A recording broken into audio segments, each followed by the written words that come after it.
I swear by Almighty God that the evidence I shall give that the evidence I shall give shall be the truth, shall be the truth, the whole truth, and nothing but the truth.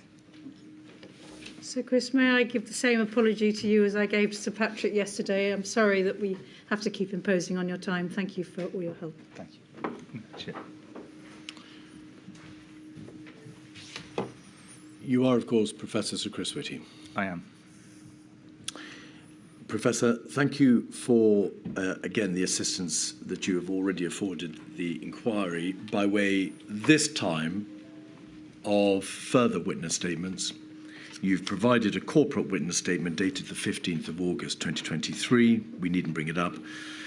A fourth witness statement dated the 22nd of August 2023. Together they run to hundreds, I think around about 340 pages. And you've produced for us hundreds of primary documents, as befits, of course, the magnitude of your role in the response to the pandemic. I'd like to start, please, with your qualifications and to detail some of your professional background. You are an epidemiologist and physician specialising in infectious diseases. You are or have been an NHS consultant physician in infectious diseases and tropical medicine at the UCL Hospitals NHS Trust and at the Hospital for Tropical Diseases. You hold a medical degree, a doctorate, and a degree in physiological sciences, all from the University of Oxford. You hold masters in epidemiology from the University of London, as well as MBA, an MBA, and LLM in medical law, and diplomas in economic and tropical medicine and hygiene. You were, I think, for a while, Professor of Public and International Health at the London School of Hygiene and Tropical Medicine, and you are a Fellow of the Royal College of Physicians, the Faculty of Public Health, the Academy of Medical Sciences, and an Honorary Fellow of a significant number of other learned bodies. Have I got it about right? Right. Most relevantly for our purposes, you were also the Chief Scientific Advisor to the Department for International Development between 2009 and 2015, and the Interim Government Chief Scientific Advisor and Head of the Government Office for Science between 2017 and 2018. You co-chaired SAGE during the Zika epidemic in 2016, and you chaired SAGE in respect of the 2018 Novichok poisonings. Is that right? That's right. Most importantly, you were appointed Chief Medical Officer for England on the 1st of October 2019, and you held that post, of course, throughout the period considered by this inquiry. Yes. And do you remain the Chief Medical Officer? I do. We know from evidence that you co-chaired SAGE with Sir Patrick Vallance during the pandemic, and you played a very significant and often public role in response to the COVID-19 pandemic. There is in your statement a reference to the fact that, in addition, you were head of the National Institute for Health Research. And I want to just depart for a moment from the chronology to look at what the nature of the NIHR is and what you did as its CEO. What is the NIHR? So the NIHR is the largest of the government funding bodies for medical research, and specifically it concentrates on practical medical and clinical research. The more basic science tends to be done by the Medical Research Council. Together, they form the government's contribution to medical research in the UK in terms of funding. And as you know, and I think most people know, the UK is very strong in this area, and I think this was important during COVID. As you give evidence, Sir Chris, may I just ask you to slow down a little bit? Our stenographer, who is absent and is working remotely, will need to, of course, keep up with what you say. The relevancy of the NIHR and the discharge by you of your role as CEO is that in the early stage of the pandemic, in March 2020, did the NIHR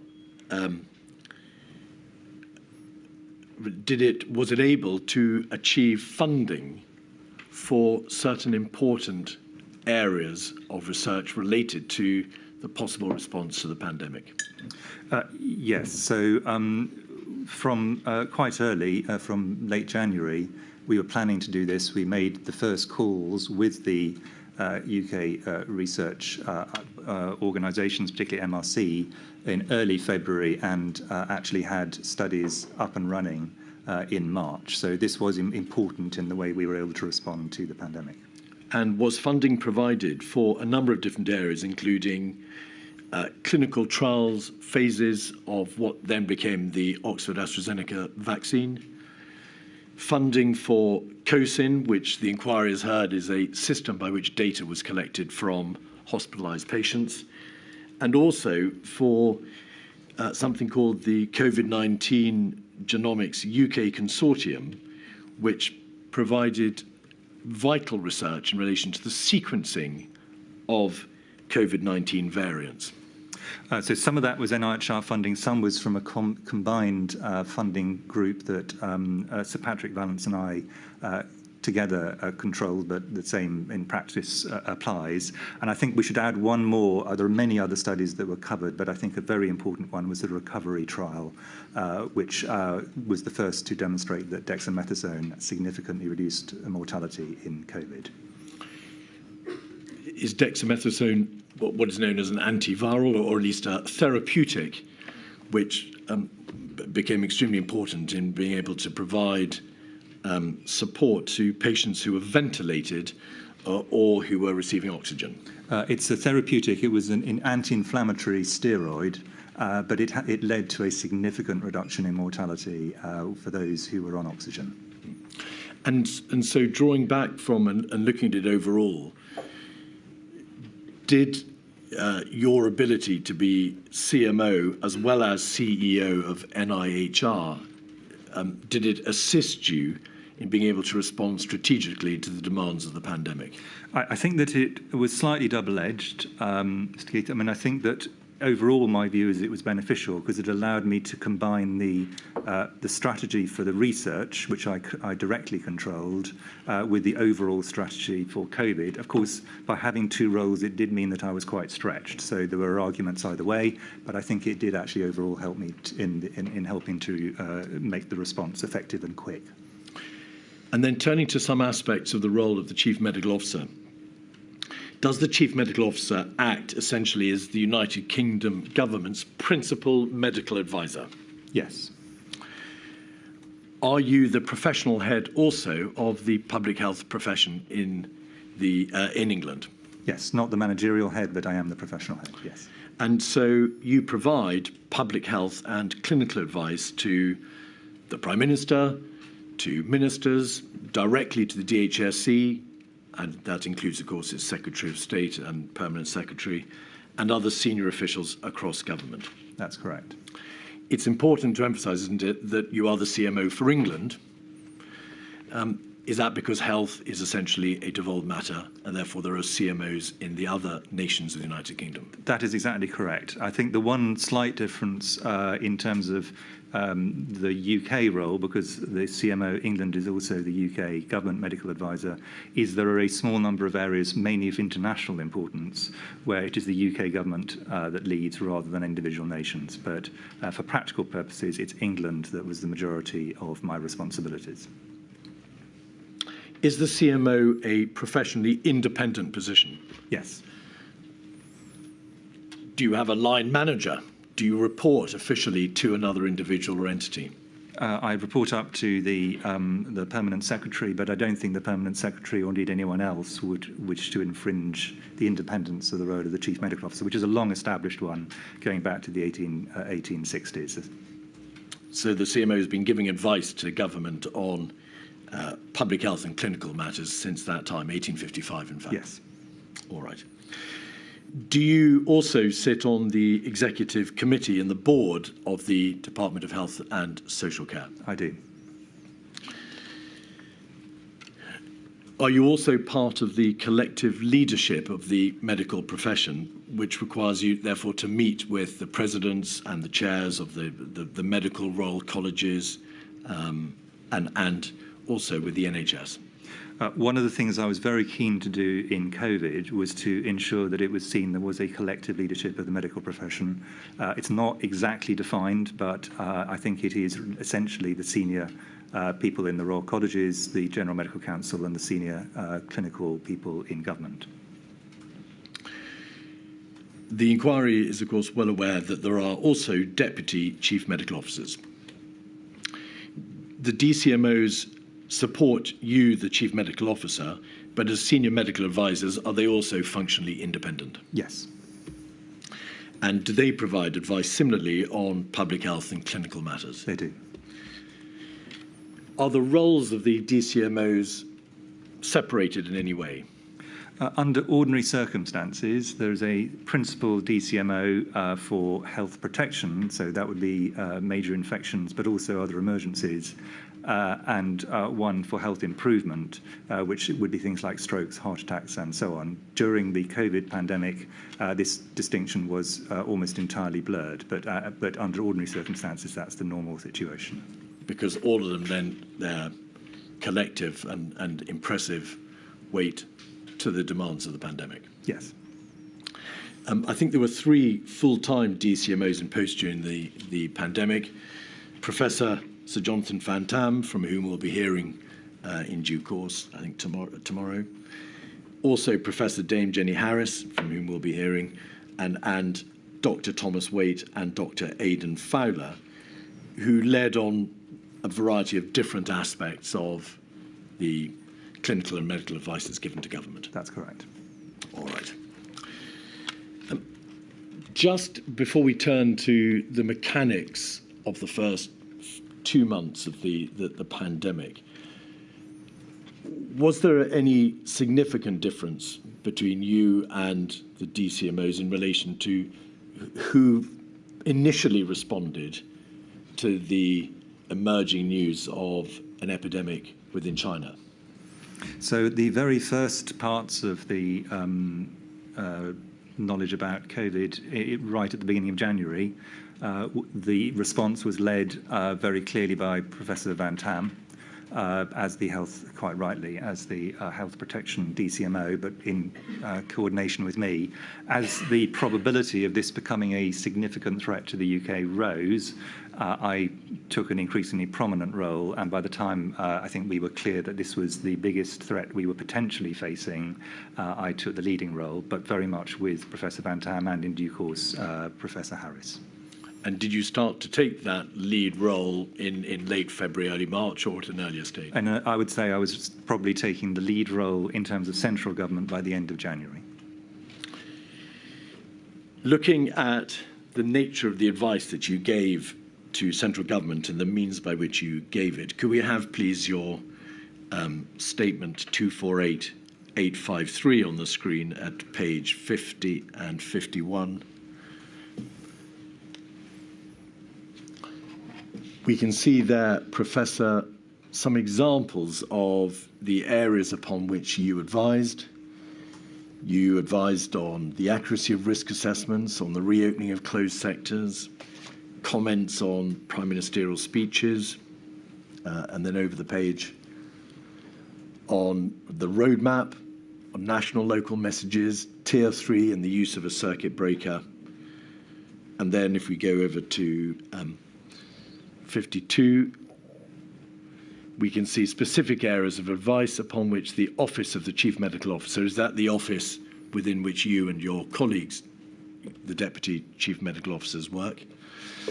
You advised on indirect causes of mortality, principles behind the 2-metre social distancing provision, ethnicity, schools, holidays, variants, and so on and so forth. Yes. There really wasn't any area to do with the clinical and public health response to the pandemic upon which you did not advise. I'd put it bit more constrained than that, actually. Where I thought we added value was where having a doctor or a scientist giving an opinion was going to be useful. We were flooded with requests, many of which, in my view, were actually about policy. and we try to avoid those areas. So the question really should always be, why does a doctor or a scientist need to answer this? And if the answer was, it's not obvious it needs to go to them, we try to encourage other people to do it, remembering that in total, at the absolute peak, the office had less than 20 people in it, including myself and the DCMOs. So we had to constrain what was done. But we could range wherever we felt public health, clinical advice, or science was relevant. But by and large, requests for advice from central government were required to be responded to. There wasn't a question of the CMO saying, this is an area upon which I'm simply not going to advise, albeit it is an area of public health or clinical importance. Quite frequently, we would say this is an area that doesn't look appropriate for us. This wasn't because we thought it was wrong. We just thought we were not the right people to give the advice. You worked also very closely with expert advisory groups, with scientific and medical colleagues in government, with PHE and so on and so forth. Did you attend a vast number of central government meetings? Yes. If we could have your fourth statement, 251645, at page 61, we can see there in paragraph 6.2 a description of the sorts of meetings that you attended: Cobra M, Cobra O, Cabinet as required, the MIGs, and over the page, COVID S, COVID O, the Quad meetings, of course, with the Secretary of State for Health and Social Care, and a multitude of other meetings with the Prime Minister and his advisors and with UK CMOs. Focusing just for a moment on the Department of Health and Social Care, did you meet formally throughout the period of the pandemic with the Secretary of State for Health and the Permanent Secretary? I did. And I think you met around about 233 times, according to your statement. Did the CMO, therefore, yourself, did you formally feed, therefore, into the DHSE decision-making process? So were you part of the functional structure within the DHSE by which it responded to the pandemic? Where a clinical, scientific or public health opinion was needed, yes. Were you therefore what was known as silver within the command structure within the DHSE? I think that makes it sound slightly different to how I, at that time, perceived it, but I was the person who chaired the technical meetings which collected and gave technical advice to the Secretary of State at various points along the path of the pandemic, particularly at the stages where there were regional approaches to the COVID pandemic. All right. We'll see in due course that you were also responsible for the clinical alert system, or at least for promoting the use of that system and for the sending out of alerts throughout England in relation to the pandemic. Did you also meet with a number of experts and scientific and medical peers internationally? I did. I met with many. Did you meet repeatedly with officials from the World Health Organization? I did, including going to the World Health Organization and meeting the Director General. Some have suggested that there was a general failure on the part of England and the United Kingdom to liaise sufficiently with overseas experts, with other countries, with other systems that were responding in their own ways to the pandemic. Did you, in fact, keep yourself extremely well informed throughout the pandemic as to how other countries were responding, and also as to the technical and scientific medical information which they were accruing? We did, and we were absolutely dependent on that. And I would say there were kind of three levels of interaction. There were bilateral meetings I had with particular experts at particular times. There were meetings of groups where, for example, the World Health Organization would organize a group of people to come together and give advice from all around the world as an efficient way of passing on information. And then there were either publications or indirect links, because many people in the UK have very good international links, and then they would feed in to us. So we were getting information internationally from multiple routes, and as I say, we're dependent on it. Do you consider that the system of international collaboration worked extremely well? I think against what was realistic, given that at any given time there was usually several countries that were actually at the absolute leading edge and where their experts were working flat out, I think it worked as well as reasonably could be expected. So will you give us, please, then, some indication of the areas in which you were particularly assisted? The emergence of the Delta wave in India or the Omicron wave in South Africa? At each one of the waves, inevitably, we got our first information from people in country. Sometimes, for example, with the Omicron wave, with the Delta wave, I and my colleagues had direct bilateral discussions, and they were extremely generous with senior scientists in those countries. And in the original Wuhan wave, we had some direct interactions, but a lot more indirect. And of course, we relied for our early understanding of this on Chinese science and then subsequently science from other countries, for example, Italy. In time, we ended up having multiple routine groups of scientists across Europe, colleagues from the US, Australia, New Zealand, for example. There were many different groupings, but these were all ways of us sharing information bilaterally. And of course, when we had the alpha wave, which was first detected in the UK, most countries wanted to get information from the UK, and we tried again to provide that both bilaterally and in multilateral fora. So on that occasion, the information flow was the other way? Yes. You have in your statement provided some details of the number of meetings that you attended. I believe you had around 44 meetings between January 2020 and July 2020 with the representatives of other countries, and between August 2020 and February 22, you participated in a further 107 international meetings, we presume multilateral meetings. That's correct. But it's also important to stress that a lot of information in medicine is passed on in written form by papers, by emails, and by alerts of different sorts. So this is only the direct meetings were only part of the way we were learning from the international experience. You have described how you were the chair of SAGE. You were, of course, the co-chair with Sir Patrick Vallance. Was he the principal chair of SAGE? We agreed at the beginning that it would be much more efficient for one person to actually chair the meetings if they were present, and Sir Patrick was at virtually all of them.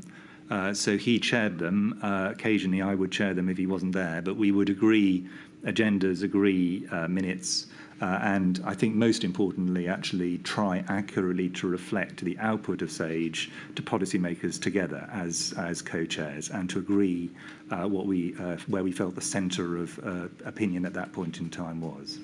We're going to come and look at that process by which advice and information from SAGE was funneled through yourself and Sir Patrick to central government in a moment. But just focusing on your overarching approach to SAGE and your working relationship with Sir Patrick, did you try to formulate a common position in relation not just to the funneling of advice from SAGE, but to the technical advice that you both gave to government? Yes, and I think it's important to, in a sense, differentiate. I felt I had two roles with SAGE. In one role, I was actually a member of SAGE and had expertise in areas that were complementary to other people, and gave an opinion as myself, if you wish, as an expert in this field. But once the agreement had been made and the minutes were agreed, and we'd agreed where the central position was, I would then try accurately to reflect the views of SAGE as a body rather than my own views, because I thought that was, otherwise, in a sense, why have the extraordinarily effective, in my view, model of SAGE sitting on top of expert committees, sitting on top of a large scientific effort, sort of funneling up. So very much once we had agreed a SAGE position, that was Sir Patrick's position and that was my position. It's self-evident that the ramifications of this epidemiological and public health crisis were enormous. These were difficult and nuanced issues. There must have been room for a wide spectrum of advice to be given. Was it not in practice quite difficult to ensure that yourself and Sir Patrick were singing always from the same hymn sheet? Well, I mean, I think we spent Firstly, the SAGE process, of course, helped because a lot of the discussions were had in that group and different ideas could then be tested more widely. Where we were unsure or where we were having to give advice in advance of SAGE or in an area where SAGE was unlikely to work, we did everything we could to have our discussions before we gave the advice to ensure that we'd thrashed it out and had a common position to put to the Prime Minister or other ministers as needed. You'll be aware from the evidence given by Sir Patrick Vallance that in his book, Jeremy Farrar observed that there was a friction, a tension perhaps, one between waiting and wading in between yourself and Sir Patrick in those early weeks of January and into February of 2020. Did he overstate the position, or was there a degree of difference between you? Well, Sir Jeremy, who is a good friend and colleague, had a book to sell, and that made it more exciting, I'm told. My own view was that actually the differences were extremely small. And the main one, and Sir Patrick, I thought, put it very well, was that I saw as part of my role within SAGE, and this is my first role as an individual, to reflect some of the very significant problems for particularly areas of deprivation I saw from many of the actions that we were taking in terms of what was going to be advised to ministers to consider for what they did next. And I think that was an appropriate thing for me to do. Sir Patrick also thought it was appropriate. Inevitably, it meant that we appeared to have slightly different starting points in SAGE, but the end product was the SAGE view, and we reflected the SAGE view when we went to ministers, which was, in my view, the correct way to do it. You refer in your own statement to the fact that there are risks associated with undercalling a crisis, for example, missing the start of a major epidemic or failing to get ahead of it, and overcalling, so leading, I suppose, to multiple false alarms. Sir Patrick, in his diaries, and again Jeremy Farrar in his book, refer to a tendency on your part to be perhaps more cautious than Sir Patrick, to a tendency to wait, perhaps with the experience of your long and highly distinguished career in this field, to wait to see how things pan out, to recognise that you've seen it all before and we must be cautious and wait to see what the data tells us. Would you agree that, by contrast to Sir Patrick, that was more the stance that you took? I think we should be very careful of the narcissism of small differences here. The differences were small.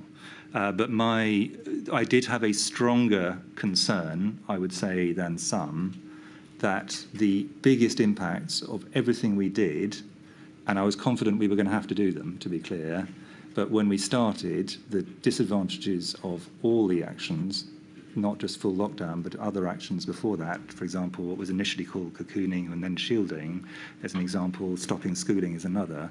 The biggest impacts of those would be in areas of deprivation and those in difficulties and those living alone and so on. So I was very aware that we essentially had two different things we were trying to balance.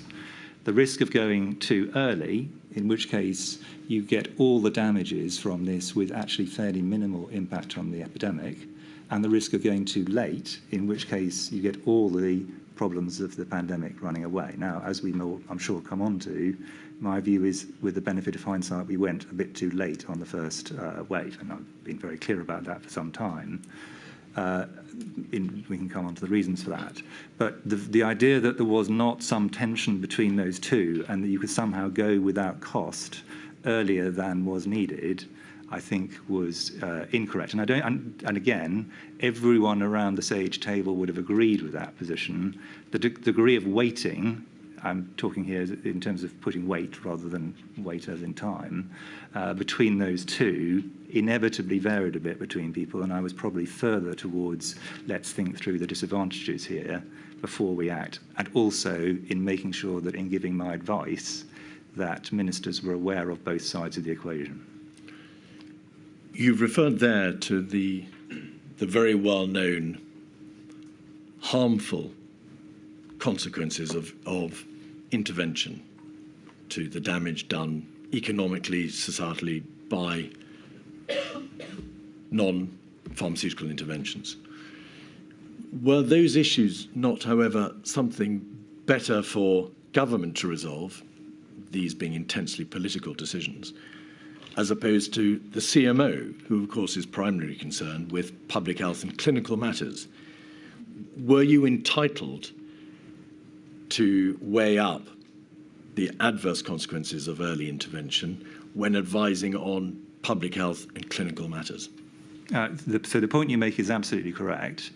I was not only entitled but should have and did weigh up the negative aspects from a public health point of view. It was no part of my job, nor did I ever do this, to say what are the wider economic, what are the wider social, what are the wider geopolitical questions. That was not my job. Sorry, I'm going to interrupt. Please try to go a little Apologies. So let us take some practical examples. The question of someone who goes into shielding before need and then ends up with loneliness, depression, and so on, that is a clinical and public health problem. The problem of someone living on the borderlines of deprivation, pushed over the edge into deprivation, is a public health problem. Questions of the wider economy are not a public health problem and are not for me, but the first two, in my view, firmly are within the realms of public health, and I don't think any public health expert would disagree that they are. They might disagree on the exact approach I or others took, but I think the principle that those are firmly within the scope of public health, I think, is widely accepted.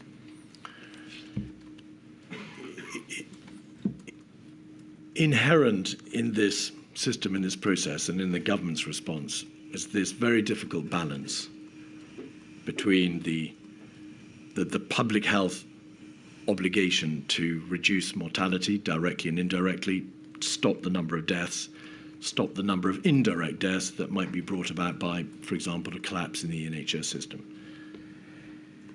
against the harmful indirect societal consequences of intervention. In those early days in January and February, was there not a greater need to get on top of the first side of the balance to make sure that in public health and epidemiological terms, everything had to be done to reduce direct and indirect mortality, as opposed to focusing on the indirect consequences of intervention? Well, I think that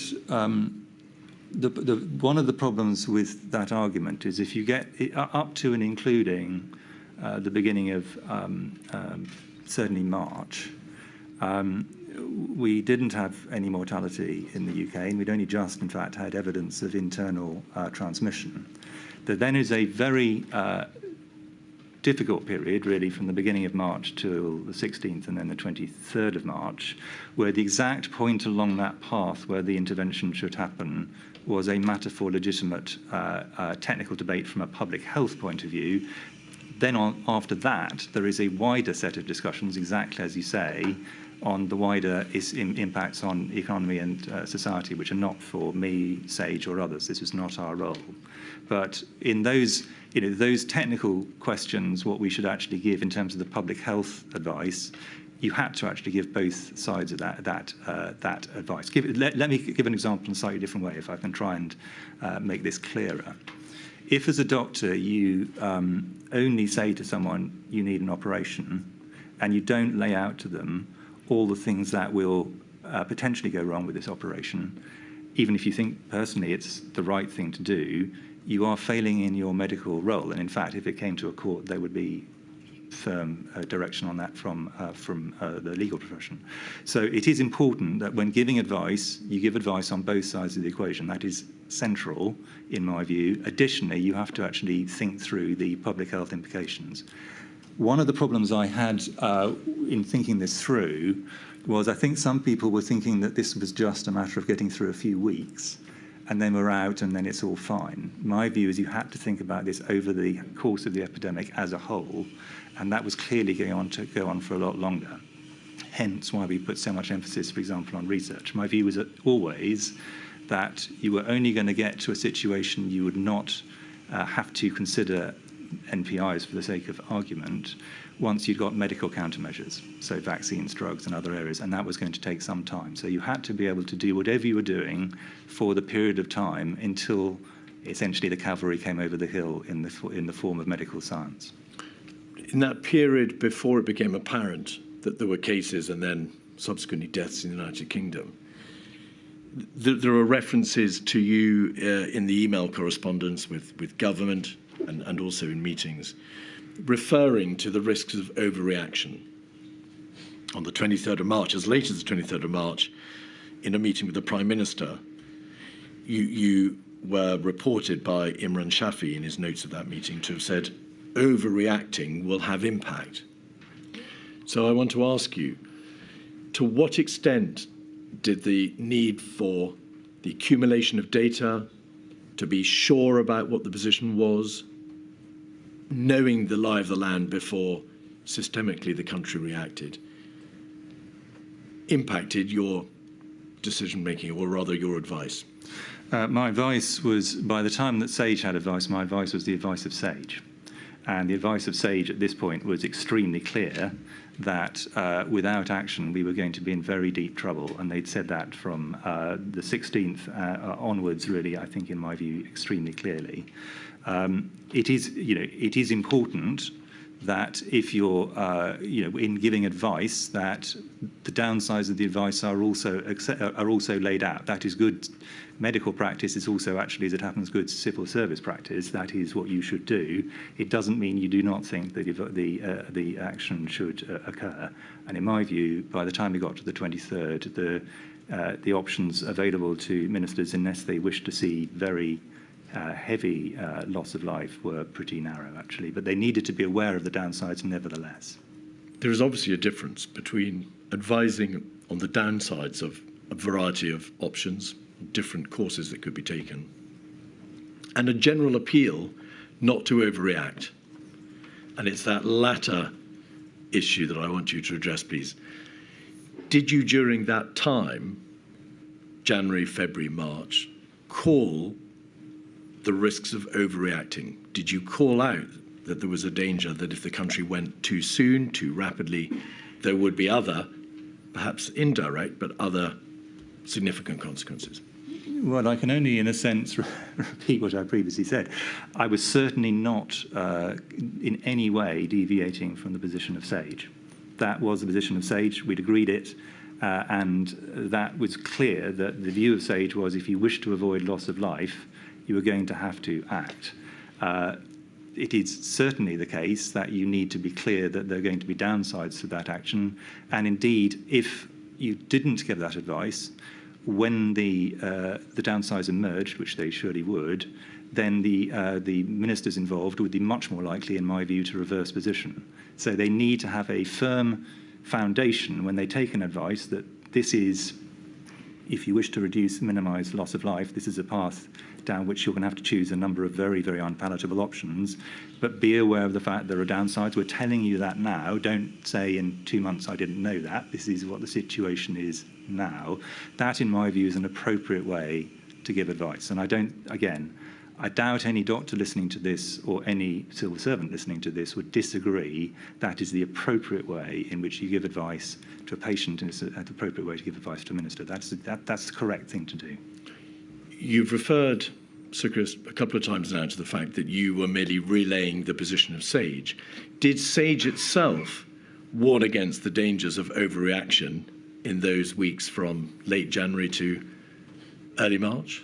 I don't think that I would have used the phrase, and certainly SAGE would have used the phrase, overreaction. What we'd have said is, here are some downsides.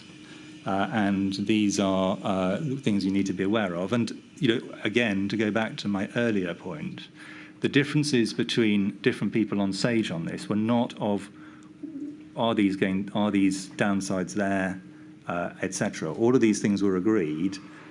There was some difference as to the degree of weighting people would put on them, but I don't think that was inappropriate. Again, it's important there is a serious debate about these things before a central position is put forward.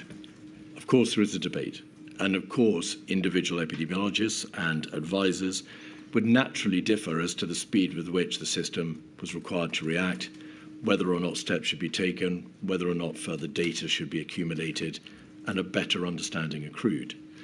But the material does appear to suggest that you were prominent in calling out the risk of overreaction, and that, as Sir Patrick Vallance has suggested, you were more cautious than others in wanting to wait to see how things would eventuate. So I've rejected. Is that fair? No, I've rejected, and I will continue to reject your characterisation of this as overreaction, because that implies that I thought in a sense, the action should not happen.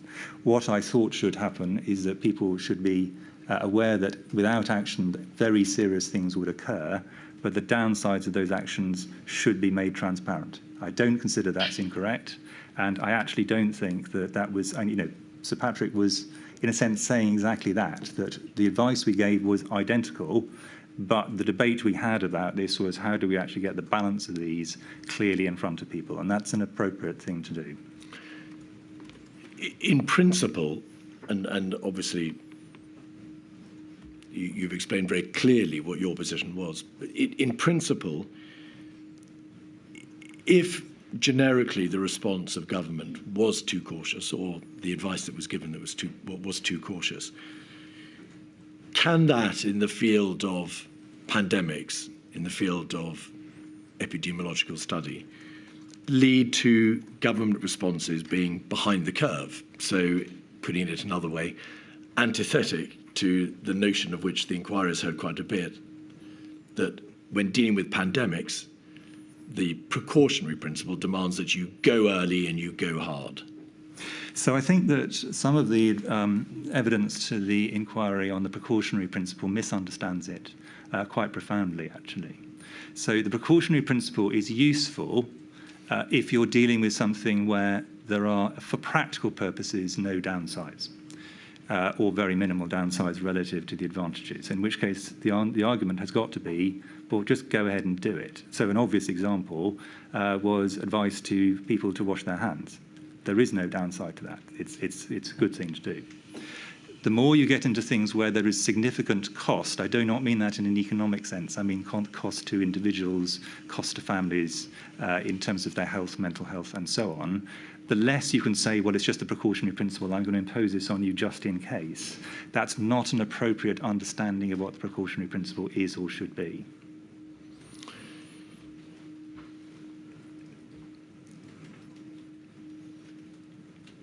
You gave a presentation at the Royal College of Physicians on the 12th of February, and if we could just have up a note of what you said. 274050.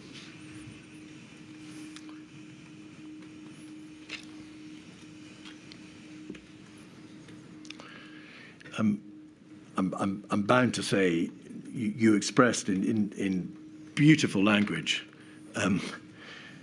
Professor, the dichotomy that was faced both by you and, of course, by the system generally when dealing with this pandemic, by saying these words, and then we'll come out the other side, and at the other side, one of two things will happen.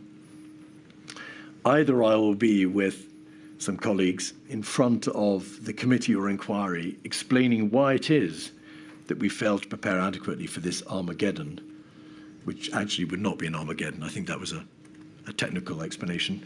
Or we'll be sitting in front of the committee saying, why did you spend all this money on an epidemic which never happened? Those are the two solutions, and I'm basically ready for either of them. Is that, obviously this is an excellent demonstration of gallows humour, Professor, but does that reflect, do you think fairly the dichotomy which was faced by you and your colleagues and by the government?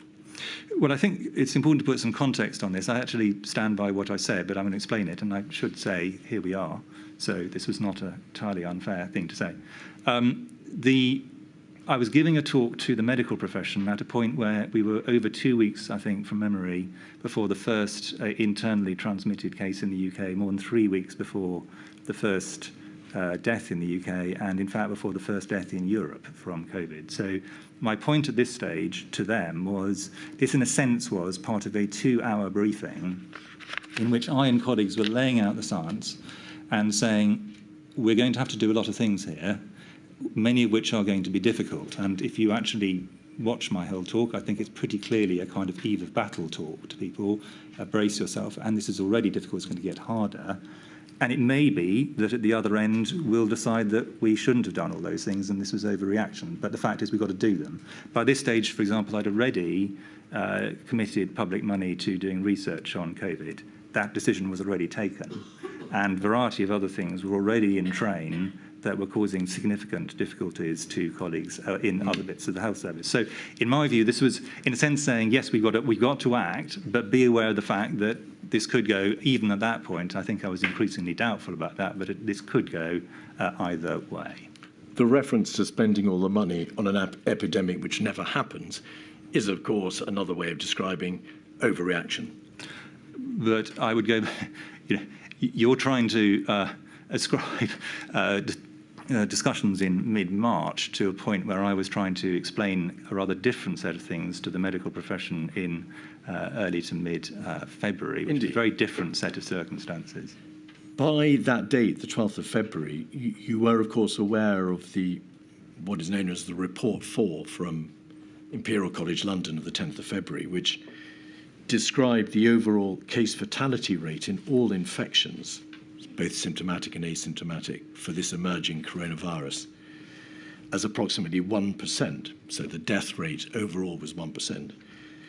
And SPY MO, the inquiry's heard evidence about this, had reported on the 10th of February, again 2 days before,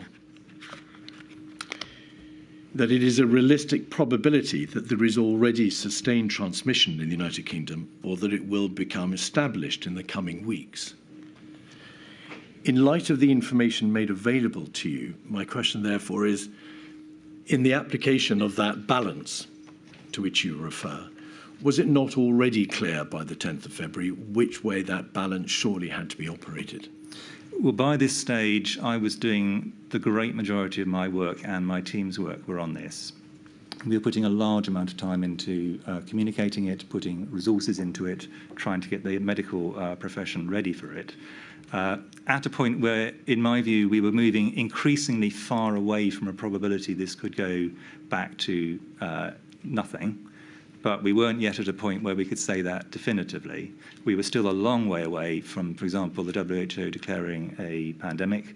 And as I say, we did not at this stage, and did not for some time, in fact, have internal transmission. So the statement by SPY-MO that we would probably at some point have it, I'm paraphrasing, I thought was a reasonable one. That didn't mean we had it at that point in time.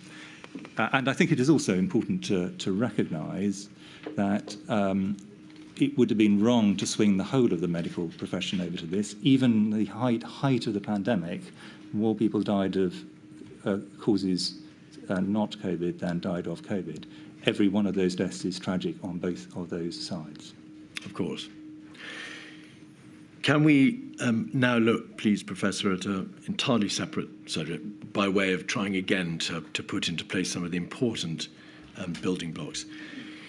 You met regularly, did you not, with the CMOs of the 4 or other United Kingdom nations?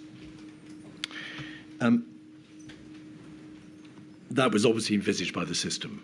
The system requires that there be regular and significant collaboration with the CMOs from the other nations.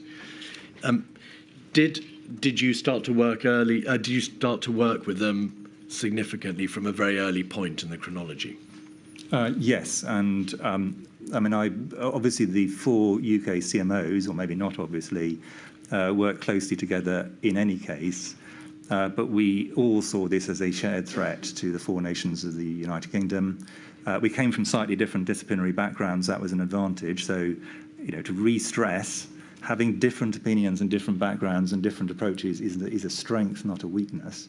And it allowed us to make sure that the advice we were giving ministers from a technical point of view remained as aligned as possible. Ministers then obviously could take different political decisions, but that was, I think, remained the case all the way through. I'd like to pay great tribute to the other CMOs and DCMOs in the four nations. I think we worked together collectively as a team quite effectively throughout, very effectively, actually. I think you met around about, well, according to your statement, 274 times. That's true, and we were messaging one another in between those and so on. So it was a very close interaction. And no doubt you gave advice collectively. We gave advice collectively where there were important issues. So that we gave advice collectively under a number of circumstances.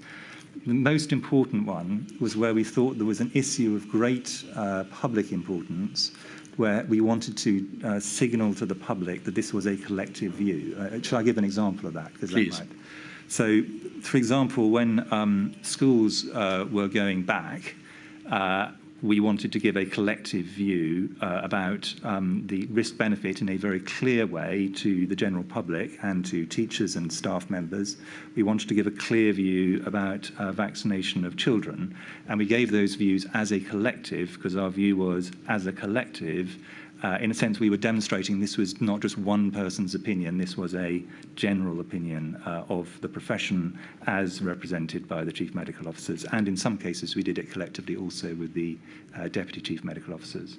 So you were doing it not just to aid collective decision-making for trans-UK matters, but to make a strong collective public statement. Correct. And then sometimes we would get other senior clinicians from other areas to do this as well. And I think one bit of that, which I hope that the inquiry will find useful, we collectively wrote a report to our successors, along with Dame Jenny Harries in her new role, and also Steve Powis from the NHS, to say this is our professional opinion on the technical matters, fully saying, to be clear, that the narrative of the inquiry will come from, the narrative of the pandemic will come from this inquiry, but we wanted to have a collective view to whoever was next having to face the pandemic in the UK, here's what we learned from this. Can you recall any significant scientific disagreements between you, albeit I'm sure there were times that you were testing each other's thinking and testing the conclusions that the others might have reached, but any significant disagreements? Not that I can recall. I think there were several points where we had to choose something over quite hard to reach a collective view. But these were usually things which were in practice 49%, 51% calls, where it's not really clear what to do and there is a legitimate spread of opinion. And we wanted to, when we gave our collective view, be pretty confident that we were giving one that we could all sign up to and felt comfortable with, and we'd thought through the pros and cons of that. But I don't think there were any from a technical point of view. The most difficult one tended to be on borders. And you gave advice on borders, balancing risks and benefits in education, of course, vaccination, dosing schedules, all of these. Clinical trials, and also winter challenges. Exactly. Challenges faced by all the nations. There has been some suggestion from some quarters that there was an absence of proper collaboration on the clinical medical front with the devolved administrations. Do you consider that there was, in fact, the closest of collaboration with all four nations? Well, I mean, just commenting on the areas where I was involved, there are many others. I think the CMOs demonstrably did a lot together.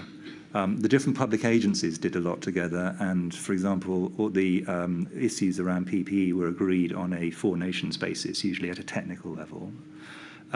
The presidents of the Royal Colleges, with whom I met regularly, are on a UK-wide basis, principally. Some of them are more Scottish-based or English-based, for example, but they are a UK resource. So, and the General Medical Council, which is involved in some of these, is a UK body. So we were working from a purely professional, technical point of view, clinical and public health, in my view, very closely all the way through and at multiple levels, and this carried on all the way through the system. That doesn't mean that there weren't different and perfectly legitimately different responses to the pandemic at a operational, political and other areas. So I'm not claiming that this is identical across the UK, it clearly wasn't. But I think at a technical level, we did whatever we could to ensure that the advice was shared and also tested across the UK. And I think that was actually a real strength. As a matter of interest, it's obvious that there were a very large number of meetings from the 24th of January 2020 onwards. In terms of the formality of that process, do you recall whether or not your various meetings with the other UK CMOs were minuted? We had, essentially, we met in kind of three different ways. There was just informal discussions. There were formal things where we were trying to come to a decision, and essentially that either ended up with a minute or it might end up with a joint letter, but that essentially is the minute of these are the positions we've taken. And then there were discussion groups, of which the most, probably the most prominent was something called the Senior Clinicians Group, which I chaired. And that didn't just have CMOs, it also had people from the NHS. At some points it had chief nurses and others. So this was very much not a decision making, it was for just people to share information principally. But these were, where a decision was taken, then there would be a formal record of it. And that, I think, was the key point about this. Moving on to another part of the system, Public Health England. You say in your statement that, because you were asked to comment on the effectiveness of Public Health England, that it did play to its considerable scientific strengths in January and February. And of course, we remind ourselves that it was in January that it created at great pace a PCR diagnostic test for SARS-CoV-2. But that operationally, it struggled thereafter to scale up the system of testing based upon the diagnostic test that it had invented. Is that a fair summary? That is a fair summary. There has, in fact, been a great deal of evidence before this inquiry that there was a whole-scale absence of a sophisticated, scaled-up test, trace, isolate system in the United Kingdom at the beginning of 2020. You must have reflected long and hard on this issue. To what do you ascribe that absence? I think that, in a sense, there's two levels of it. The countries which were best able to scale up, particularly using their public system, and I'm going to use South Korea as a proxy for that, but there were others, had very significant investment in public health infrastructure. In the case of South Korea, and I discussed this with colleagues from South Korea, it was after they had a bad experience with MERS, and they thought they wanted to beef things up, and they did. And in the case of Germany, which took a slightly different approach, they used their very strong industrial base to be able to do that. Absent either public investment over some period of time, you can't just switch this on at short notice, or an industrial base well designed for it.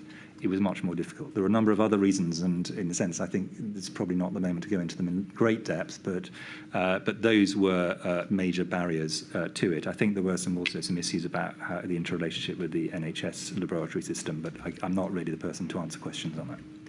We've heard some evidence about the multitude of small laboratories which were perhaps institutionally incapable of being scaled up. You must have... Well, of course, you were absolutely well aware of the absence of such a system in January 2020. Your understanding shows, of course, also, doesn't it, that you were well aware of how other countries were responding. Of course, you were on top of the detail of what other governments and countries were doing to respond to the pandemic. Yes. Was the CMO consulted during the course of the pandemic on the decision to disband Public Health England? I don't recall being consulted either formally or informally. I think I was sort of told that this was going to happen. My view is my colleagues from Public Health England did this extraordinarily professionally. I think there were arguments either way in terms of splitting off the health protection system from the rest of it. And I actually think the UK HSA system that's been created is a very good one. But this wasn't a situation where I was sort of sitting down in meetings and saying, shall we shall we lead to this change? That was not part of what I was doing. And to be fair, I don't think it is necessarily a good reason why I would have been, because that was a structural question, not really a clinical or a public health one in the ordinary sense. All right. Can we now look, please, at SAGE, of course, the Scientific Advisory Group for Emergencies, which you co-chaired. You say, again, rather pithily in your statement, that as co-chair of SAGE, you're likely to be biased in its favour, and that it's not obvious to you what an alternative, better mechanism for the provision of scientific advice would be. Were you aware of how other countries had set up their scientific advisory systems? Yes, so because I'd been a chief scientific advisor in government during several emergencies of different types, including being a government chief scientific advisor for a short while on an interim basis, I was well aware of systems around the world going into the pandemic.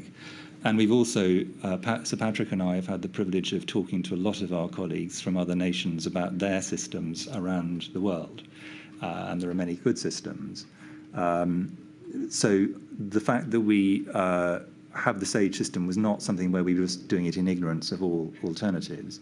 In general, and I think most people, certainly in Europe, would agree with this, the UK system of integration of science into government, in my view, still is short of where it should be, arguably by some distance, but in fact it is better than a large number of our neighbours.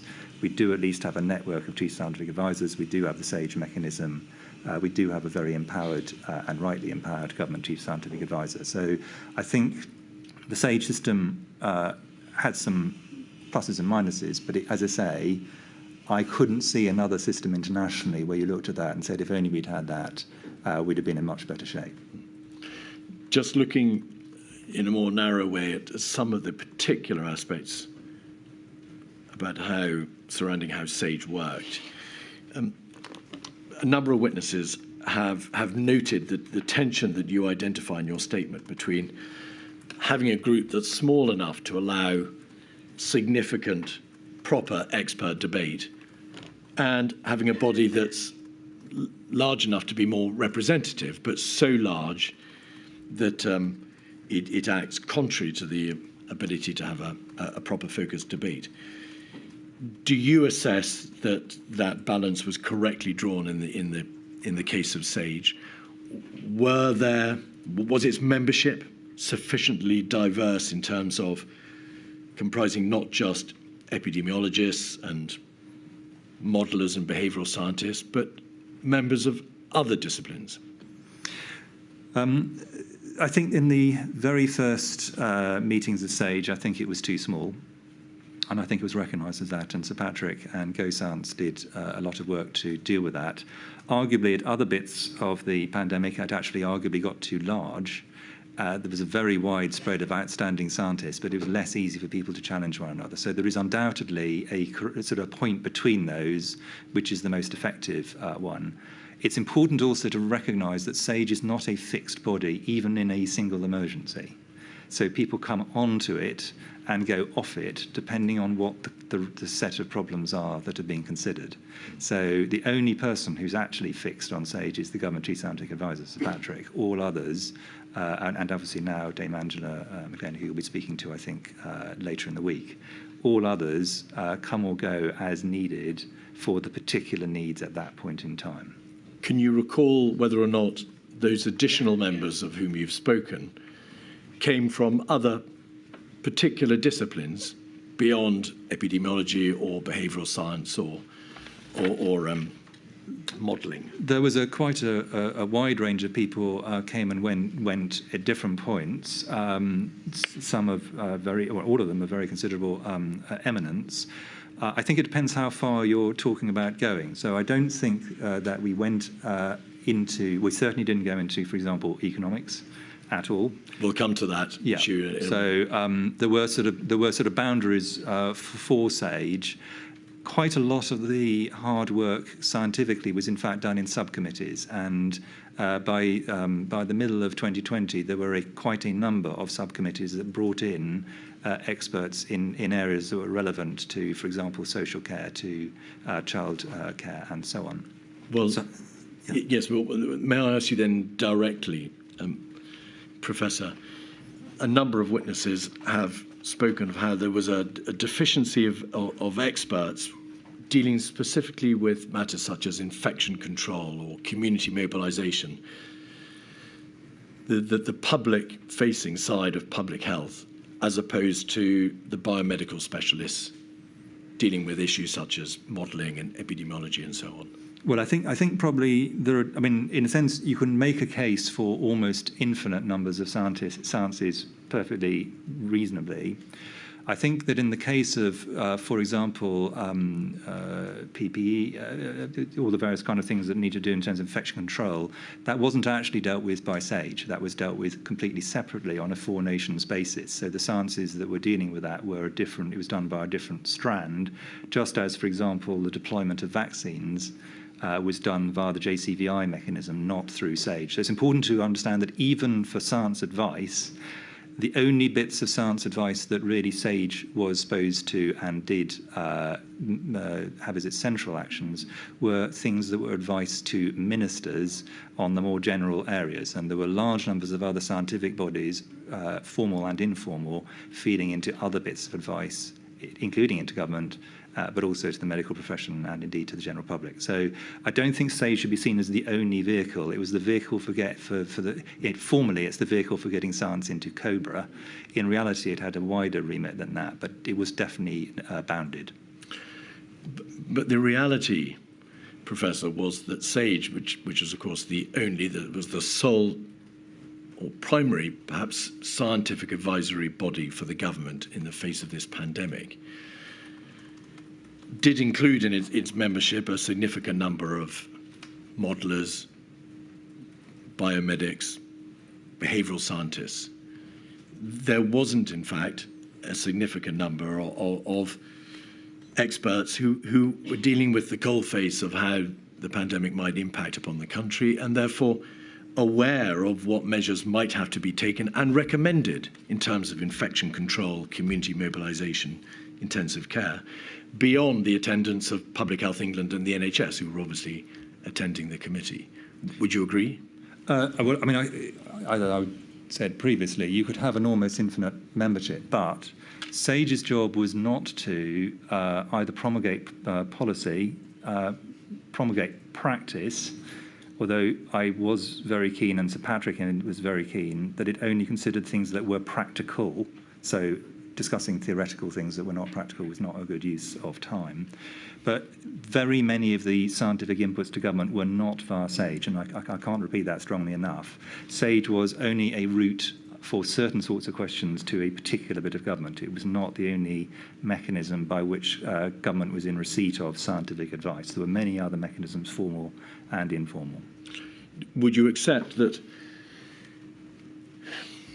the government came to see SAGE as the primary route of advice dealing with all scientific aspects of the pandemic, and therefore would have been looking naturally to SAGE to have reflected in its advice appropriate elements of infection control and community mobilisation and so on and so forth, because SAGE was advising on non-pharmaceutical interventions and on social interventions? Yes, I mean, I'm not actually disputing the basis on which the question is being asked, but I think you also have to accept that if you want challenge and if you want timeliness, and remembering particularly at the beginning of SAGE, we usually had a maximum of 2 or 3 hours between SAGE beginning and COBRA's actually meeting.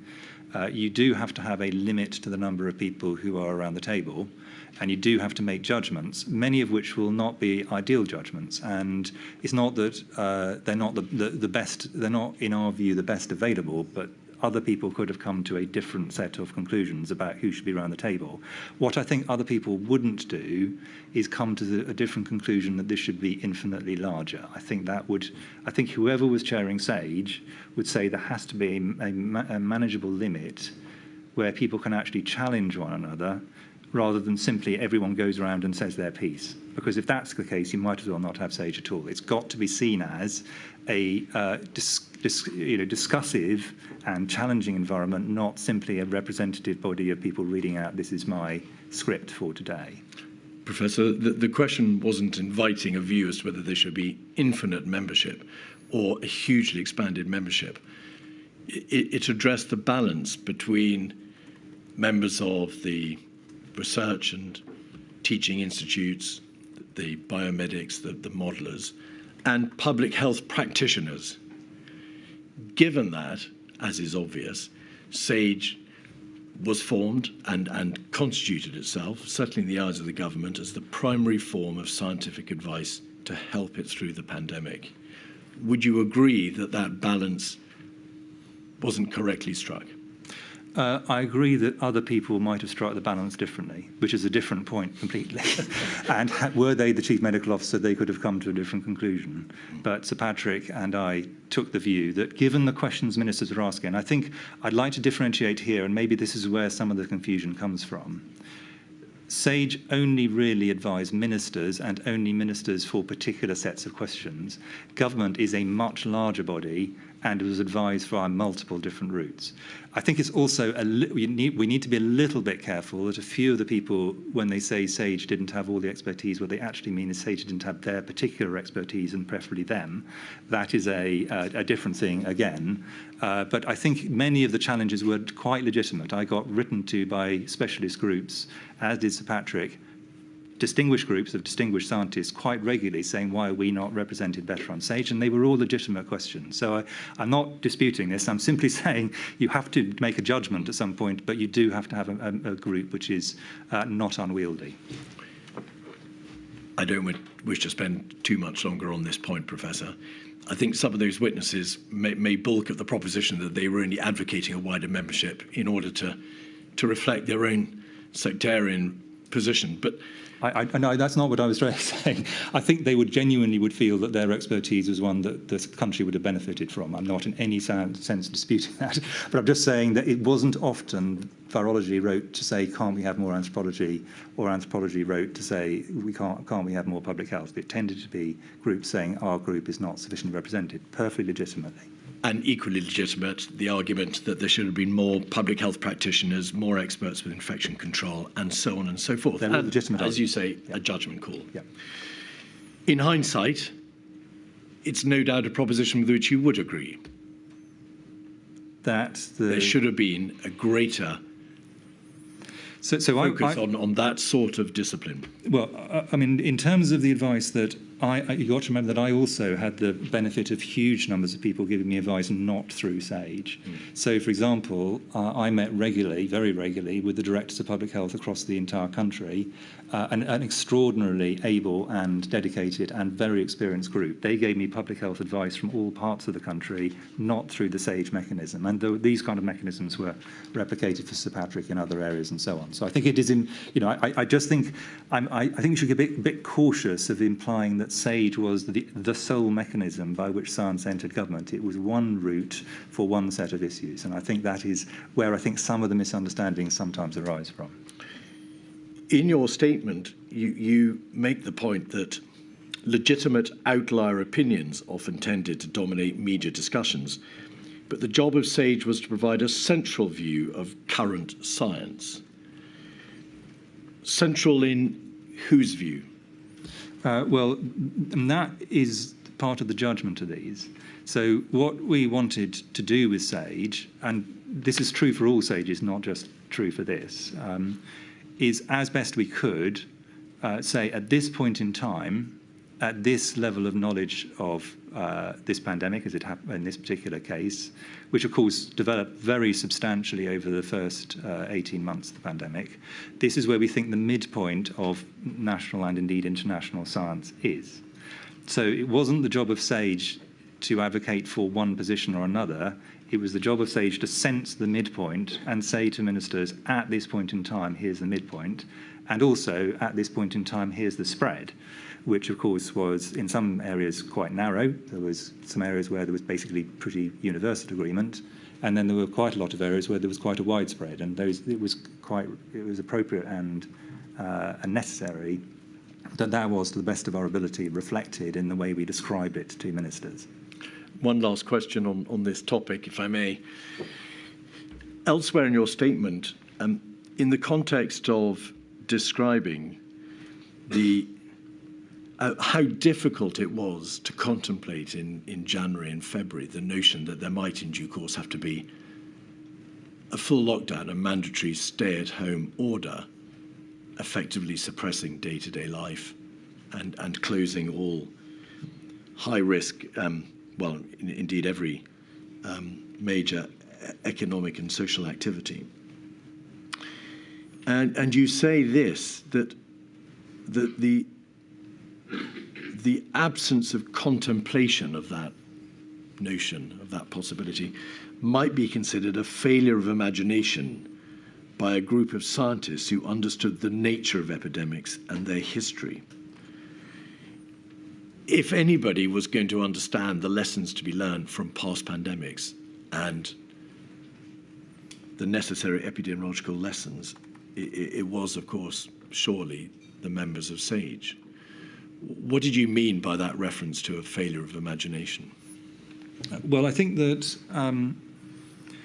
so within SAGE, certainly I was one of the people who was most concerned that we captured the reality of previous pandemics. So let's start off with that. And for example, I was throughout, and I think this has been pointed out by some of the other witnesses, concerned about the fact that there would be a surge in winter, irrespective of where the first wave occurred. And that was partly for logical reasons, but partly because if you look back over the last, certainly over the 3 significant flu pandemics, for example, in the 20th century, starting with the 1918-19 one, the first wave was actually fairly moderate, and the winter surge that followed it was in fact killed a lot more people than the first wave. That was a really critical, in my view, fact. That wasn't picked up in the modelling, as that wasn't the reason, it wasn't that the modelling couldn't pick that up, but that wasn't derived from modelling, that was derived from, in a sense, historical experience. So there's a lot of things that we could usefully pick up from previous pandemics. Secondly, within previous pandemics, a large number of NPIs had been used, and we were aware of them and modelled them, including... Just pause there. Do you mean, is that a reference to quarantines and so they would include self-isolation and the like? Exactly. Quarantines, self-isolation, school closures, stopping high contact professions. These are things which had been done over decades or centuries. So these were mechanisms that were well known. The idea of essentially by law locking down all of society is not something which had previously been used. And you could argue, and I think it is reasonable to argue, that that's something we should have cottoned on to at an earlier stage. In reality, my view is that the band of situations where that would be relevant is in fact relatively narrow. So if a pandemic was much milder, like the swine flu pandemic, then it would be seen quite reasonably as disproportionate. And if the R was, let us say, 12, rather than 3, then it would probably not be effective because there wouldn't be, the force of transmission would be too great. So I'm going to just pause you there, please, Professor. We'll be coming back, of course, to the epidemiological justification for lockdowns in a later part of your evidence. But just on this point of principle, if there was a failure to cotton on to the notion or the possibility of a mandatory stay-at-home order, does it not necessarily follow that the government wasn't made aware in good time of that possibility, that the government wasn't advised in good enough time that this was an option, and had SAGE been alert, perhaps imaginatively, to this being a possible intervention, consideration would have been given to that possibility at an earlier and more appropriate stage?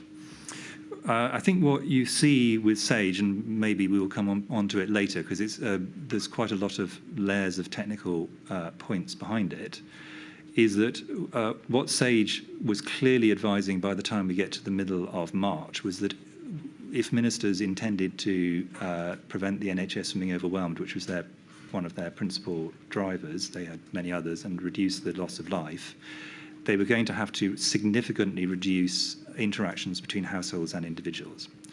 And there are a variety of ways by which this could be done. The question about whether it was done by law actually is not a scientific question. It is a political and to some extent legal question, not a scientific one. Now, when you say that were they aware of this possibility, well, it clearly had been used by China. So there was very recent, it was all over the newspapers. Politicians were aware that that possibility existed.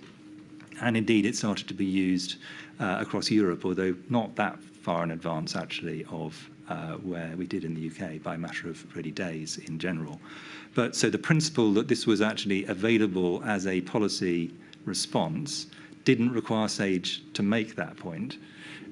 That was just simply a minor kind of, in a sense, commentary on what you've just said. But did SAGE look in detail at a mandatory lockdown as part of what they were thinking about in early and mid-February? I think the short answer is no, and that's pretty clear from the minutes. We did, on the other hand, look at ways of keeping households separated, including advice to stay at home and so on.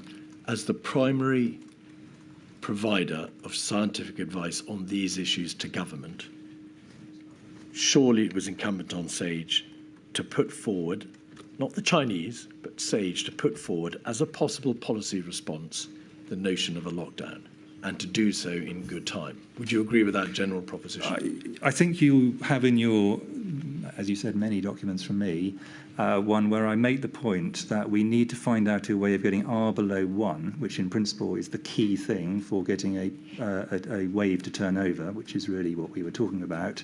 And I think the phrase I used was that China had thrown the kitchen sink at this, and we needed to work out what was the way we could achieve it with the least damage. I'm paraphrasing, but you'll find the email there, which would really essentially, it's not just my view, I think that would have been a shared view around SAGE members. You can argue that we should have gone for a maximalist model.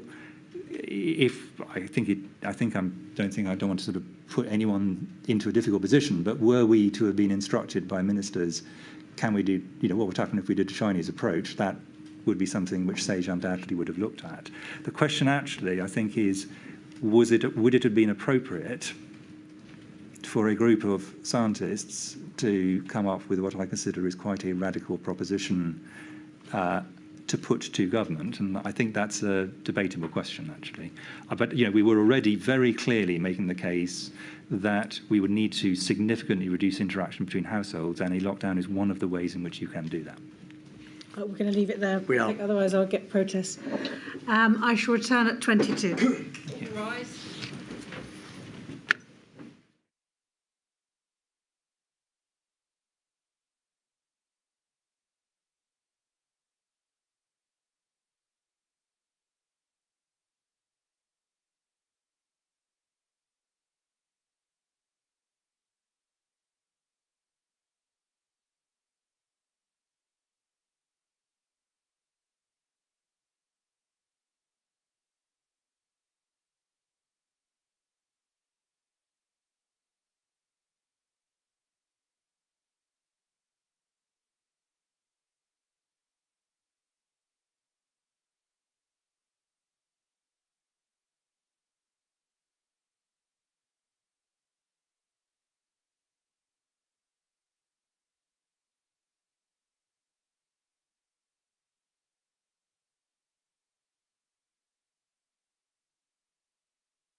Mr Keith.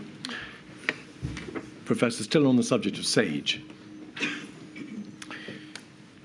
it's very apparent from the evidence that the SAGE committee produced minutes, which you, of course, approved, in a way that tried to reflect a consensus position. And whilst some of the minutes do provide levels of certainty rating, for example, in relation to subject X, there's a high confidence, or subject Y, there's a low confidence. Would you agree that in general terms, dissenting opinions, changes of opinion or differences of opinion were not, as a general rule, reflected in the minutes? Yes, I think I'll make one very minor gloss on what you've said. I basically agree with the position, which is, in my view, this was a central view, not a consensus view. So, that difference, I think, is important, and it comes to your second bit, which is there were, in some discussions, in many discussions, everyone agreed at the end, and in a few occasions we even said that. But in many discussions, there would still be people at the end of the discussion who would say, look, I'm not sure I completely agree, but would agree that the central view of the meeting was X. So that is an important point.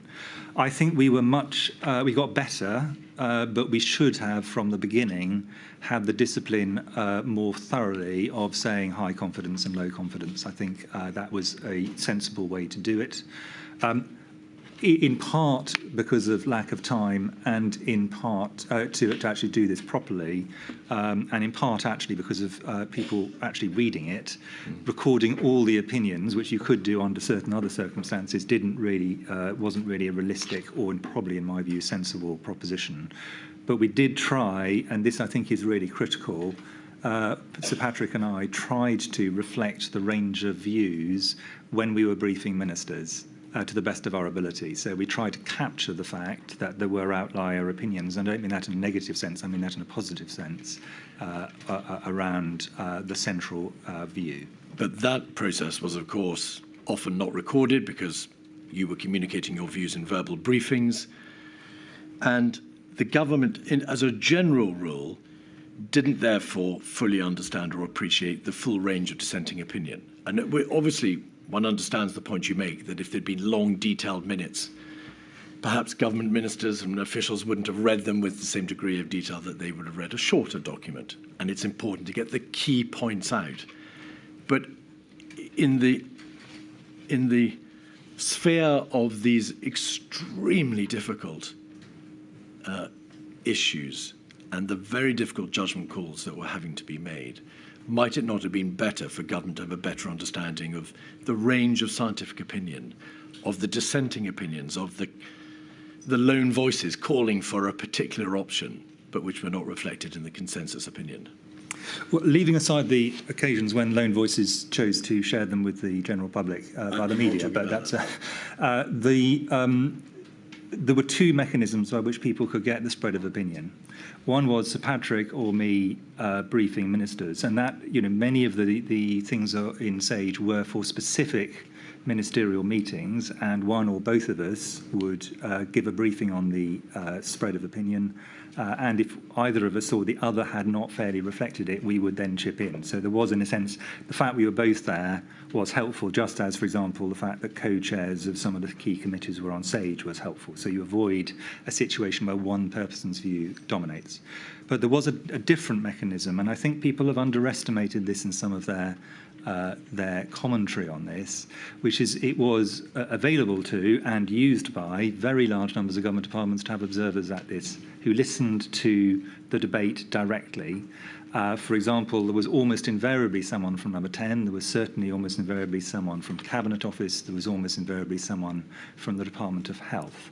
So they were able, and indeed the Treasury for large parts of it, they were able to reflect as they saw fit, and certainly if they had felt that the minutes were actually not what they had heard, it was entirely open to them to say, I know this is what the minutes say, but I was at the meeting and that isn't what I heard. And then what I would expect to happen, were that to occur, is that the relevant minister, if they thought this is important, would summon Sir Patrick or me and say, I've got two versions of this, the minutes and what my own woman or man has said.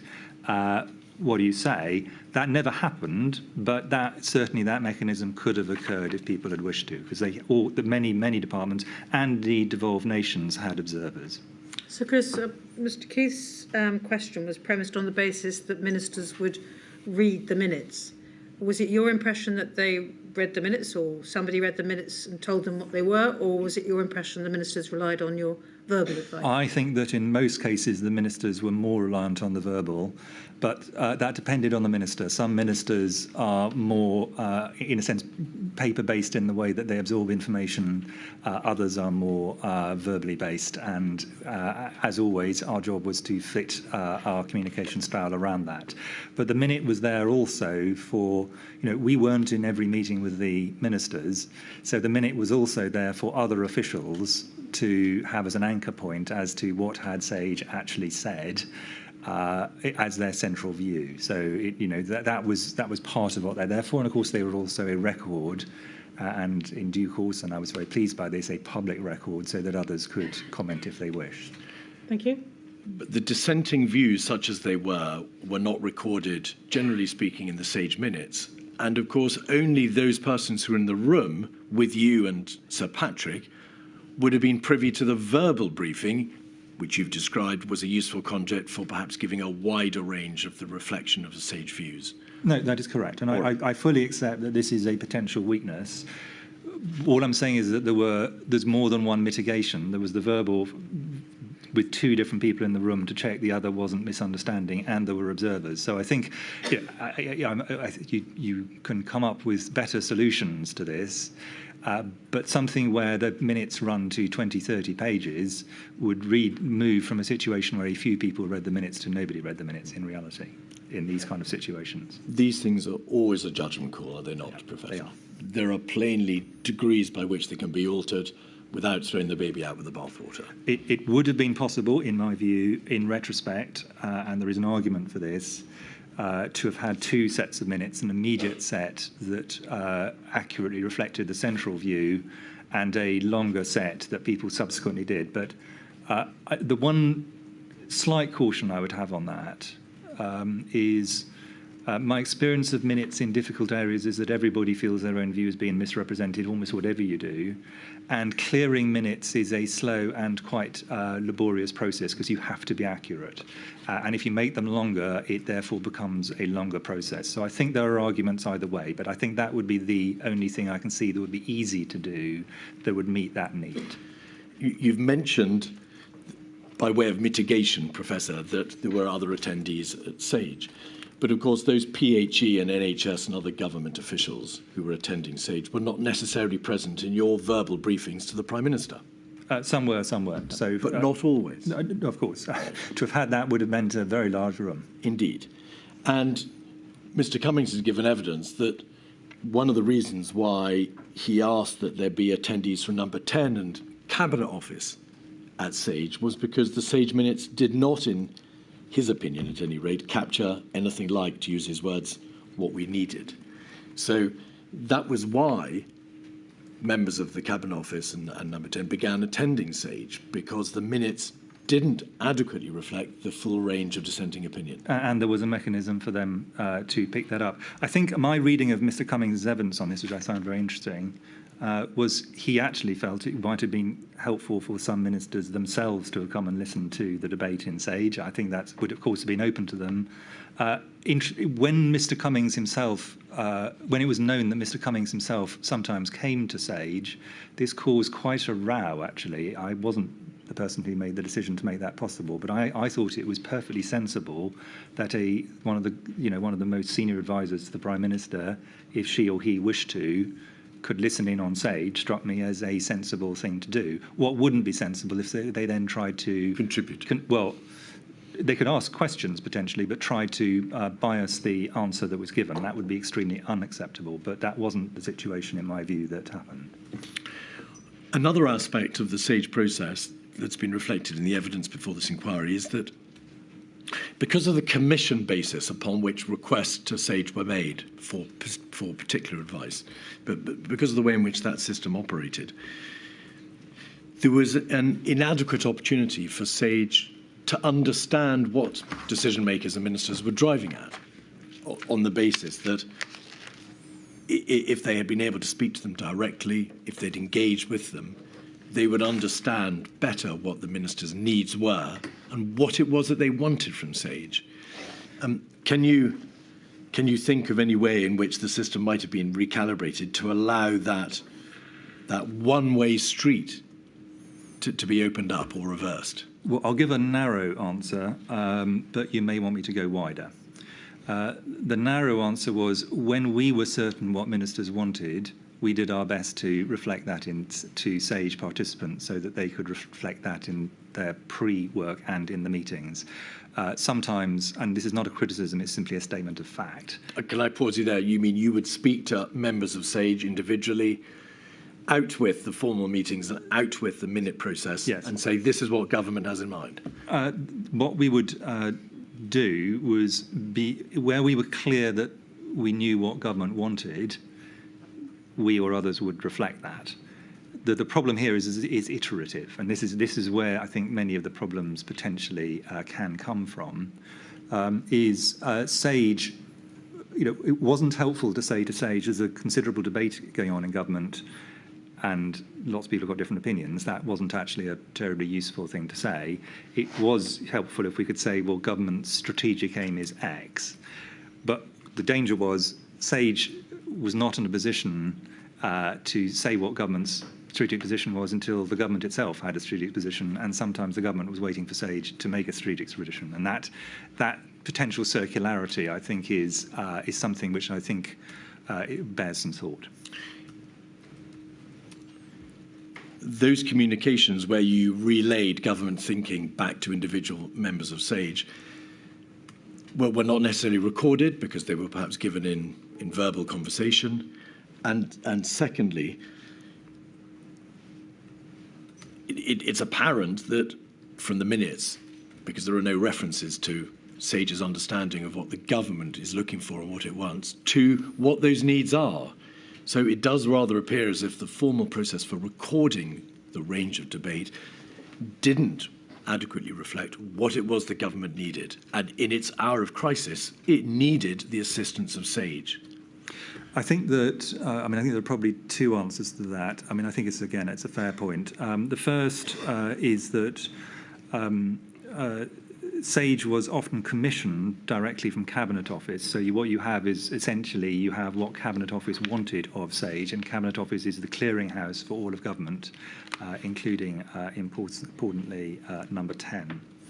So that was one vehicle, but it would have been, I think, incorrect at several levels, actually, for the SAGE minutes, which were a scientific record, also to have been a record of my or Sir Patrick's view about what government's current policy positions were. That's a completely different thing, and I don't think that would have been an appropriate thing, actually, for us to have recorded in SAGE minutes. I've not suggested that. No, I know. I'm just sort of explaining where I think the balance potentially lies.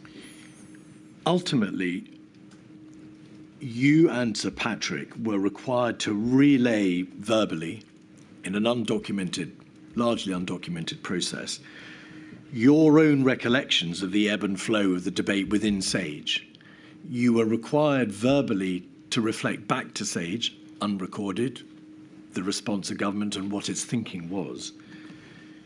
Did that not place upon you and Sir Patrick too great a burden? How could you possibly be expected, after this multitude of meetings, to relay the ebb and flow and debate of these extraordinarily difficult issues in bluntly side meetings with the government? Well, firstly, we weren't trying to relay the whole ebb and flow, but we were trying to relay the range of opinion, slightly different.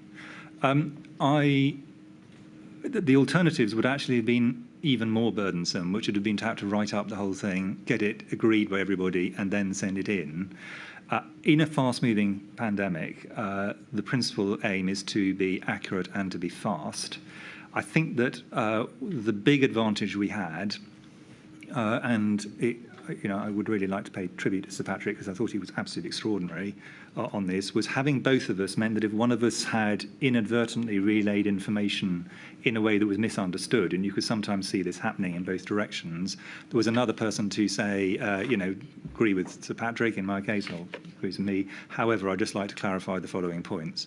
So I think that mechanism of having two people who are relatively wide-ranging scientists able to check one another's recollection and onward relay, I think did provide some degree of, in a sense, error prevention in the transmission of the information. I fully accept that in a less frantically paced system, there are better ways you could do it, and of course they would be much more convenient to a subsequent inquiry because then it's all written down, but that wasn't, of course, the principal aim at that time. One final aspect of SAGE. You've repeatedly referred to the fact that, of course, SAGE was a scientific advisory body. It produced the scientific advice. Yeah. There was no analogue, and there could not properly have been within SAGE an analogue for economic and societal considerations. That was a matter, and it's a political decision, for the government. You must have oft reflected upon the fact that SAGE would be giving advice on the scientific issues. The advice would be relayed through you and Sir Patrick to government. And then on occasion, that advice would be trumped. I don't mean that in a pejorative sense, but the advice would be made subject to intervening advice, if you like, on the economic and societal issues in your absence and in the absence of SAGE. Did you come to believe that there ought to have been an analogous, recorded, transparent body that could do the same for economic and societal issues as SAGE was doing for the scientific issues? I certainly think that there is a strong case for having the technical economic advice, remembering, of course, the economic advice is itself quite often quite market sensitive, so that's a slight caveat, made transparently available to people and where it's possible for external experts to challenge it. There is a case to be made. My suspicion is that this is one that the Treasury would have not yet warmed to and are fairly unlikely to warm to, but that's for a large number of legitimate reasons. But what you say is correct. It would, however, the one bit of what you said I would just be a little bit more cautious of is the idea that I'd be worried that the science advice would be trumped by the economic advice. My view is political leaders should take both bits of advice and then they should balance them. That's not in a sense, that is their job, and in a sense, not mine. I've referred to that expressly by virtue of my reference to the fact that that was a political decision for ministers. Yeah. Modelling. Some witnesses have suggested that there was an over-reliance on epidemiological modelling within SAGE, particularly between January and March. It's notable, Professor, that when you gave advice yourself to the Prime Minister and ministers in early and mid-March about the likely numbers of deaths, on the impact on the NHS, and possible infection peaks, you used actual data and short-term forecasts, actual scenarios, as opposed to models.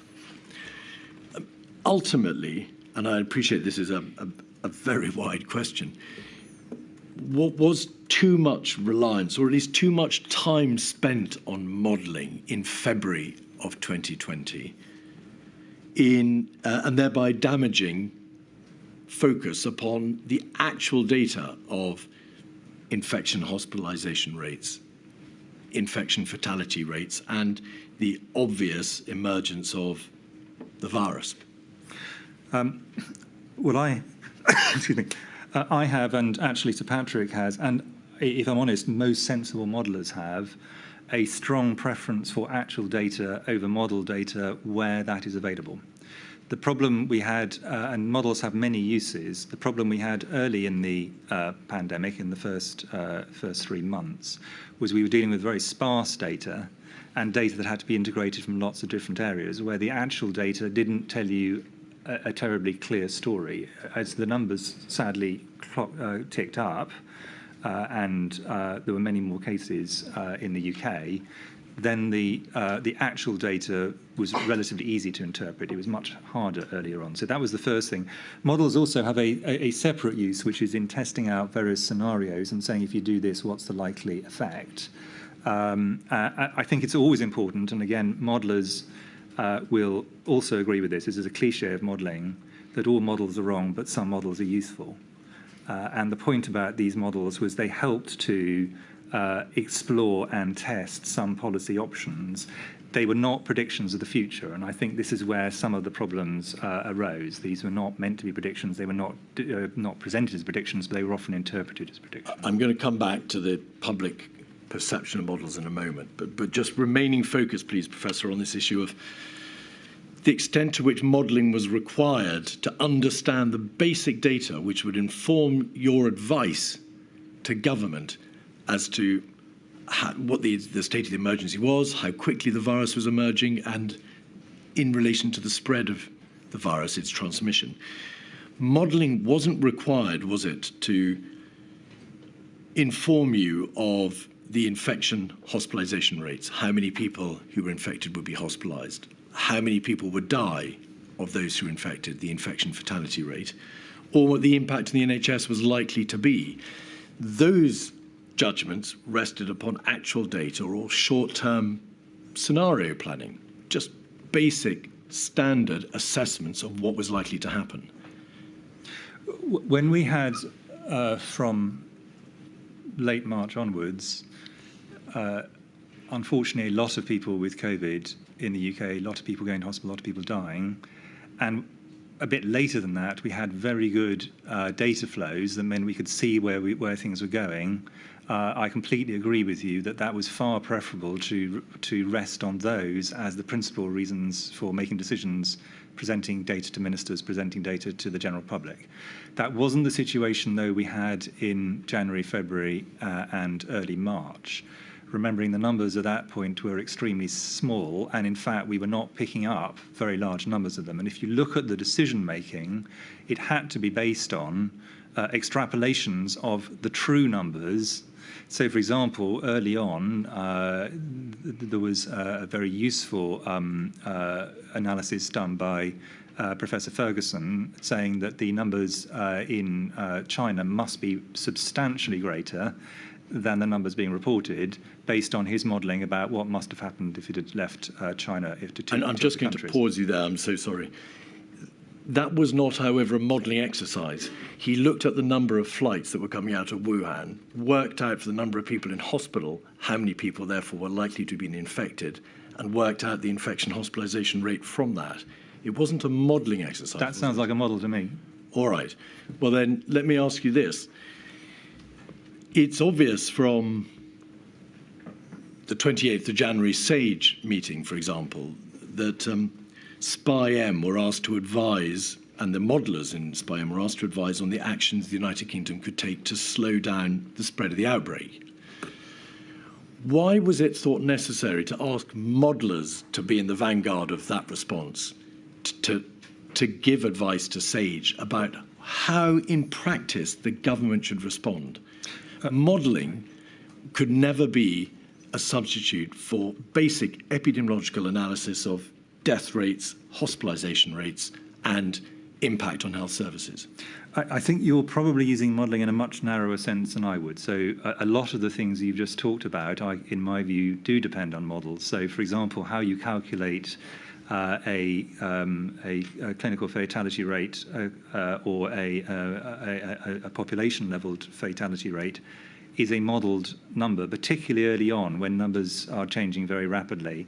So I think modelling has some quite small and discrete uses, and these are laid out quite nicely in several of the witness statements you've already received, so I'm not going to go into them in detail. So I think quite a lot of the relatively simple data are still model-derived. I think what you're talking about are scenario models, which actually test out, but the point about this is they don't propose, they test various approaches and say, how will these, if you did this or if you did that, what, in the view of the model, with the big caveat I made that models are not predictions, which are the ones that would have big impacts and which ones would not. Now, you can try and do that without a model, but a model will give you a lot of information you otherwise would not have. And so was this the position that a great deal of time and energy and resource was spent in February on that sort of future modelling, that is to say, trying to model what the various contingent outcomes would be of steps that might be taken by the government, what impact measures would have. But that, of necessity, relatively less time was spent focused on the actuality of the scenario faced by SAGE and the government, which was that there was emerging data from China and from the Diamond Princess episode and from the basic ICL and London School of Hygiene and Tropical Medicine reports telling you what the death rates and the hospitalisation rates were likely to be. Well, I mean, firstly, a lot of those data were coming from modelling groups, just to clarify on that point. It's also important to realise that there were huge strands of scientific work that were happening in parallel with the modelling work. Now, the modelling work tends to get a lot of prominence, and one of the reasons I think it's lodged itself in the public mind is some of the prominent modelling groups were led by people who were very good at explaining it in the media, and they tended to hear a lot more of that than they did from virologists or others. But actually, alongside this was very large research and an analytical effort across multiple domains, and modelling was only one of those. It's an important one, but it was not the only one. Two final points on modelling. Firstly, can you return, please, to the point you made earlier about the public appreciation of modelling? There is very plain evidence before the inquiry that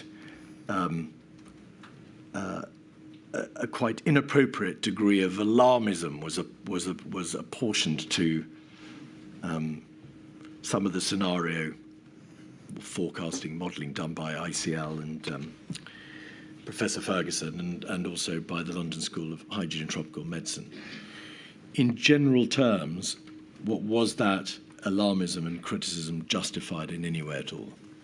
I think that I thought Sir Patrick did an excellent job of laying out his discomfort and my discomfort at trying to explain models in very short form press briefings, because they have to come rightly with large numbers of caveats, which the modellers would themselves agree. And what inevitably happened with models, unfortunately, was you can't actually argue with the number of people going into hospital and the number of people sadly dying. You can argue with the model. So they tended to become a way in which both sides of a polarised debate tended to have their debate, with some people saying, this is all made up, it's all exaggerated, look, this is just modelling and the modelling is exaggerating, and other groups saying, the models show this is going to be absolutely terrible, why aren't we doing more, and so on. So the models tended to become the focus for the debates between people who had strong opposing views, because they were more debatable, actually. Also because they weren't fully understood, and a large number of the people who were debating them in public were doing so. Essentially, they had a position they wanted to advance, and they were going to use the model to advance that position, almost whatever the model showed. I think that, and I think this demonstrates that trying to use modelling outputs in public discourse has to be done with care. It doesn't mean it shouldn't be done, but it has to be done with great care, whereas using actual data is much easier. Everyone can understand it.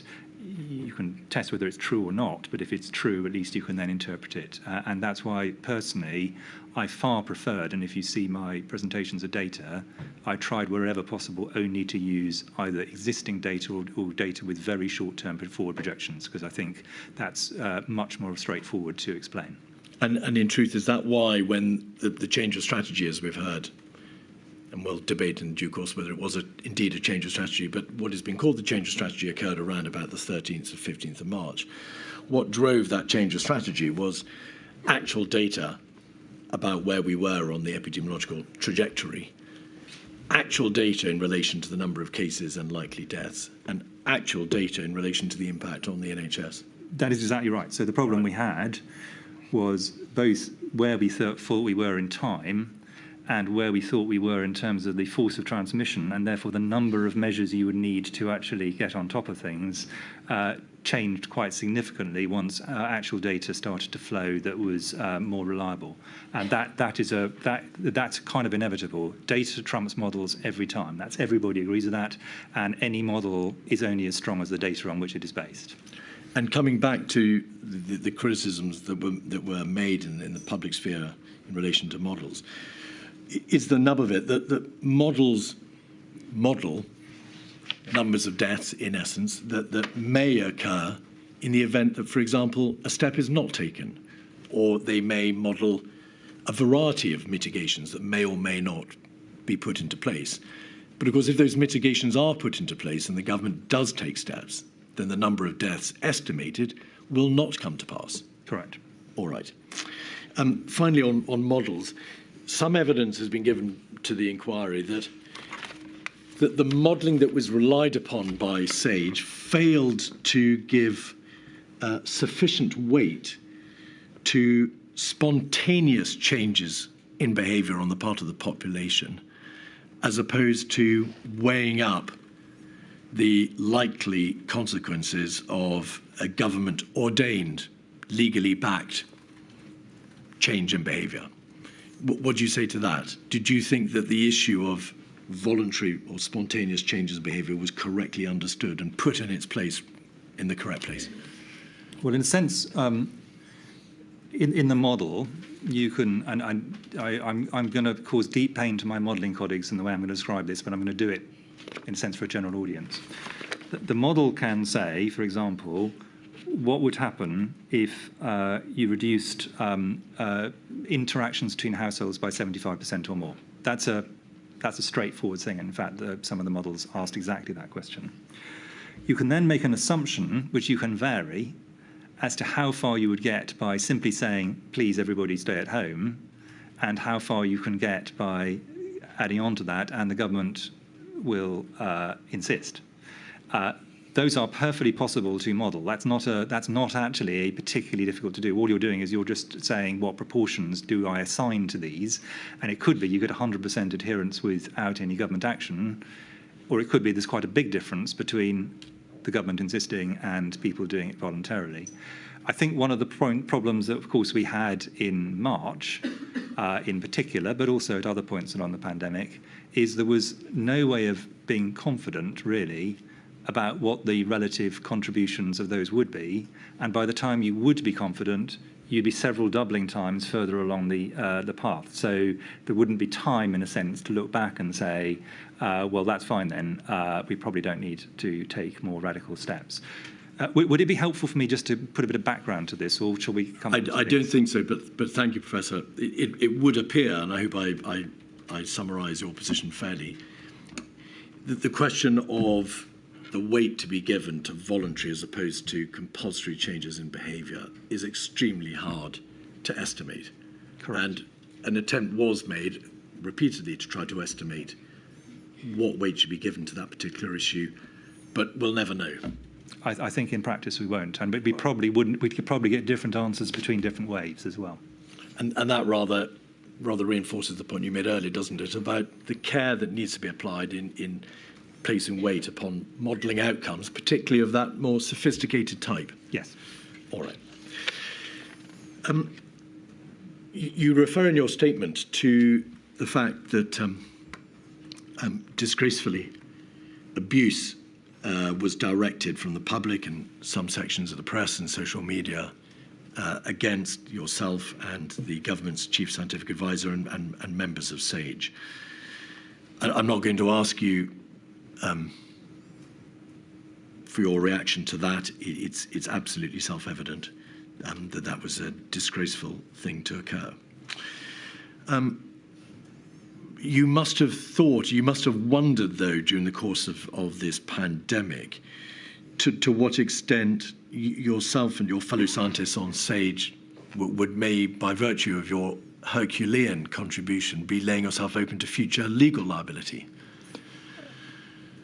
Yes, and I think I was not, in my own position of being a government employee, I was much less concerned, but I've always been worried, and I have been for some time, that it is ambiguous at best, where scientists who are either seconded into something or are not employed by government at all, but are giving their time in various forms, formal or informal, to what extent are they automatically covered by some form of indemnity against frivolous or indeed actual civil claims? And I think that is a worry, and I think it's one that should be solvable, in my view. I now want to turn to look, please, at the decision-making structures into which, of course, you contributed your advice and the advice of SAGE. It is obvious that those momentous decisions to impose lockdowns, so stay-at-home orders backed by the force of law, and decisions in relation to circuit breakers and tiers and rules of six, whatever they may have amounted to, were decisions for government. They were not decisions for SAGE or for the CMO or the GCSA. Yes. Does it follow that they are all ultimately political decisions?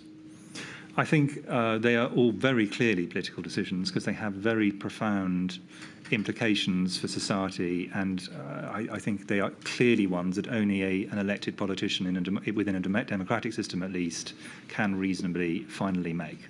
We can give advice of a technical nature as to what would happen in this situation or that one, but ultimately these are political decisions. And is that why do you think that these matters have become, of course, so divisive, why this whole debate has become so politicised, and why so many commentators have taken such entrenched positions? Well, I mean, I think, in a sense, they are political, and therefore it is legitimate. They are open to political debate. I think within that, there's a bit where I completely thought that the debate was not only legitimate but healthy, and there was a bit which I thought was less healthy. The health. Would it be helpful for me to say that? Please. Yeah. The healthy bit of the debate was I think it was quite right that for example, the balance between a public health intervention and essentially, for the sake of argument, freedom to do what people want is had openly and within a democracy. I think that's quite right. Where I thought it was not legitimate was for people essentially to change the facts to fit the political agenda that they came with, and that there's no doubt that there were examples of that, where people essentially ignored facts, twisted facts, in my opinion, that were facts. They weren't model outputs or anything, they were facts of life, because they were inconvenient to the political position they took. That doesn't strike me as healthy in the environment of a very major national crisis. But the debate seems to me something quite rightly that should happen and ideally happen in the public domain and in Parliament. And therefore, there's a fundamental point to be made, isn't there, about the role of SAGE and of the CMO in the GCSA. Firstly, you could only advise in the public health sphere. Correct. Secondly, whilst you could advise, of course, on the indirect and direct consequences of whatever decision the government might make in terms of the effect on mortality, bluntly, on how many people would die, it was exclusively a matter for government to weigh up the mortality issue, the number of deaths, to weigh up the economic and societal harmfulness resulting from, for example, a lockdown. That was never anything that SAGE or you or Sir Patrick could advise on directly. Correct. Can I add just a slight addition to that? Completely agree with the point. So let us take an example. If people are moved into a greater degree of poverty, that has a public health implication. You referred to this earlier. Yes, so I think that is a legitimate thing for us to put before government, but the decisions absolutely have to be for government via elected ministers. Because there is a very clear and recognised link between poverty and deprivation and public health. Correct, and also education, same is true. You've described in some detail how you relayed the advice from SAGE. and you've now described the limit on the role of SAGE and the CMO and the CSA. Does it follow that you never said ever to government, my personal opinion is that you must follow a particular route or outcome? You must, for example, impose a mandatory lockdown. You must impose a circuit breaker. You must do this. Did you hold yourself back from opining on the ultimate issue, if you like, and restrict yourself always to giving advice on the outcomes, the risks of whatever decision the government might make? I hope, and I think the evidence from the ministers has said this, that I was and Sir Patrick was very careful to be clear and blunt about the public health implications of decisions taken or not taken, but not to say, therefore you must, or I think you must, because that is absolutely a political decision at the end of the day. Having asked you to address that point, in fact, when we come to lockdown 3 in January 2021, was there curiously a process by which all the UK CMOs did advise on the public health position and on the state of play across the United Kingdom in terms of the transmission of the virus at that stage, which did lead directly, of course, to the government imposing the third lockdown? Yes, I mean, and I think there are two situations on this. The first one is the UK CMOs advised a move up to alert level 5, as it was then termed, go into the details, knowing that was something which would be politically important. But this wasn't us telling ministers in any of the 4 nations what to do. It was making clear our view that if they did nothing, the outcome would be very bad from a public health point of view. Ultimately, the decision is still that for ministers. And in fact, the decision as to whether to accept our advice on the alert level was in fact for ministers, but my view was they were pretty unlikely to refuse our request to move. The other situation, and I just want to be really clear on this one, is it is also legitimate in my view, and I did this from time to time, for me to give advice direct to the public, which they can choose to take or not. And in, for example, the winter of 2021, I did, for example, advise, which was not government policy, that people were extremely careful in their period around Christmas. That wasn't, in my view, political advice. That was public health advice. They could take it or not. It wasn't the government speaking. A very large number of people did take that advice. But that is a legitimate thing for a public health person to do. My Director of Public Health colleagues around the country would give similar kinds of advice in their regional areas, the CMOs in the other 4 nations. So that is intrinsic to the job of a CMO or a public health advisor. But that is very different from things that involve government or the force of law or the use of taxes. And in order to shoot as many hares as possible, does it also follow that ministers were absolutely clear that as the democratically elected representatives, it was exclusively for them to make the decisions and not for you or SAGE or any other part of the government machine that wasn't an elected representative? I think that a few of them in the early stages needed some help to see that was there was no option but for them to make the decision. But that wasn't because they were trying to shirk their responsibilities. I think they saw it as a technocratic exercise, and I saw it as a political exercise at the end of the day, that the technocratic bit was giving the technical advice. The political situation follows on from that. But I think once people had internalised that and there was no pushback on it, then I think ministers were clear that they ultimately held the responsibility to balance the various issues. In truth, were there ever any good or easy outcomes? So there were 2 things I said right from the beginning, and I, still don't think there's any reason to doubt them. The first of which is there were no good options. All the options were very bad. Some were a bit worse, and some were very, very bad. And the second is this was going to go on for a long time. So if you took an option, you had to be prepared to see it through for many months to years, rather than just seeing this as a temporary situation. And I think, again, this took a while for some people to internalise that this was not going to be in any way easy, and it also was going to be long, and it was also going to involve significant loss of life, almost irrespective, unfortunately, of whatever decision was taken, but where some decisions would lead to substantially worse outcomes from a public health point of view. And is it because ultimately these momentous decisions could only be for ministers that the mantra that they were following science was, in your opinion, inaccurate? Yeah, I mean, both Sir Patrick and I, when it initially happened, remembering that our job was to get science into government, thought, oh, this is a good thing. Government is recognising that science is important. Very soon we realised it was a millstone around our necks and didn't help government either, because it blurred the distinction between the very firm, clear demarcation that must and did exist between technical advice and political decision, for which people are then answerable in the ballot box and in Parliament. Did you ever judge that scientific advice, either from yourself or Sir Patrick or from Sage, was being ignored? That, for example, you were excluded from meetings where you would have expected to be present, or that inappropriate degrees of weight were being given to countervailing considerations?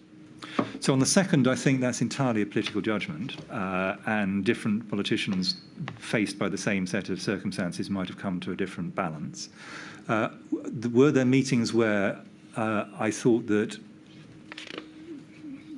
it was convenient to one or two people that I or Patrick wasn't there? Yes. But in a sense, that's the political process. Ultimately, the ministers were in a position they could have insisted we were there, and they didn't always.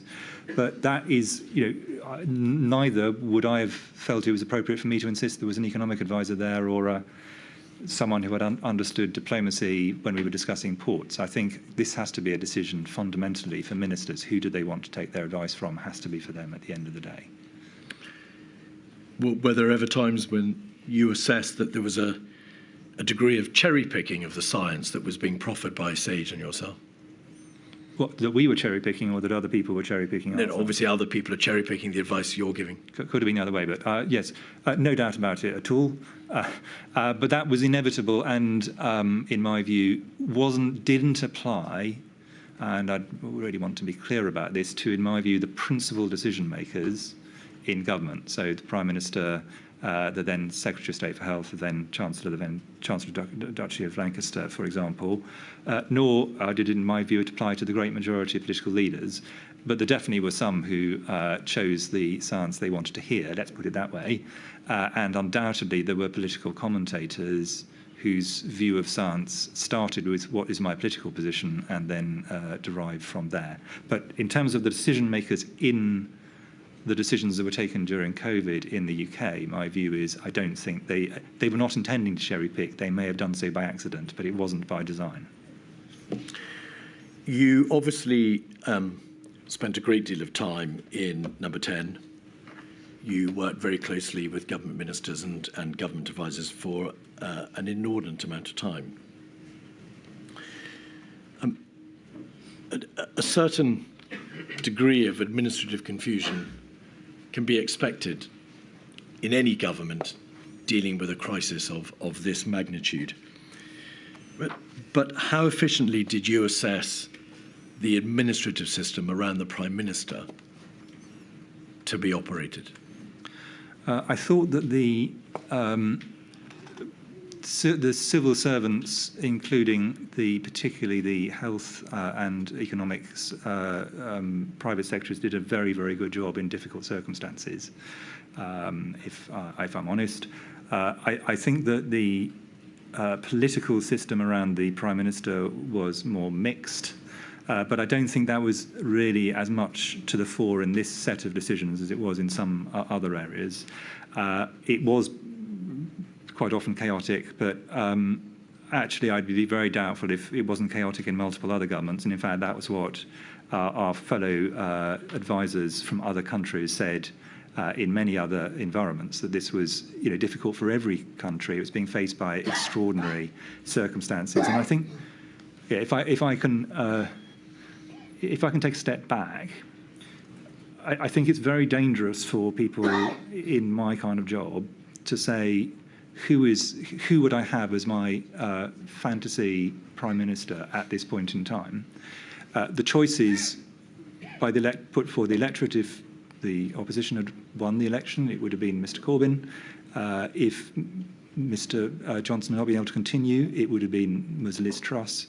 They would have had different sets of challenges and advantages as leaders. It's the job of the technical people to work with whoever is there. That is their job. And I think it is important not to personalise, in a sense, the situation between technical advisors and ministers. I think it's important to work with whoever is there. Professor, so that there can be no doubt, the inquiry has not asked you, and we're not seeking to ask you to express your views on the political attributes or ability of any individual. My question was directed solely at the issue of decision-making and the processes by which these momentous decisions were taken. There is clear evidence, although ultimately, of course, it is absolutely a matter for Milady to determine, that there was a difficulty in, or the Prime Minister had a difficulty in reaching clear, consistent positions. Ample evidence relating to oscillation or backing and veering, whatever have you. Did you observe that? Because, of course, you were there. I think that the way that Mr Johnson took decisions was unique to him.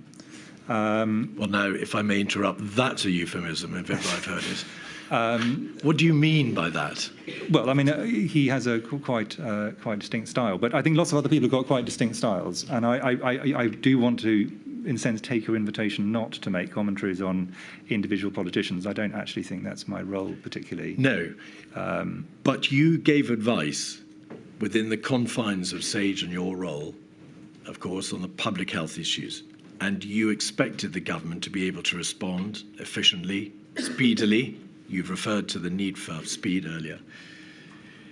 It must have been apparent to you that the government encountered significant difficulties in being able to reach collectively, through the Prime Minister or otherwise, decisions that they then stuck to and they consistently abided by.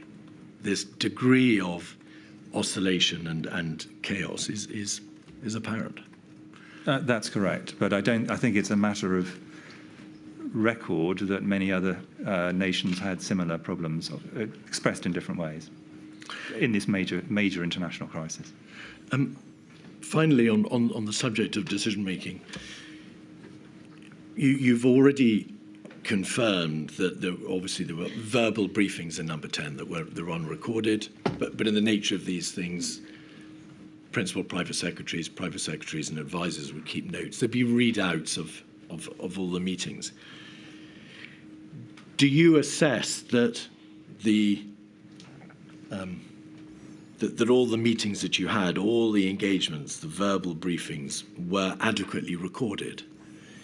That there were thousands of hours of meetings between yourself, Sir Patrick, and government, and they're not all recorded.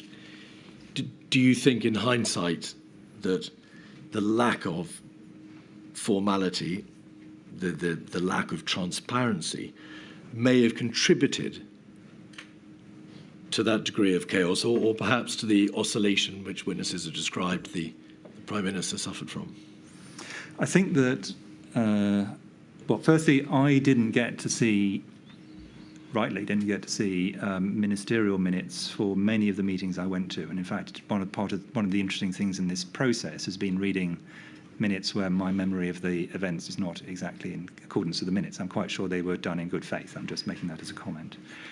Inevitably, a lot of the way by which senior ministers, including the Prime Minister, came to their position was done informally in conversation. And for example, one of the times where we had the most conversation with the Prime Minister in a small group, where he tended to be at his most focused, was in the briefing just before we did press conferences. That was not a formal meeting, that was really just working things out, but actually it allowed him to test out ideas not in public, which I think he valued and I think helped the decision-making process. But that wasn't a formal meeting and it wasn't minuted. But I think that the decision-making meetings were from fairly early on.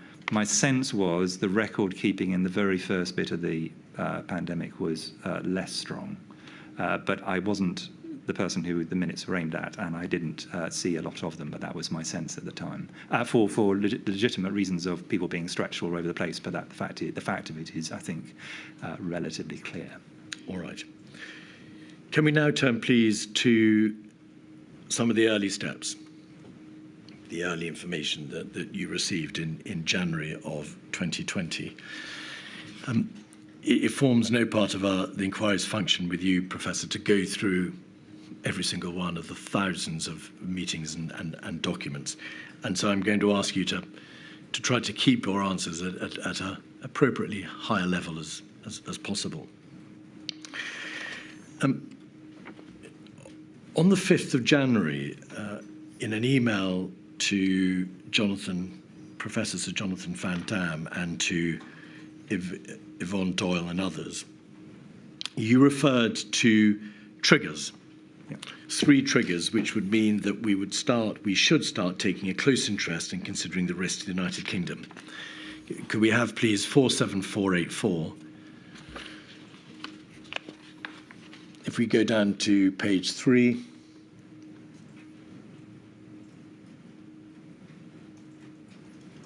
We can see that the genesis of the email string was a report from the press, I think, but of a report from ProMed, the organisation about which the inquiry is heard, which provided information about the undiagnosed pneumonia in China. If we go back to 1, we can see that yourself and your colleagues were talking about this report. And then you say this: my view is that any of 3 triggers would mean we would start taking a close interest in considering risk to the United Kingdom. Healthcare workers dying, evidence of person-to-person spread, for example, in families, geographical spread implying a zoonosis is spreading. Just a couple of questions about those triggers. In subsequent email correspondence, Sir Jonathan Van Dam referred to that first trigger as meaning not that healthcare workers would die, but that there was transmission of the virus between healthcare workers. Which is the correct trigger? Is it death or transmission? Well, I meant mortality, and I'll explain why. But actually, I thought the way that he moved it on to healthcare workers having transmission was probably sensible for the later stage, because it was clear the first one was less relevant. So if I can explain, if you want me to, I can explain why I chose those 3 triggers. Well, just briefly, if you'd be so kind. The first one, which I think is important, is what I wanted to capture was a disease which had a high mortality if you have very close contact, even if it didn't spread very widely in the population. And examples might be MERS, SARS, or Ebola. And those wouldn't be captured by something that had very widespread community transmission, at least until quite late on in the situation. So that was the reason I put that one in a sense, separately from person-to-person spread. Sir Jonathan, I think very reasonably, said, well, healthcare workers are people who come particularly closely to people who have got significant symptoms, and they're an important subset in a sense of 2. So I think he moved my triggers on. I didn't think that was unreasonable when I subsequently saw that. All right. It's obvious that from this point on, a number of you, but particularly you and Sir Patrick and Sage, were focusing on the issue of person-to-person transmission, how transmissible was the virus. Also on the issue of asymptomatic transmission, because as we've heard from other evidence, you need to know the degree of asymptomatic transmission to work out the body of the iceberg, of which death and hospitalisation are only the tip. You need to know what the body of the virus is doing. And also, of course, the degree to which cases were in reality spreading beyond China. Yeah. On the 13th of January, there was a NERVTAG meeting in which NERVTAG noted that it had been stated that there had been no significant human-to-human transmission, which implies there may be some evidence of limited human-to-human transmission which has not yet been made available. We should be cautious about making conclusions about the absence of human-to-human transmission. My question to you, therefore, is this. In relation to the continuing assessment of whether or not there was sustained human-to-human transmission, did SAGE and did you apply an appropriate precautionary approach? That is to say, to recognise that unless and until it has actually been positively excluded, it's better to assume and to work on the basis that that human-to-human transmission will be or is sustainable. Are you talking about human-to-human transmission in general or specifically asymptomatic? Just to No, I'm talking about in general because this is a 13th of January meeting before the issue of asymptomatic transmission becomes truly apparent. Yes, I mean, in general, my view is we were by that stage putting a really quite considerable degree of interest and emphasis on this particular outbreak, even though we didn't at this point have clear evidence of human-to-human transmission that we can sense put our foot on, also the WHO position. But I think there was a general view that it was looking worse rather than better as time went by. So when this first, just thinking it through from the beginning of January till the end of February, you start off from a situation where you have an outbreak, probability this will turn into a major epidemic relatively small, and probability of a pandemic very small. The further on you go in time, the less the probability this is just going to be an outbreak or indeed disappear at all goes. That probability goes down, and the probability of a major epidemic and then subsequently a pandemic goes up. So it's a continual process that happens over that 2 months period. On the 14th of January, Sir Jonathan Van Dam alerted you to a Reuters report, which had been issued on the 14th of January, in which there is a reference to limited human-to-human transmission of a new coronavirus. And it's obvious to Sir Jonathan, and it's obvious from that report, that there is human-to-human transmission among families, but that it's not become sustainable in a wider setting. The trigger, going back to the triggers, or one of the triggers, was, in addition to healthcare workers dying and geographical spread, evidence of person-to-person spread, e.g. in families. So my question to you is this, is the very trigger that you had identified, or one of the triggers that you'd identified as being of importance, didn't require sustained wider community transmission. It only required transmission in a more limited setting, for example, in families. Was that not already occurring, and was not the evidence that that was occurring already apparent by that date, the 14th of January? I think that by that stage, we were pretty clear that there was at least some person-to-person transmission in close settings. So that's, say, healthcare and family settings. That's a long way from saying this will become a community outbreak, let alone a pandemic. And I think one of the things that bedevils some of the discussion of this is people think of this in a binary sense of it's either likely to be or it is not likely to be a pandemic. It was gradually shifting probability curve. At this stage, it's still on the less rather than more likely on the basis just of this evidence. But what this does demonstrate is that you're heading the wrong way rather than the right way compared to where you would have been 5 days previously, because you now have evidence that is not overwhelming but pretty confident there is now person-to-person spread, at least in this narrow sense. The question was not designed to elicit when you might probably understand there to be a pandemic. No, it was addressing the fact that by your own trigger, by your own self-identified trigger, it does appear that at that relatively early date, the 14th of January, there was family human-to-human transmission. Absolutely. And therefore, the trigger which you'd identified for government action, because that's what the triggers were designed to meet, had been met. The trigger was designed for government to take it seriously, which is not the same quite as... it takes another, I think from memory, 7 days before we get to the point of saying we've got to call Sage. This is going to get into very.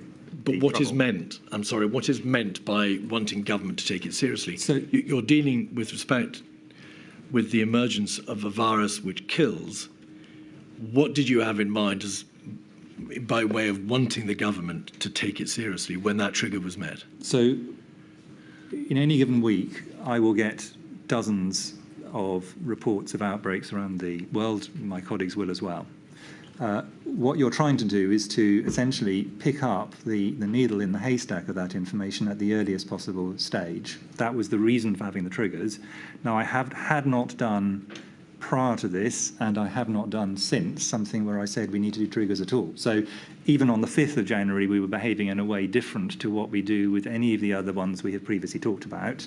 And we were having a lot of conversations around this, at this point, what looked very small outbreak in a country the other side of the world, demonstrates the level of concern that we had relative to the multiple other outbreaks we get every month.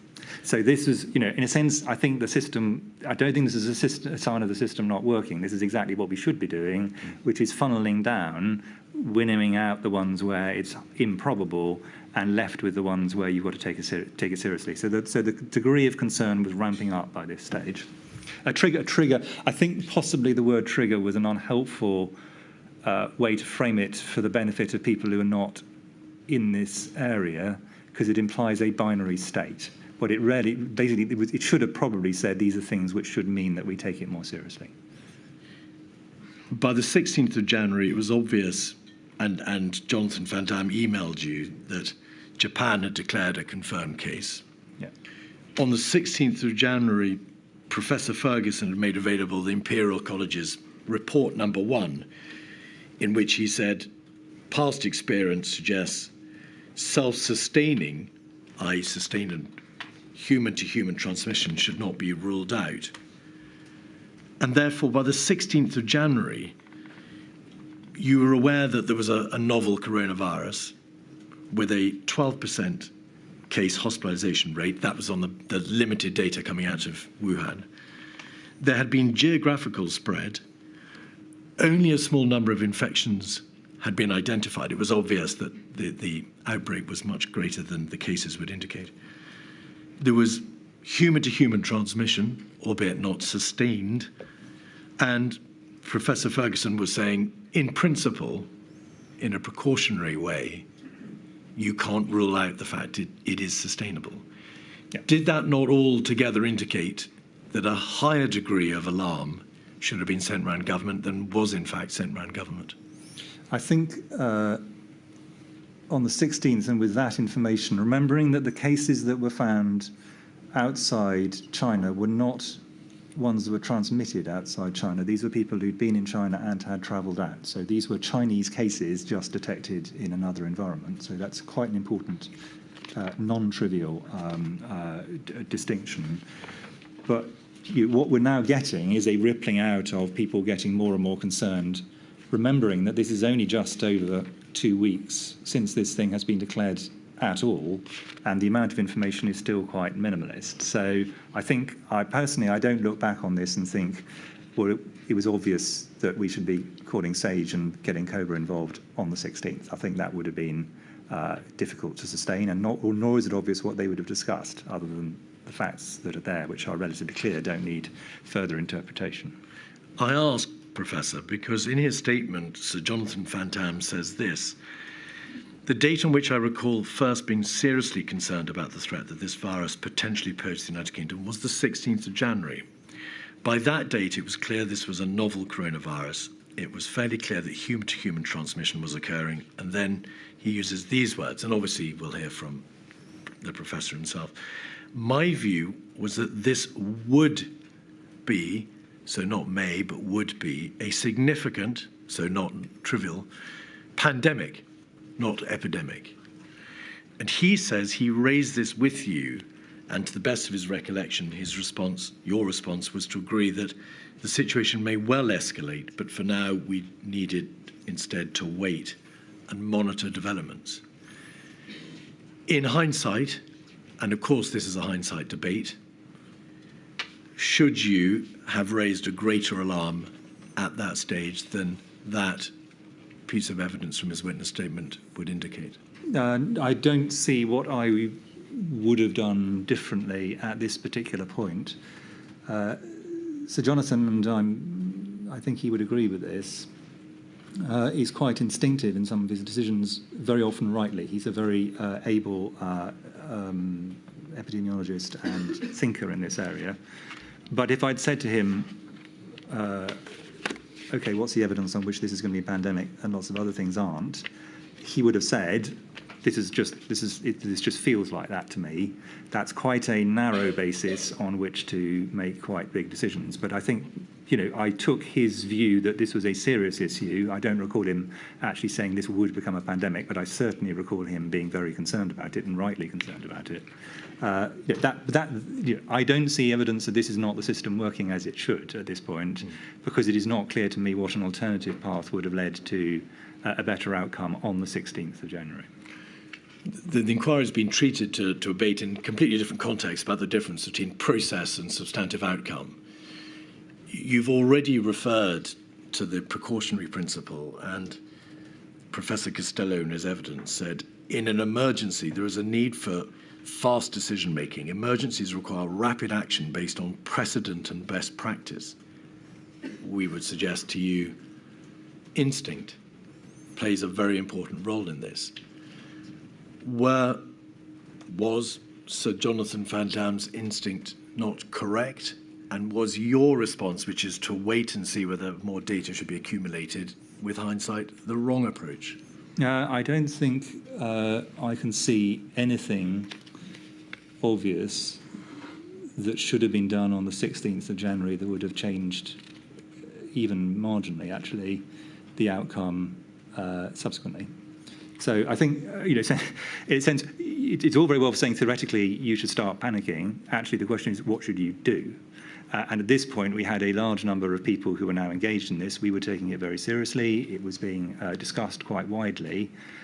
This was a short period before we asked for SAGE, which I've almost never called for a SAGE before.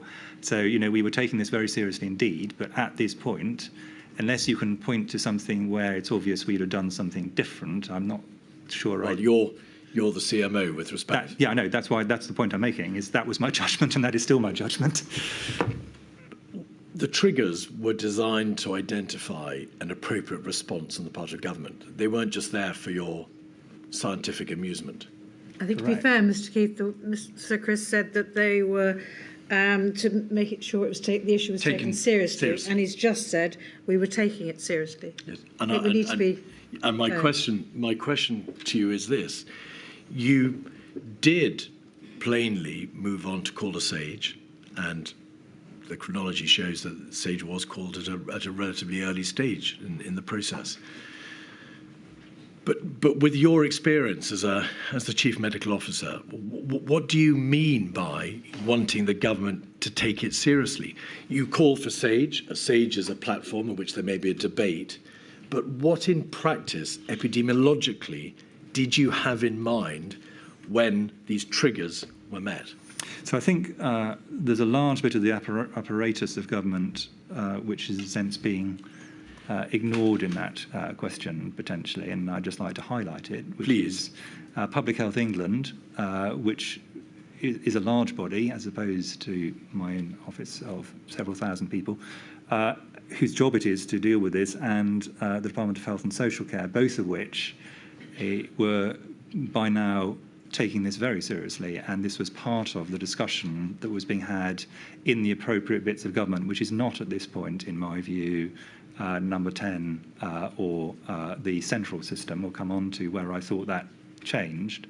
But at this point, I think the right bits of government were taking this very seriously. So I don't think, and that's the basis on which I'm saying I think this was a reasonable level of response for, leaving aside Sir Jonathan's gut feeling, as you show, is still quite limited data. And if you look at Professor Ferguson's analysis, it shows pretty wide confidence intervals, quite rightly. He's basing it on incredibly sparse data. So I think we just need to be careful, and this is the reason I'm saying this, and the reason I'm going to defend this position where I know it'd be easier just for me to concede, is if, as a result of this inquiry, we start having a hair trigger for large numbers of things where the professional judgment is, let us wait and see, and that is the correct professional judgment, that would not be an advance.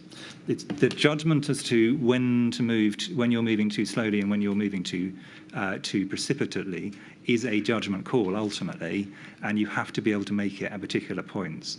There are various points along the path which we'll come on to where I would, in retrospect, have made different decisions. This is, all I'm saying is, this is not one of them. You've used the phrase just then, let's wait and see. Did you say that, Professor, because at this stage, around about the 16th of January, your primary consideration was let's wait and see what the data shows? And the reason I ask you is obviously there are any number of things that might or need to be done.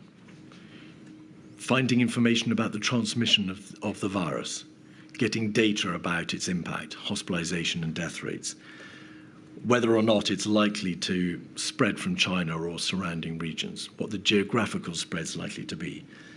But also, what can be done by way of preliminary steps to prevent a virus coming to this country, or what steps can be put into place preliminarily by way of controlling the virus if it comes to this country.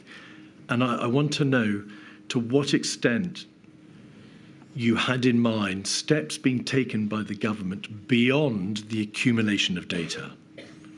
What practical measures, if any, were already within, under the horizon of these, well, the bodies that sat, of course, from the 21st of January onwards, and yourself? So all I can point to is that government has extremely able specialist groups, of which public health is the principal one, but also emergency bits in the Department of Health and Social Care, which were by now, at this point, taking this as a major part of their work. That was correct. But wait and see did not just mean Sir Jonathan and I had a chat and that was the end of it, government took no further action. It simply means in this situation that more data will allow us to actually decide whether we need to activate at a central government, cross-government basis, or whether this stays within these specialist agencies within which it was at that point in time still being assessed. Now, and this is quite an important differentiation. There is rightly a stage along the process which is done within the technical sphere, is done by Public Health England, done by the Department of Health, and there's a certain point where you cross a threshold, and it's a judgment call, where this becomes a cross-government problem, where wider bits of government, wider bits of the system need to be brought into play. Your implication, I would take it, since I'm saying that the health bits were activated at this stage, is that on the basis of this data alone, central government out with the health system should be being activated in some way. And I'm saying my judgment at the time and my judgment still now is I don't agree. I hope I'm plain. No, that's very plain, Professor. You referred to whether or not the government took no further action. Obviously, there's an issue there for government.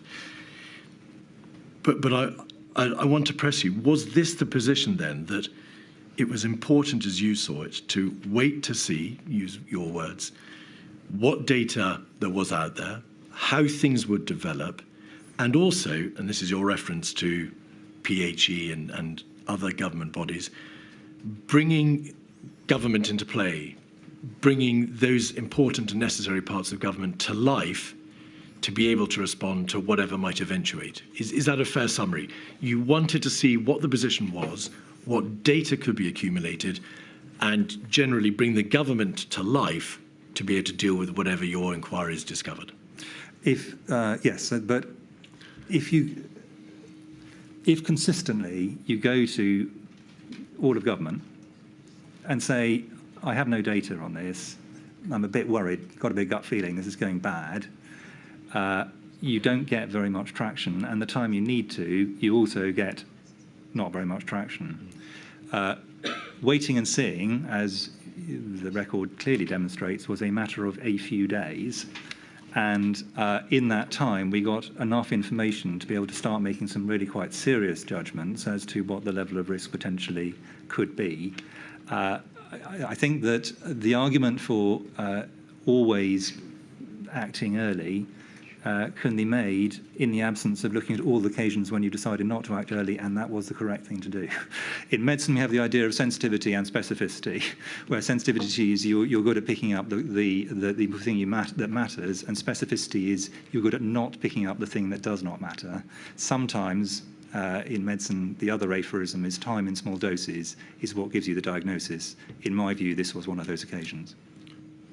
The question was not, in fact, asking you, Professor, whether it's important always to act early. Was it necessary, in fact, to have acted earlier? Than the 16th? Than the 16th? Not in my judgment.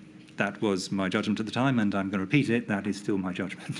And I think you have answered the question very carefully, Sir Chris. Right, we'll pause there, and I shall return at 2 o'clock, please. All rise.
Yes, Mr Keith.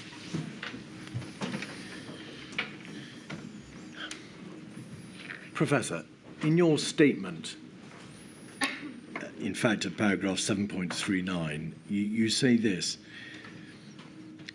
as of January 2020, I had a good awareness of the UK's capability to respond to a pandemic. You thought that it was, or you considered it was capable of responding effectively to small outbreaks. And then this: I had no illusions that the United Kingdom, or for that matter any other Western nation, was well set up to meet the challenges of a major pandemic with significant mortality. In a few sentences, could you just outline for us, please, where the deficiencies in capability were to which you were referring there? So I think that there were problems with planning, but the much more important ones are problems of establishment. So if you compare, let's start off with the establishment and I'll go back to the planning point. The model for healthcare at the foundation of the NHS was a very heavy bedded one, large numbers of beds, many more beds in the NHS at that point for a much smaller population. A medical system that was largely designed around infectious diseases, or infectious diseases as a major part of its work. For example, a lot of TB in the early parts of the NHS, so many, and then the erosion of public health facilities, which wasn't a dramatic one, but it was a continuous one over really quite a long period of time. And I think the inquiry has had from expert witnesses a laying out of how essentially that was whittled away over a whole series of administrations over a long period of time. So that's the system in terms of That's public the system, health. exactly. What about plans? So I looked at the pandemic flu plan at the point when we were beginning to worry about this, about the time we're talking about now, and it was pretty clear that it wasn't going to give us any particular help, frankly. So my view was we didn't have a plan that was going to be useful from a prevention or management point of view. It had a large number of useful components within it. There wasn't nothing helpful there. But the idea there was a respiratory pandemic plan for the kind of pandemic this was going to be, if it was going to be a problem, that we could just take off the shelf and follow the playbook was optimistic at best. So can I pause you there? Yeah. Just before we move on to perhaps the last part of your answer, could you just explain why, although we've obviously heard a great deal of evidence about the 2011 pan-flu strategy and the planning for flu, why in essence was the flu plan, whether it be the government strategy or any associated material, not of great or any particular help to this coronavirus outbreak with different characteristics and different potential countermeasures? yeah, there were some differences that were to do with the difference between flu and COVID, which are more technical. Actually, my view, having looked at it, was had we had a flu pandemic with a virus that had a mortality of, for the sake of argument, 1 to 2%, which is what we were thinking of at this point in time, it would also have been woefully deficient. So it was not that it was about flu and this was COVID. That had some important differences. It was about the fact this wasn't designed, in my view, to meet this particular need at all. And I think, if I'm honest, I think it really was clearly written by people who'd just been through a pandemic in which the mortality was very low. The H1N1 2009 pandemic. And I think that had just led to it wasn't that they were modelling it just on that, but it clearly didn't really meet the needs of a 1918 style flu pandemic, which in my view was the kind of model we should need to be thinking about. So the three big flu pandemics of the 20th century, so 1918, 1957 and 1968, seemed to me much closer to what we were going to see than 2009 if we saw anything at all. I'm not talking about the 16th of January, to be clear, but I think this was by the end of January, this is my view. Yes, you say as of January 2020. Yeah. And then coming back, please, to plans, you've dealt then with the the genesis of the existing plan.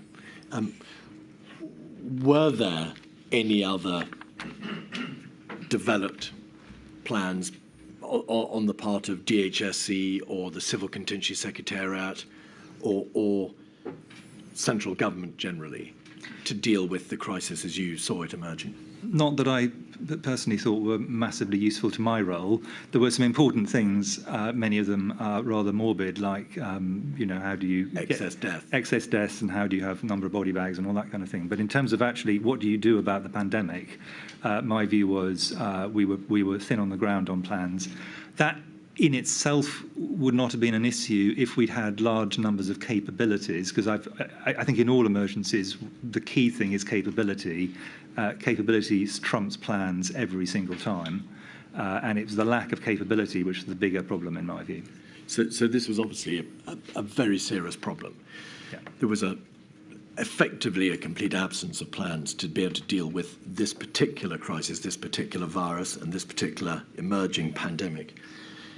The system, in terms of beds and public health facilities, was on the edge anyway, and there had, of course, been no earlier consideration of what might be done because this was the first coronavirus which potentially was going to hit the United Kingdom in a major way.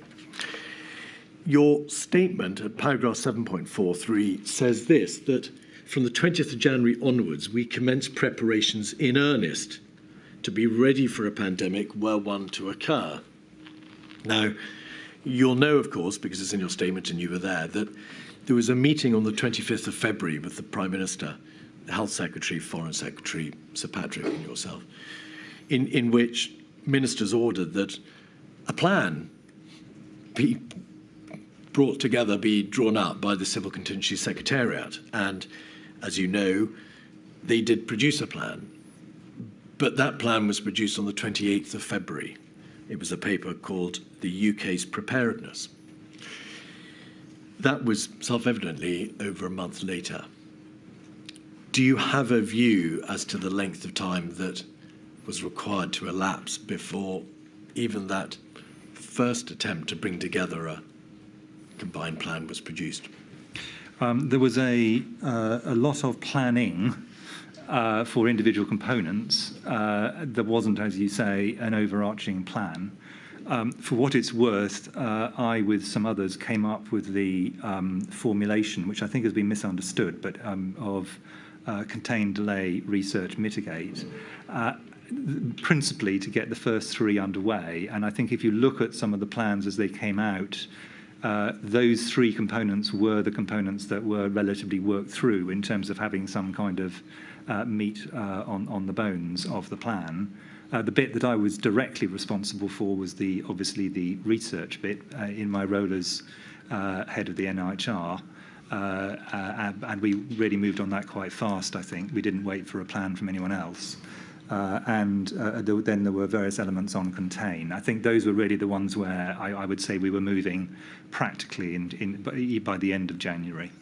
Professor, I'm going to ask you again, please, to slow down. I apologise for the snort in her absence. Sorry. I know you know that I'm waving my hand at you to try to slow you down. It's my enthusiasm to answer your excellent questions. Well, long may it continue, Professor. Yeah. You must obviously have been very considerably concerned by the absence of plans, because whilst there were no doubt many documents dealing with particular hospitals and NHS trusts and high dependency or HCID beds or facilities and ICU beds and so on and so forth, there was, in essence, and there had been no real consideration of what sort of countermeasures might have to be thought about and ultimately deployed. Is that a fair summary?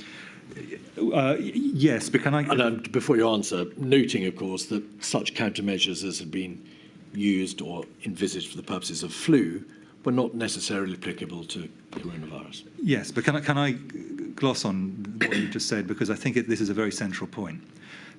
If there had been a plan, and I'm going to cause upset to some of my planning colleagues, but I'm going to do it anyway, a plan that was laid out, this is how the playbook should run, it would almost certainly have been the wrong plan and could even have slowed us down. because we'd have then spent ages arguing about whether this was the right plan and adapting the plan. So sometimes it is easier actually to start with a new plan, but what we needed was all the building blocks. And in my view, we had some of the building blocks, intellectually and practically, but we definitely did not have all, and they were constructed in many cases in quite a rush, really, in February and early March. But preparations, although you say they commenced in earnest, had to await, did they not, the outcome of whatever planning central government decided needed to be done, in large part? I would say that, as is usually the case in emergencies, in my experience, the people who needed to act started acting well in advance of the plan they were supposed to be acting on. Well, you've referred to the action plan to which you contributed, and we'll come back to that in a moment. That's the coronavirus action plan of the 3rd of March, which set out the government strategy. It's been described as a comms communication by some witnesses. And as you've accepted, obviously there were plans within NHS trusts and within particular parts of the system. But none of those plans, such as they were, or thinking, went directly towards the issue of what sort of countermeasures nationally might we have to contemplate. That came later, did it not? It did, and that, I completely agree. And so when you say in your statement, preparations commenced in earnest to be ready for a pandemic were one to occur, is that not just a reference to such strategic thinking as was done that led to the action plan and to various disparate parts of the system? There was no central plan telling the government how to respond nationally to the crisis until the end of February. Basically that is my view, and if I'm honest, I would go a little bit further than that. I would say that this may seem a long way down the track, but in mid-March rather, I wrote a kind of 3-page strategy document with tactical pillars underneath it, and I did so really because I thought it wasn't clear what else there was, so that was my attempt to do that. But it was a retrofitting of a strategy and tactical pillars in some senses to individual components that were there. It wasn't that nothing was happening, and I think the thing which people often assume is you get strategy, then plan, then operations. Actually, in emergencies, often that is reversed, and the plan almost comes last in terms of the strategy, how you lay the thing over the top. And I arguably, to some extent, that was true during these next 6 weeks. You've accepted, and Sir Patrick has accepted, as have other witnesses, that we could have gone earlier, in very general terms, in relation to the first lockdown. Do you consider that had there been either existing plans, fully formulated, thought-out plans concerning possible countermeasures, how the country should respond, or that if these plans had been produced somewhat speedier, more speedily than they had, acknowledging that it took from the 20th of January to the 28th of February to produce them, then we might have been in a position, or a better position, to have gone earlier. I don't think that.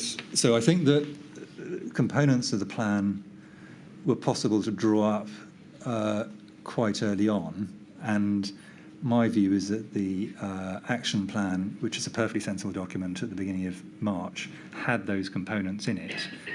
The fundamental bit, though, was what was framed as mitigate, which is interpreted by lots of people in lots of different ways. But Can we avoid the conceptual debate? Yeah, but the reason I'm making this practical point is that bit of the plan actually really had to wait until ministers had decided what their strategic goals were and the end point was.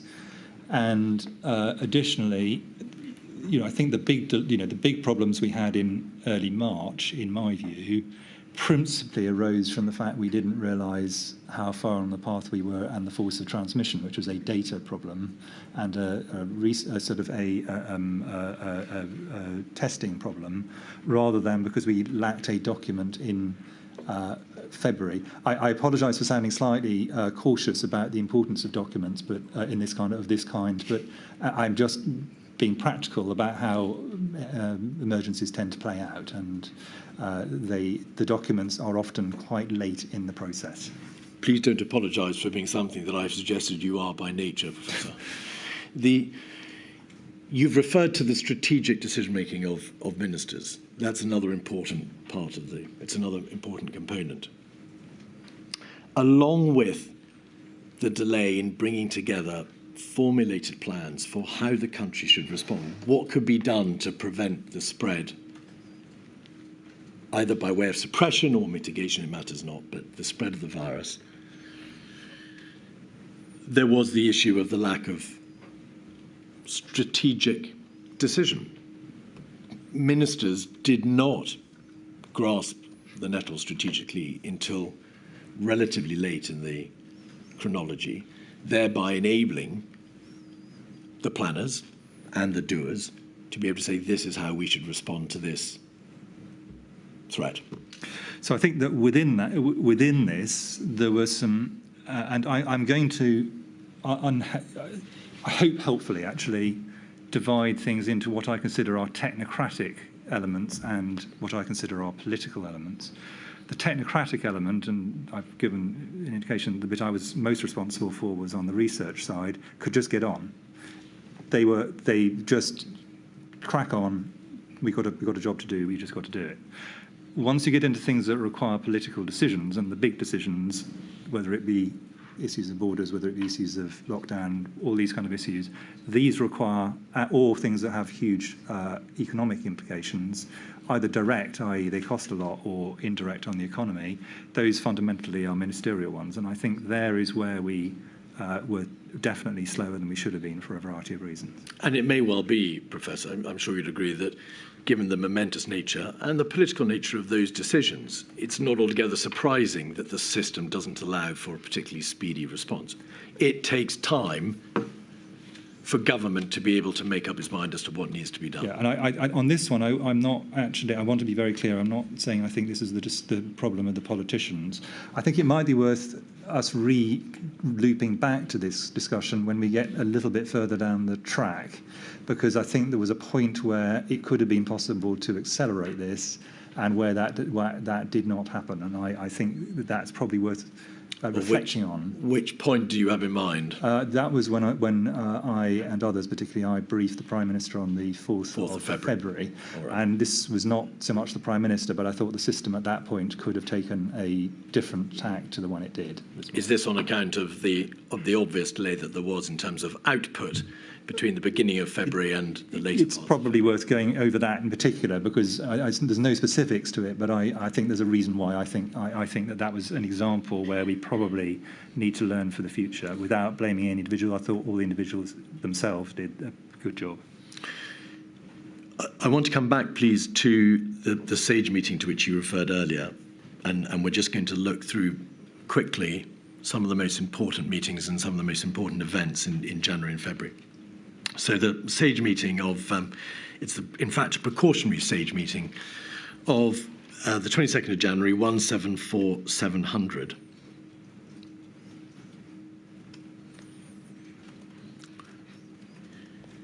On page 2 at paragraph 7, there is a reference to this. There is evidence of person-to-person transmission. It is unknown whether transmission is sustainable. So this is a reference to the earlier debate that we had, Professor. There was produced for this meeting a commonly recognised information picture, to use the wonderful nomenclature of government, a CRIP. CRIP 1, could we have that, please? 47544, page 4. Is this script for a SAGE or a Cobra? Well, it's dated. It's dated. The information correct as at Friday, the 24th of January. But the date given there on page 4 is a PHE risk assessment of the 21st of January. So it may have been produced for a 24th. Yeah, this would typically be a Cobra document rather than a SAGE document. In the middle of the page, it does say sustained human-to-human transmission, i.e. long chains of transmission within a community. Is that because there was a significant change between the 22nd of January and the 24th? or around the 22nd of January, in essence, it became clear that the human-to-human transmission wasn't limited, it was sustained. Yes. By this stage, I think there was confidence that there was at least some sustained transmission. And in fact, the Imperial College report number 3, to which you referred earlier, reported on the 23rd of January to government that human-to-human transmission, self-sustaining human-to-human transmission, was the only plausible explanation for the size of the outbreak. Were you certain, nevertheless, or how sure were you, nevertheless, at this stage, that human-to-human transmission was sustainable? I was confident, and I think everyone was confident, that it was sustainable at this point in time. That doesn't necessarily mean that it remains sustainable indefinitely. And if I can just take two recent examples, because I just want to illustrate, so I think it's quite a critical point in the way we thought about it for the next few weeks. If you think about the major Zika epidemic in Brazil, and if you think about SARS, which has got some similarities to this, including being a coronavirus, both of those were sustainable and along long chains of transmission for a period of time, and then they died out. So the idea that there is ongoing person-to-person transmission along long chains, and that inevitably means that you then go on to have a sustained, I mean in a different sense, over multiples of months to years, transmission, those two are, the first is necessary for the second, but not sufficient. Professor, I must ask you to slow down again. Sorry. You're going very fast. Around this time, in fact, on the 25th of January, there were some emails between Professors Woolhouse and Ferguson and with Jeremy Farrow, in which they debate, and Professor Woolhouse is particularly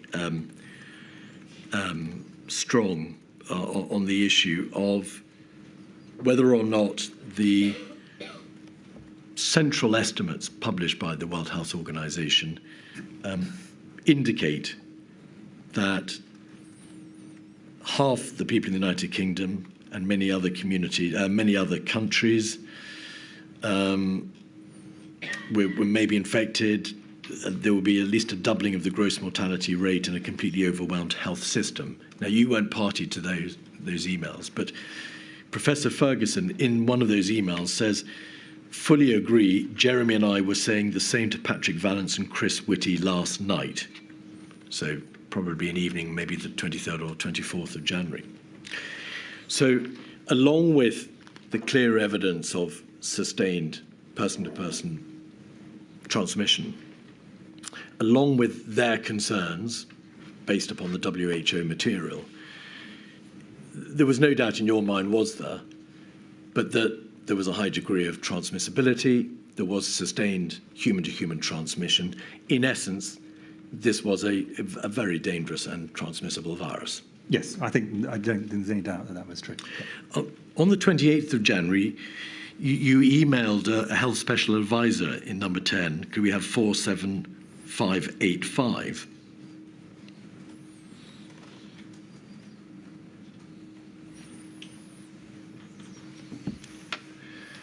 And you identify, and we've seen this email before, but you identify 2 of 4 scenarios as being probably only the ones worth considering for planning at this point. And they are, of course, at either ends of the risk scale. The first one is China has a major outbreak but brings it under control. The second one is the opposite end, which is the reasonable worst case scenario, which is that it spreads and it comes out of China. And there are those consequences that you set out in terms of the estimated, and I emphasize the estimated, R reproduction value, the mortality, the doubling time, incubation period, and so on. So at that time,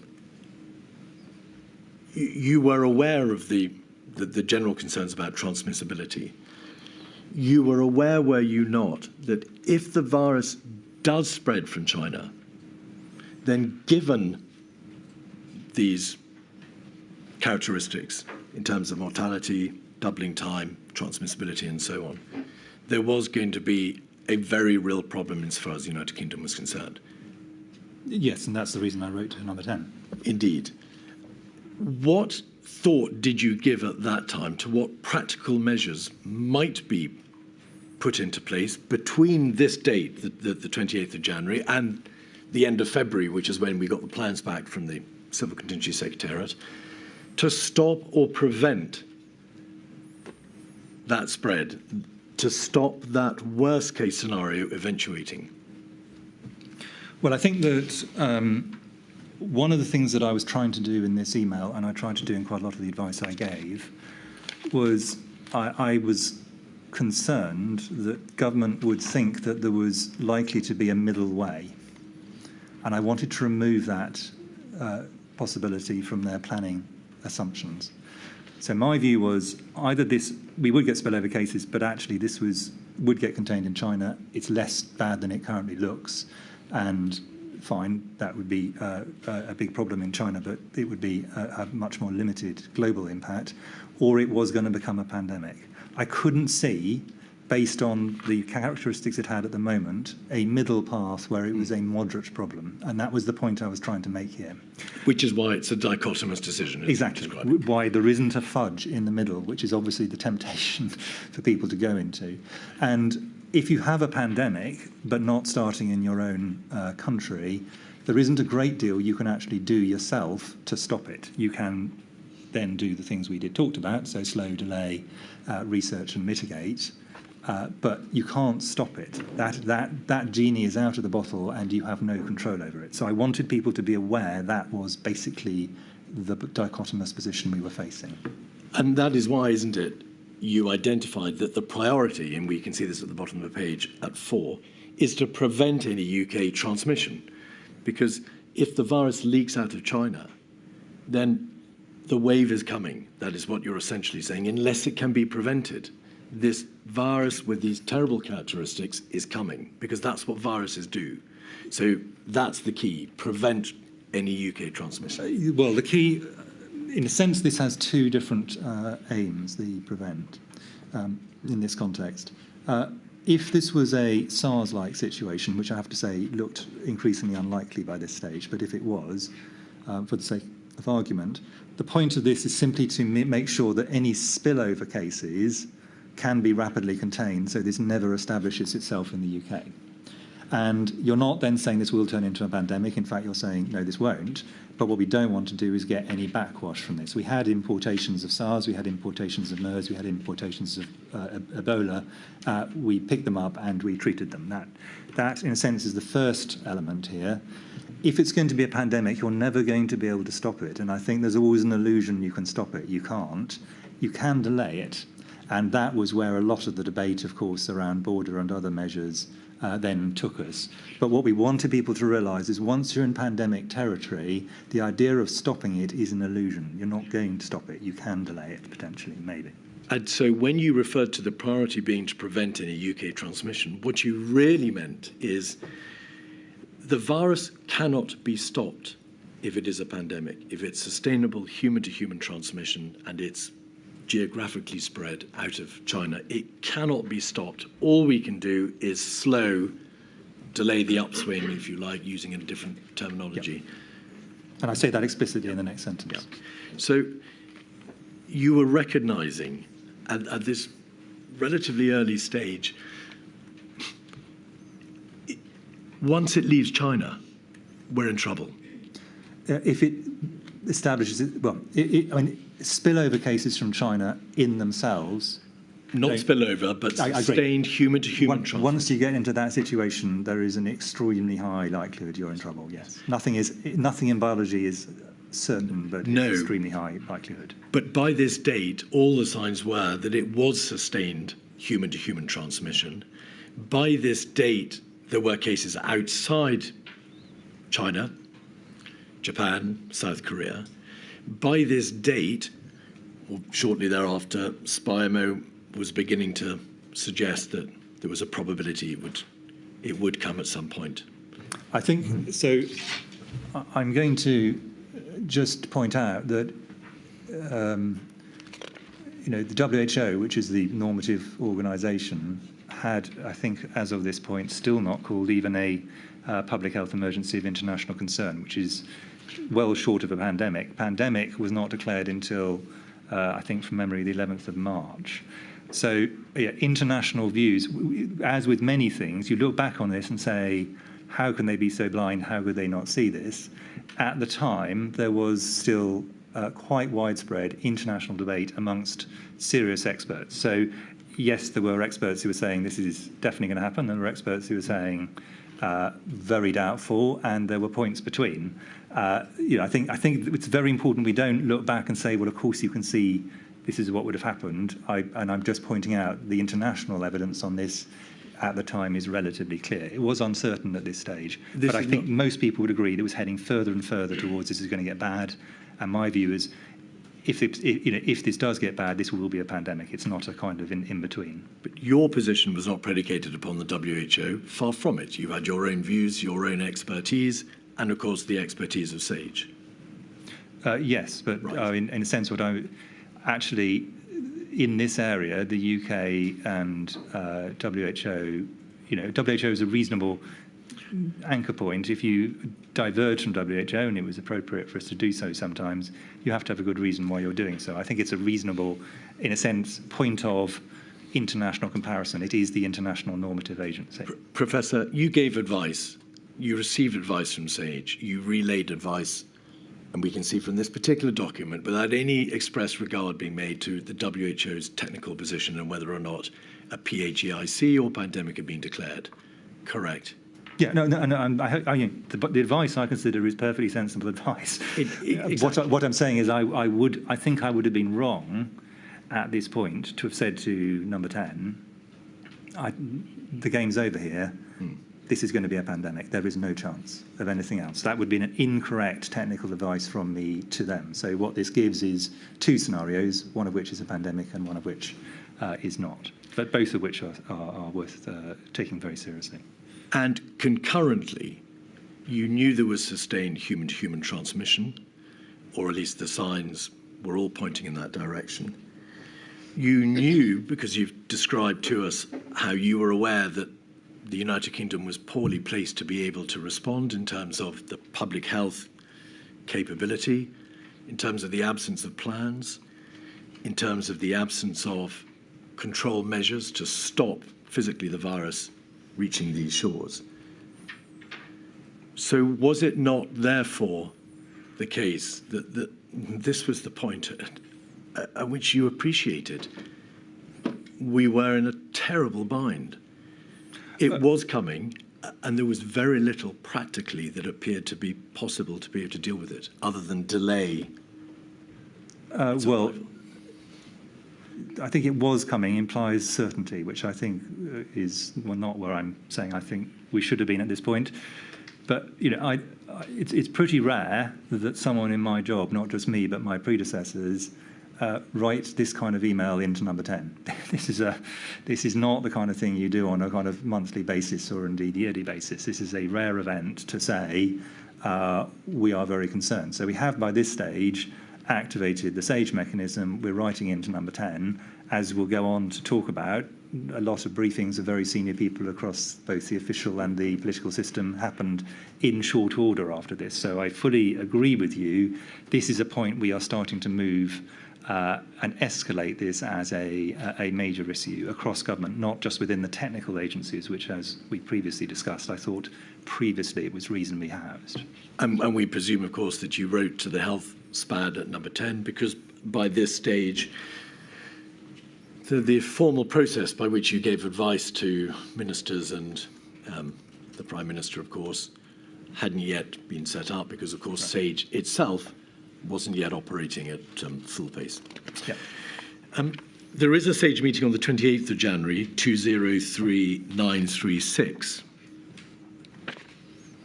So a week or so later. And on page 2 at paragraph 9, there's a clear reference to sustained human-to-human transmission. We can see it there. And then on page 3 at paragraph 28, SAGE says this: For United Kingdom, SAGE agreed that the current triggers, which would require a change in HMG's approach, are appropriate. Can you help as to why SAGE was still debating the appropriateness of the triggers as opposed to what change in the United Kingdom government's approach was required in light of triggers being activated, which of course you've agreed already they were?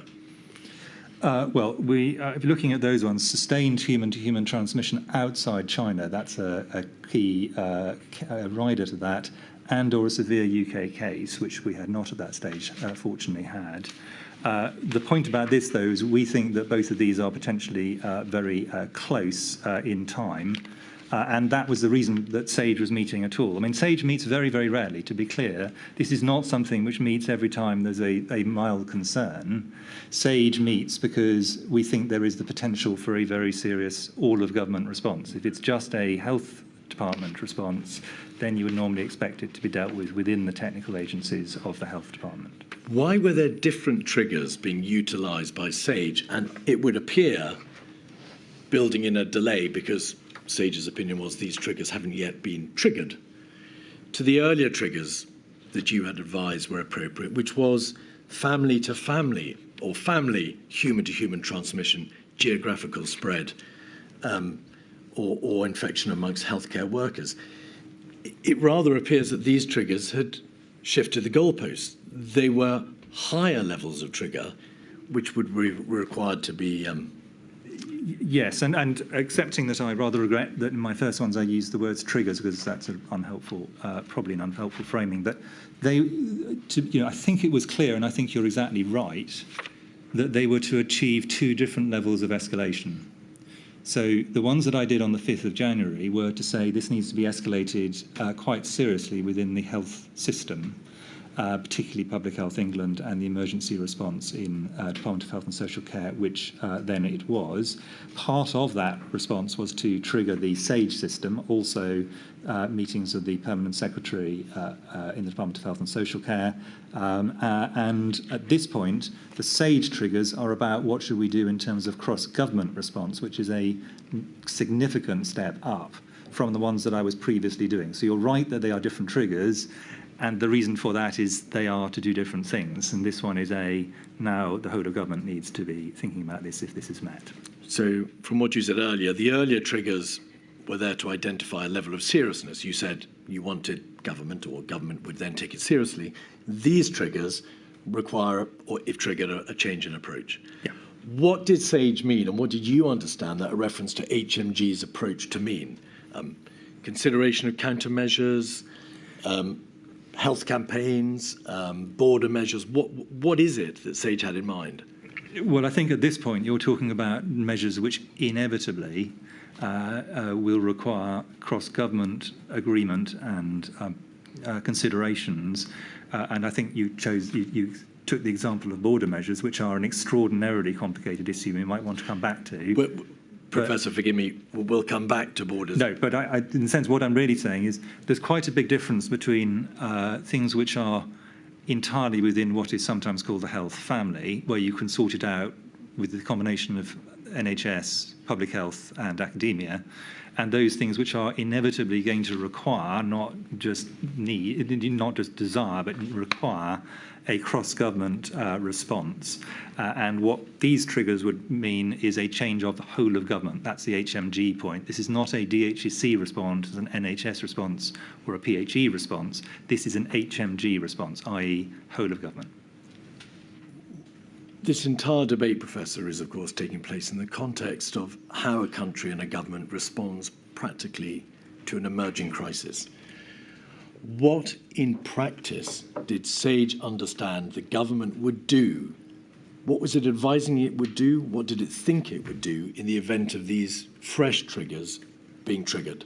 What in practice does it amount to? Can you help us? Well, the earliest things that would have to be considered, and they are not easy, and we should really talk about them either seriously or not at all, are border measures. Which require a lot of thinking, they've got implications for trade, they've got implications for diplomacy, they've got implications for the economy, they've got implications for consular, etc. But that's because one of your earliest things is to reduce the risk of importation. You also need to alert the overall economic system that that something which may well be a significant economic shock is in the vicinity. Doesn't mean it's going to happen, but they need to think about it, etc. There are a very large number of different things which will need to be considered. For borders? Is this all in the context of borders? No, this is in the context of the point about these are what are the things which cannot just be done within the health system. That's really the question on this. And there are some things very many things that can be done within the health system, but there are many things also which cannot be done within the health system. And I've just given some examples. There are many others. Well, let's look at borders. By this date, advice on port health recommendations had already been given. You'll recall yourself and Sir Patrick, yourself and a DCMO, probably Sir Jonathan Van Dam, advised it was too soon to do any additional measures on the basis of one case in Japan and one in Thailand.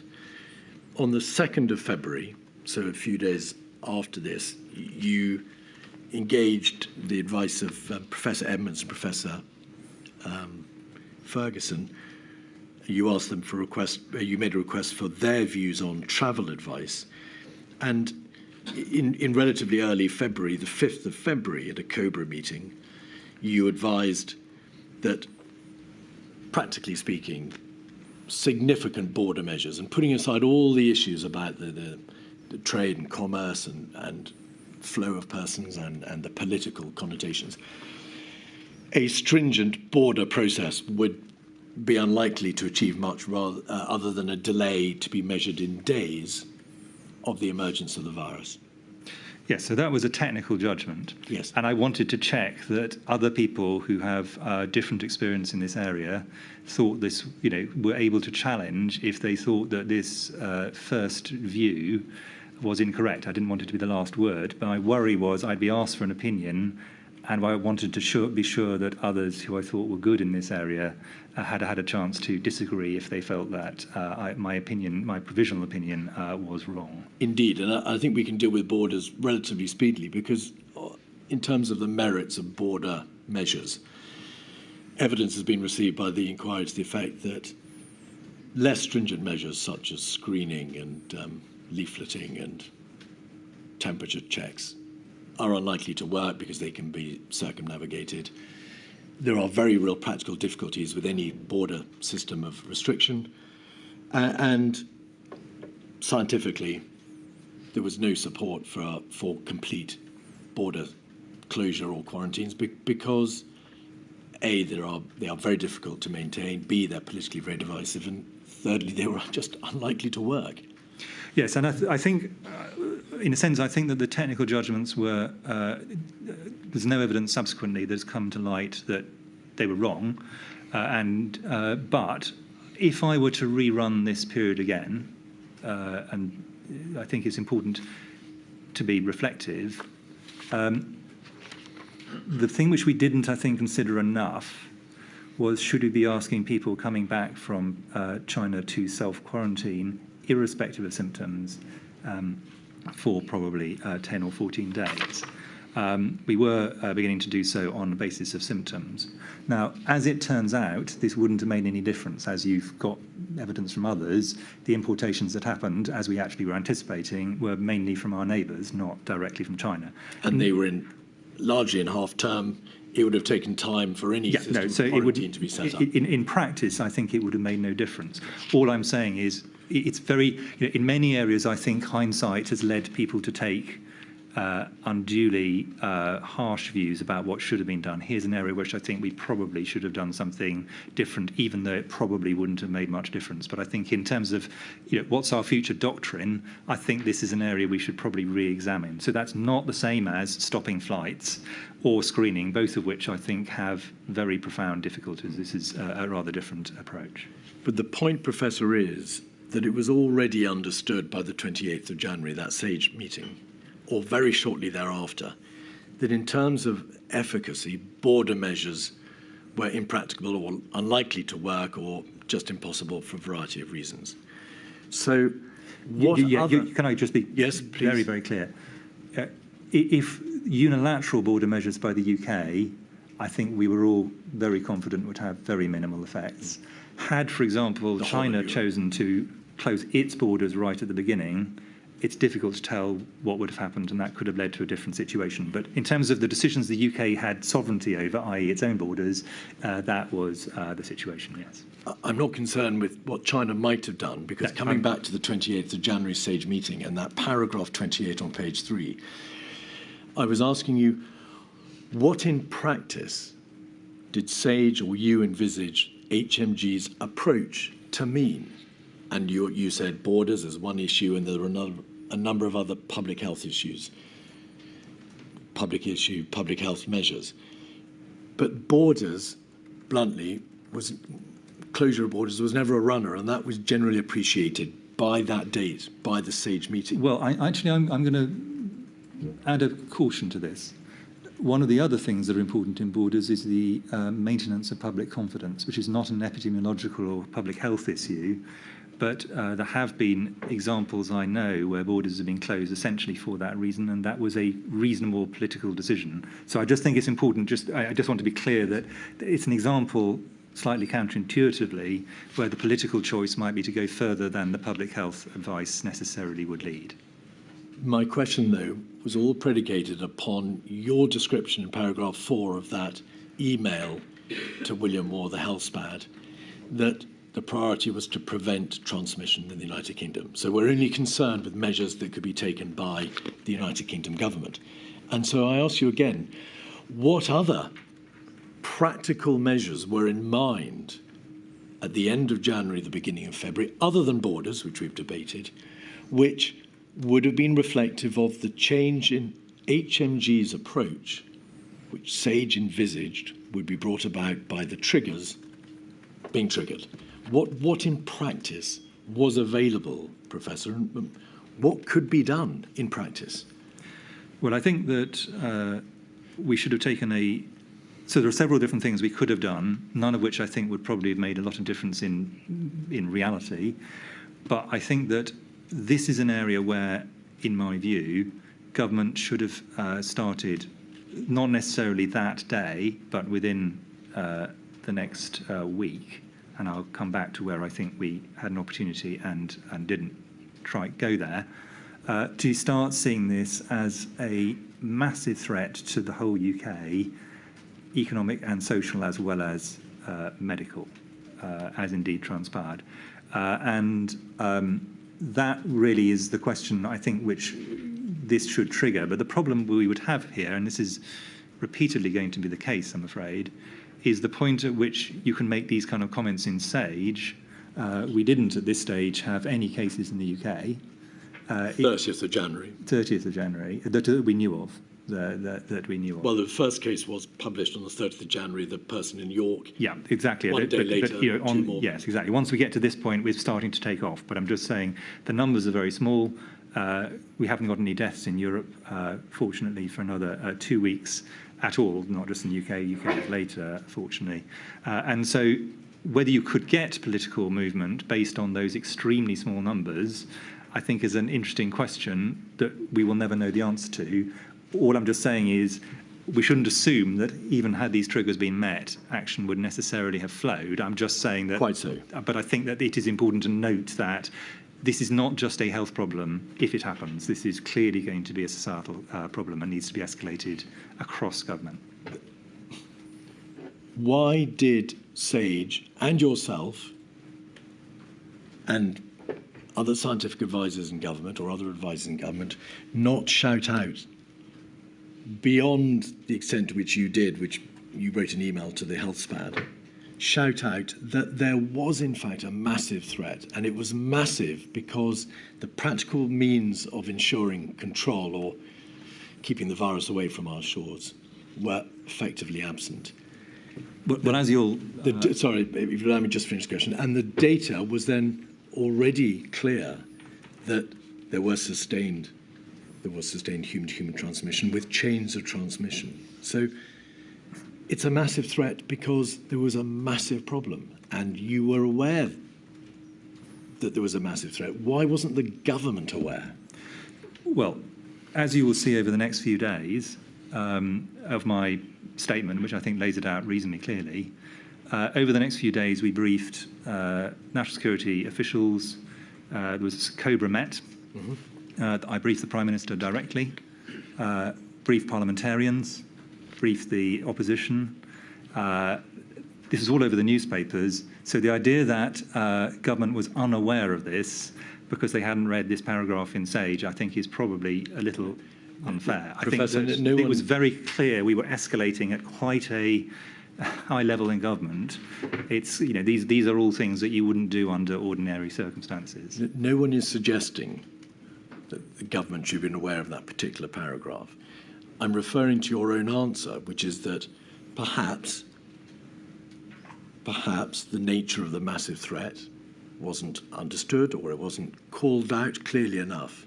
It wasn't appreciated, perhaps, by those who needed to understand it. You obviously called for a precautionary SAGE, and there was a precautionary SAGE, and there were multiple meetings of SAGE, COBRA, and then a stock take meeting on the 4th of February, prime ministerial meetings, cabinets, and so on throughout February.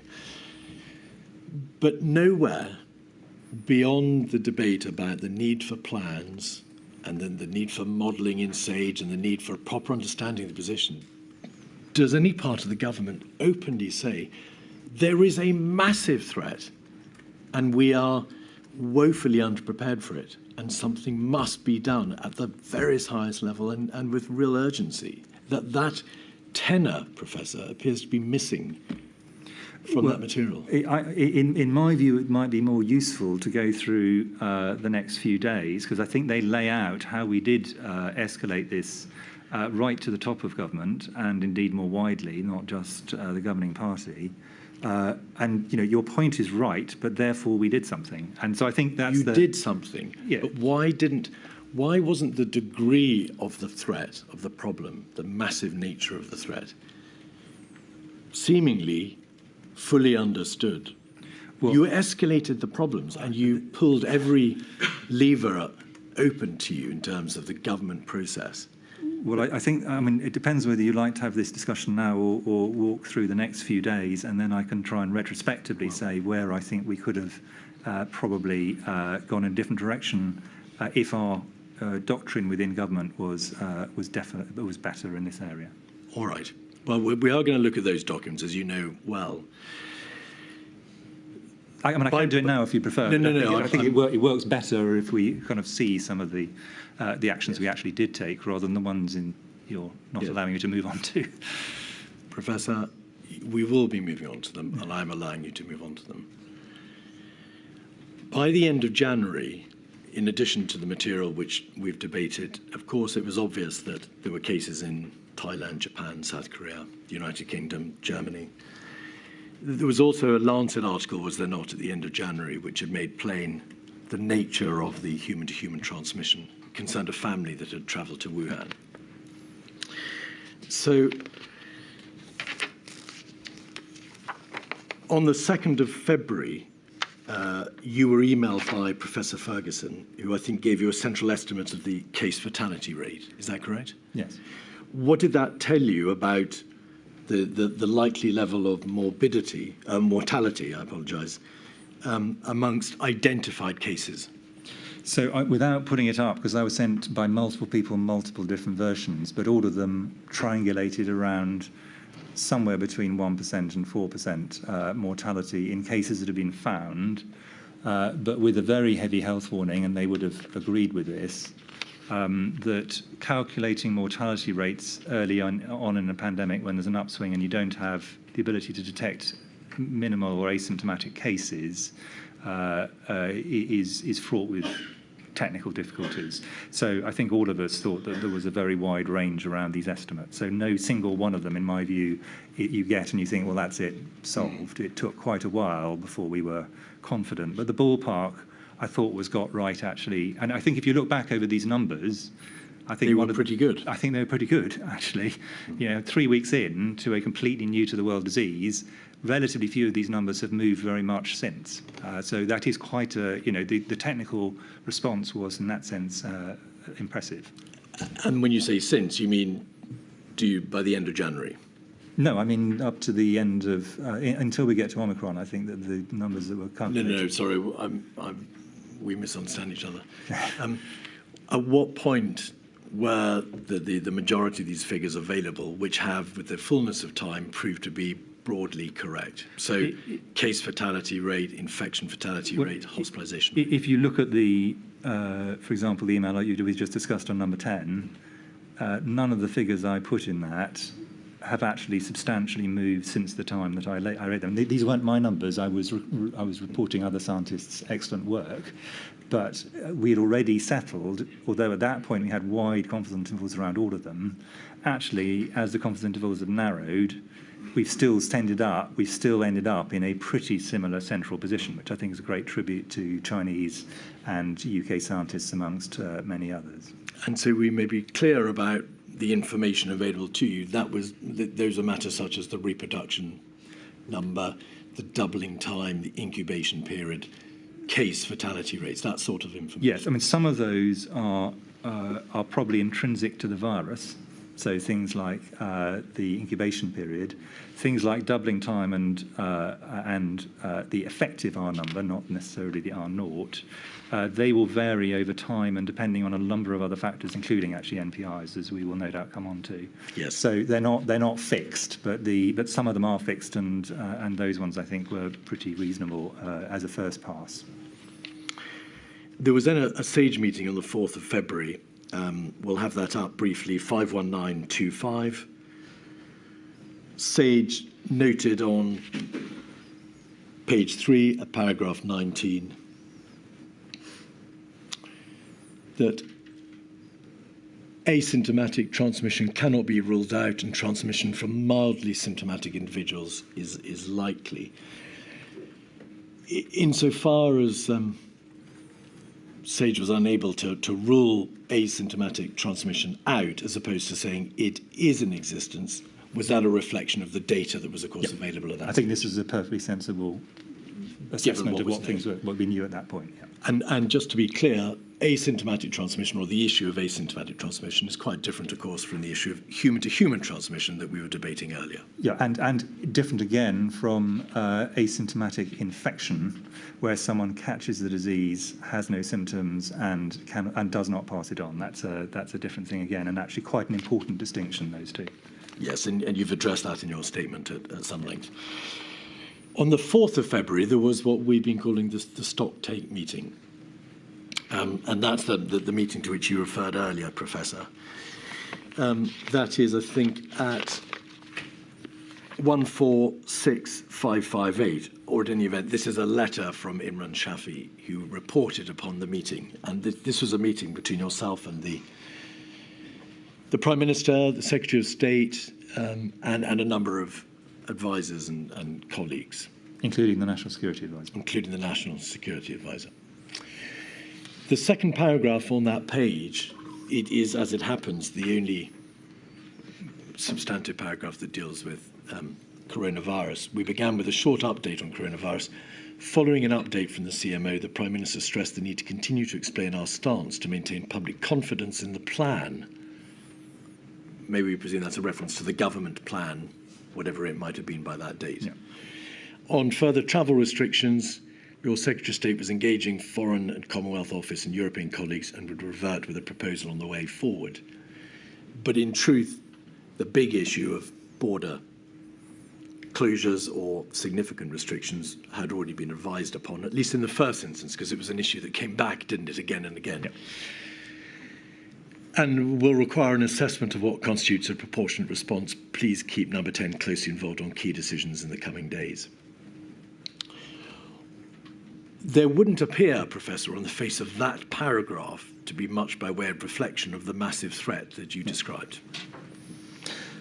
I agree. So can I give a little bit of a commentary on this, because I think this is a fundamental issue of not of the individuals, and I want to be very clear. I think the Private Secretary, for example, is doing what he should do. He's an outstanding Private Secretary. He was, and a colleague subsequently. you have a situation where the Chief Medical Officer, and as you know from other documents, reported to the Prime Minister that there was a possibility, it wasn't a certainty, of a pandemic. And if this pandemic occurred, my view was it was reasonable to think this is not the same as a reasonable worst-case scenario, and I want to be clear. Can you go, please, much slower in this important issue? It was reasonable to think that we would be looking on first pass at maybe 100 to 300,000 deaths, which, to be clear, is pretty accurate compared to where we are, sadly, now. I wasn't saying this was certain. Now, important second point, this wasn't some maverick coming in and saying this. This is on the basis of SAGE meetings chaired by the Government Chief Scientific Advisor. COBRA had met. The World Health Organization has by now declared a public health emergency of international concern. This is all over the news. Now, the point I would like to make on this, because I think this is actually something where we really do need to think very seriously in government, is that had, let us say, the Director General of MI5 or the Chief of the General Staff come in and said there is a possibility of 100,000 plus people sadly dying from a terrorist attack or from attack on the UK, the chances that this would have been the response in the letter and that this is what would have, that the system would have continued as it did, next COBRA meeting, still chaired by the Secretary of State for Health and Social Care, I think is quite small. And the reason I'm making that point is this was not a new consideration. Pandemic infection, flu, but this is very similar to pandemic flu, has been top of the National Risk Register for years. This is not a new potential threat. So my worry has always been, and I think this, in a sense, reflects it, that hard geopolitical threats are treated in a different way, and in my view, entirely appropriate way, this isn't a criticism of what they do, to ones which are seen as natural threats or hazards. That, I think, is something collectively that we should think about without ascribing this to any person. I don't think, I think the same could very easily have happened under a number of prime ministers and with a number of others in the room. This is not a statement about the individuals, this is a statement about the system, in my view, underplaying relative to other threats, the natural threats, including health threats. So that I think is quite a fundamental point, because I think had we essentially had the centre of government electrified by this, I'm not saying the outcome would have been different, but I think it would at least have led to a stronger all-of-government think-through of all the potential consequentials. There's a lot in that, Professor. Can I just divide it up briefly? In terms of the system, the inquiry heard a great deal of evidence in Module 1 about how government system is differently designed as depending on whether or not it's dealing with a threat, a terrorist outrage, for example, as opposed to a risk. Is it that divide to which you're making reference in terms of the absence of perhaps an equally or the absence of an equally sophisticated or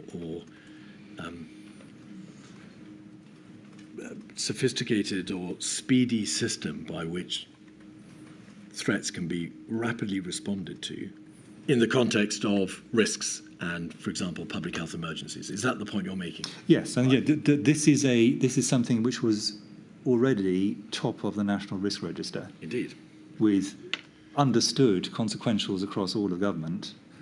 And that seems to me the reason why this is an opportunity where we probably could have moved up a gear or two across government. And as I say, I don't consider this as a personnel problem. I consider this as a systemic problem. If you'll allow me, you've made that point. And I'm not suggesting that this is a personal problem, that this failure, if it is, and we'll debate that, was a failure on the part of any given individual. But putting aside your very valid point about whether or not there might have been a different reaction if this had been a full national security crisis. The fact remains that the massive threat that you yourself have described is not apparent on the face of this paragraph. I mean, nobody at the heart of government appears to have been electrified, to use your word, by the information that there was a massive threat. Why was that?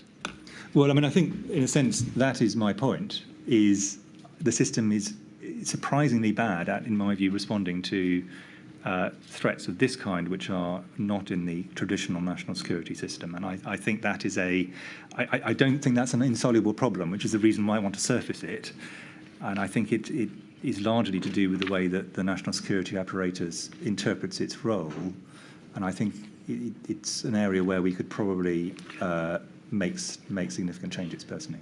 You have repeatedly, if I may observe, said we in government. You personally, did you see this letter after the meeting, the Stocktake meeting on the 4th of February? I can't recall whether I did. It wouldn't have particularly surprised me if I had. If you had, Professor, you would have seen from this paragraph that there was a complete absence to the necessary electrification, that there was a complete absence of any understanding that the threat faced by the United Kingdom was of that magnitude, as you have described, the massive threat.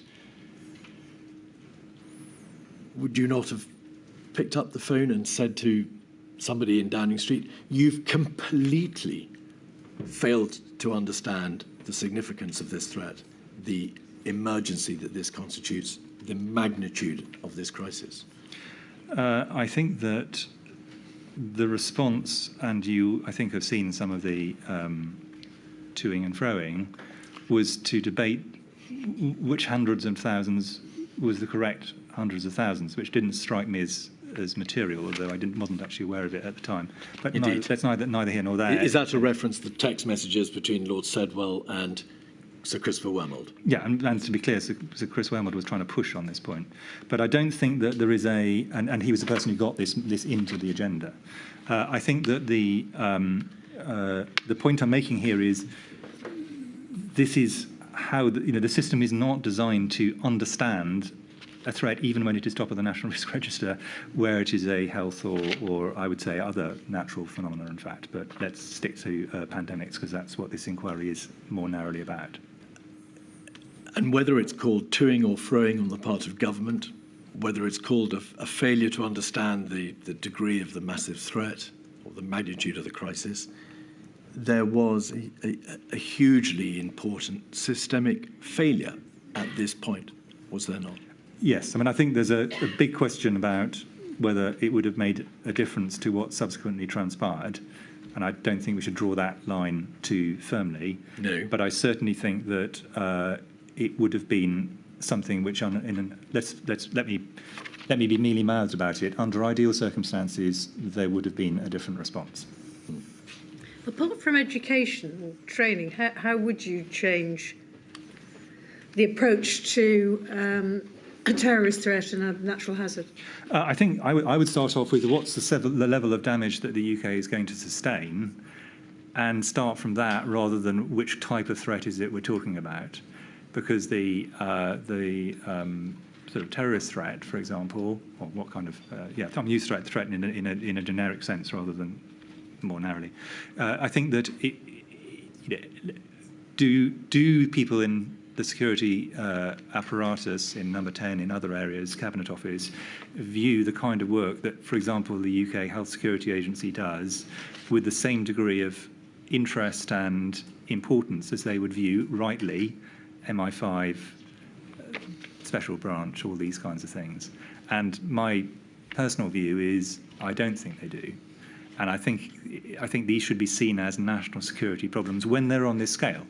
On smaller incidents, I think it's perfectly reasonable to take it differently. But I think if we're talking about something that is going to clearly have an impact across the whole of government, including very obviously on the economy, in addition to substantial loss of life, education, all these kind of things, then I think there is a strong argument for saying, why do we not put them, in a sense, on an equal footing in terms of the degree of impact they're going to have on society?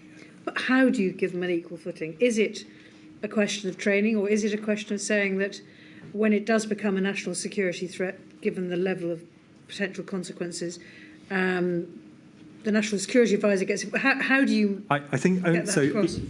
In reality, the only people who can actually operate, I mean, there are 3 departments that can operate across all government where government needs to do something. Number 10, obviously, Treasury and Cabinet Office.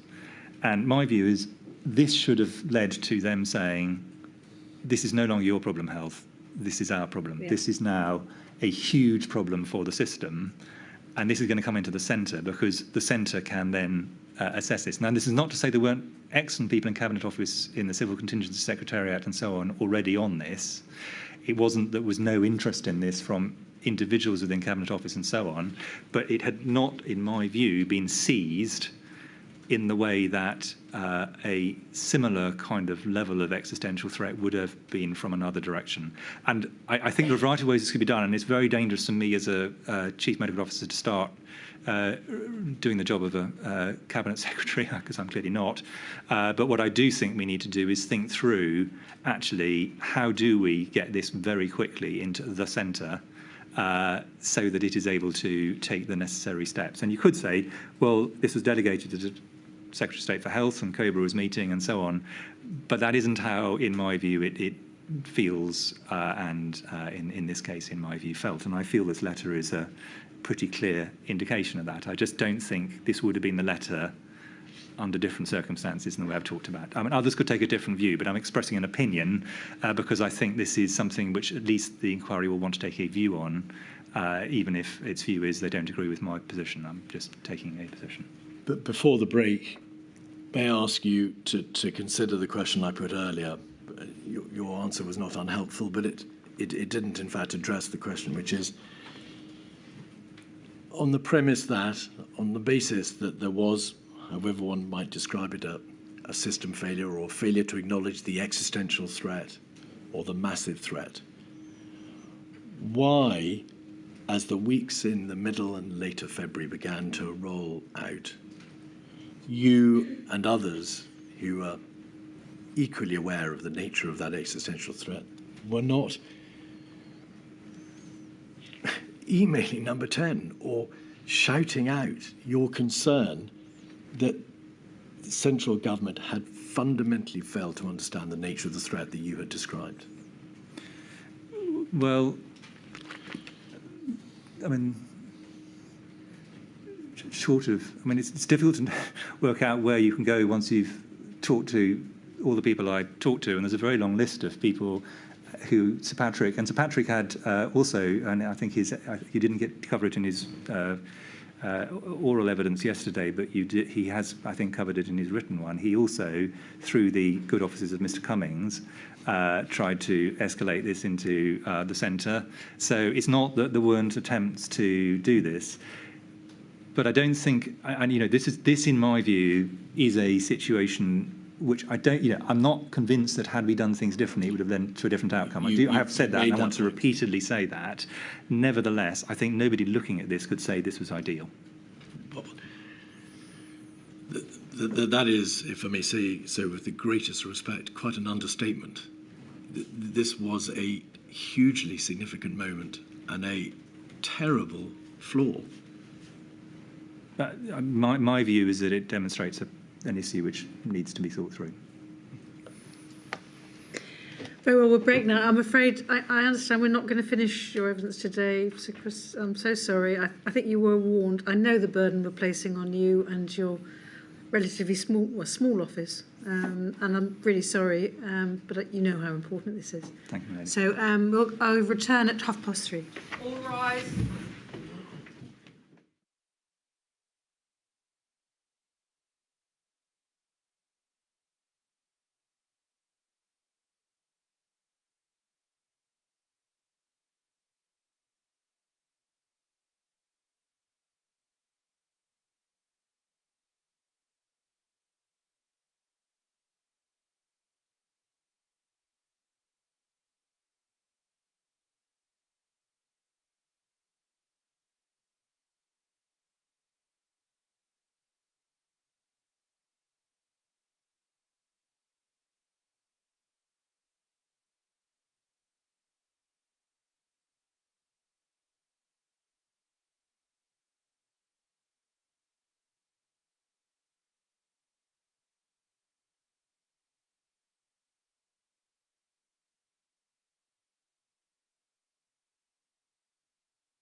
So, Chris, just so you know, I know the kind of concentration it takes to give evidence all day. So, and as you're going to have to come back tomorrow anyway, I've asked Mr Keith to finish tonight at about 4:30. And I think there's a limit to how much we can ask you to do in one day. Thank you, Melanie. So we were at the point of the stock take meeting, so-called, on the 4th of February. There were then, and you've referred in generality to these, there were a number of meetings, Cobra's, Cabinet, Sage, of course, throughout the rest of February. And your point about the number of occasions at which you address this looming crisis or massive threat is well made. I mean, there's hundreds of pages of learning produced by Sage and the subcommittees, and obviously the matters addressed at a variety of other different government meetings. There's a Cobra on the 5th of February. There's a paper produced by, I think, by the London School of Hygiene and Tropical Medicine on the 7th of February from its division CMMID. This isn't a memory test, Professor. Do you recall whether or not you were given that paper? It was a paper which dealt with the feasibility of controlling 2019 novel coronavirus outbreaks by isolation of cases and contacts. I can't recall, only because I received multiple versions and multiple papers, and remembering that far back, I think, would be optimistic. Indeed.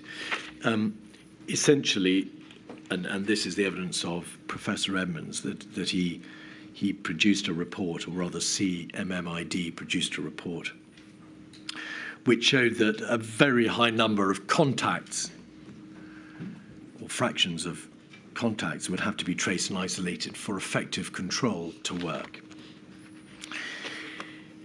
There was also, and you've referred to this earlier, a report 4 from ICL dated the 10th of February. This is the one you referred to, which said this, that there was an overall case fatality rate in all infections, asymptomatic or symptomatic, of approximately 1%.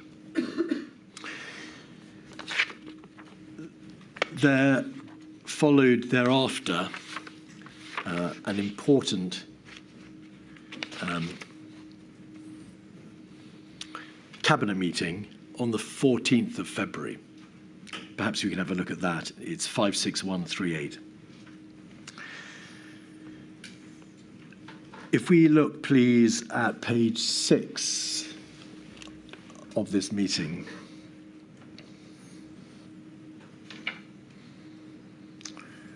we can see the following is reported. The government's chief medical officer said that the published figures of around 60,000 cases of the virus in China could in reality be 10 times higher. There were over 1,000 people in China reported to have died from the virus. If the virus remains centered around Wuhan and the surrounding province of Hubei, it may be possible to prevent widespread infection in the United Kingdom. If it spread beyond China to its neighbours and across the world, then the UK would not be immune. So that's the point you made earlier, that once control is lost, once the virus has leaked from China and it is sustainable geographically outside China, then game over. Is it correct that by this date, the 14th of February, it was known that there were cases not only in Japan, South Korea, and geographical regions contiguous to China, but of course in Germany and the United Kingdom and Europe? Yes. You couldn't have been very hopeful, given the nature of the transmission, the now known characteristics of the virus and the geographical spread, that the body of the outbreak, not peripheral cases, but the body of the outbreak would remain confined to China, and or that the Chinese would be able to suppress it. Could you? I was certainly, by this stage, and I think this is true for most people, had moved to a position where it was more likely than not that we were going to end up with a pandemic.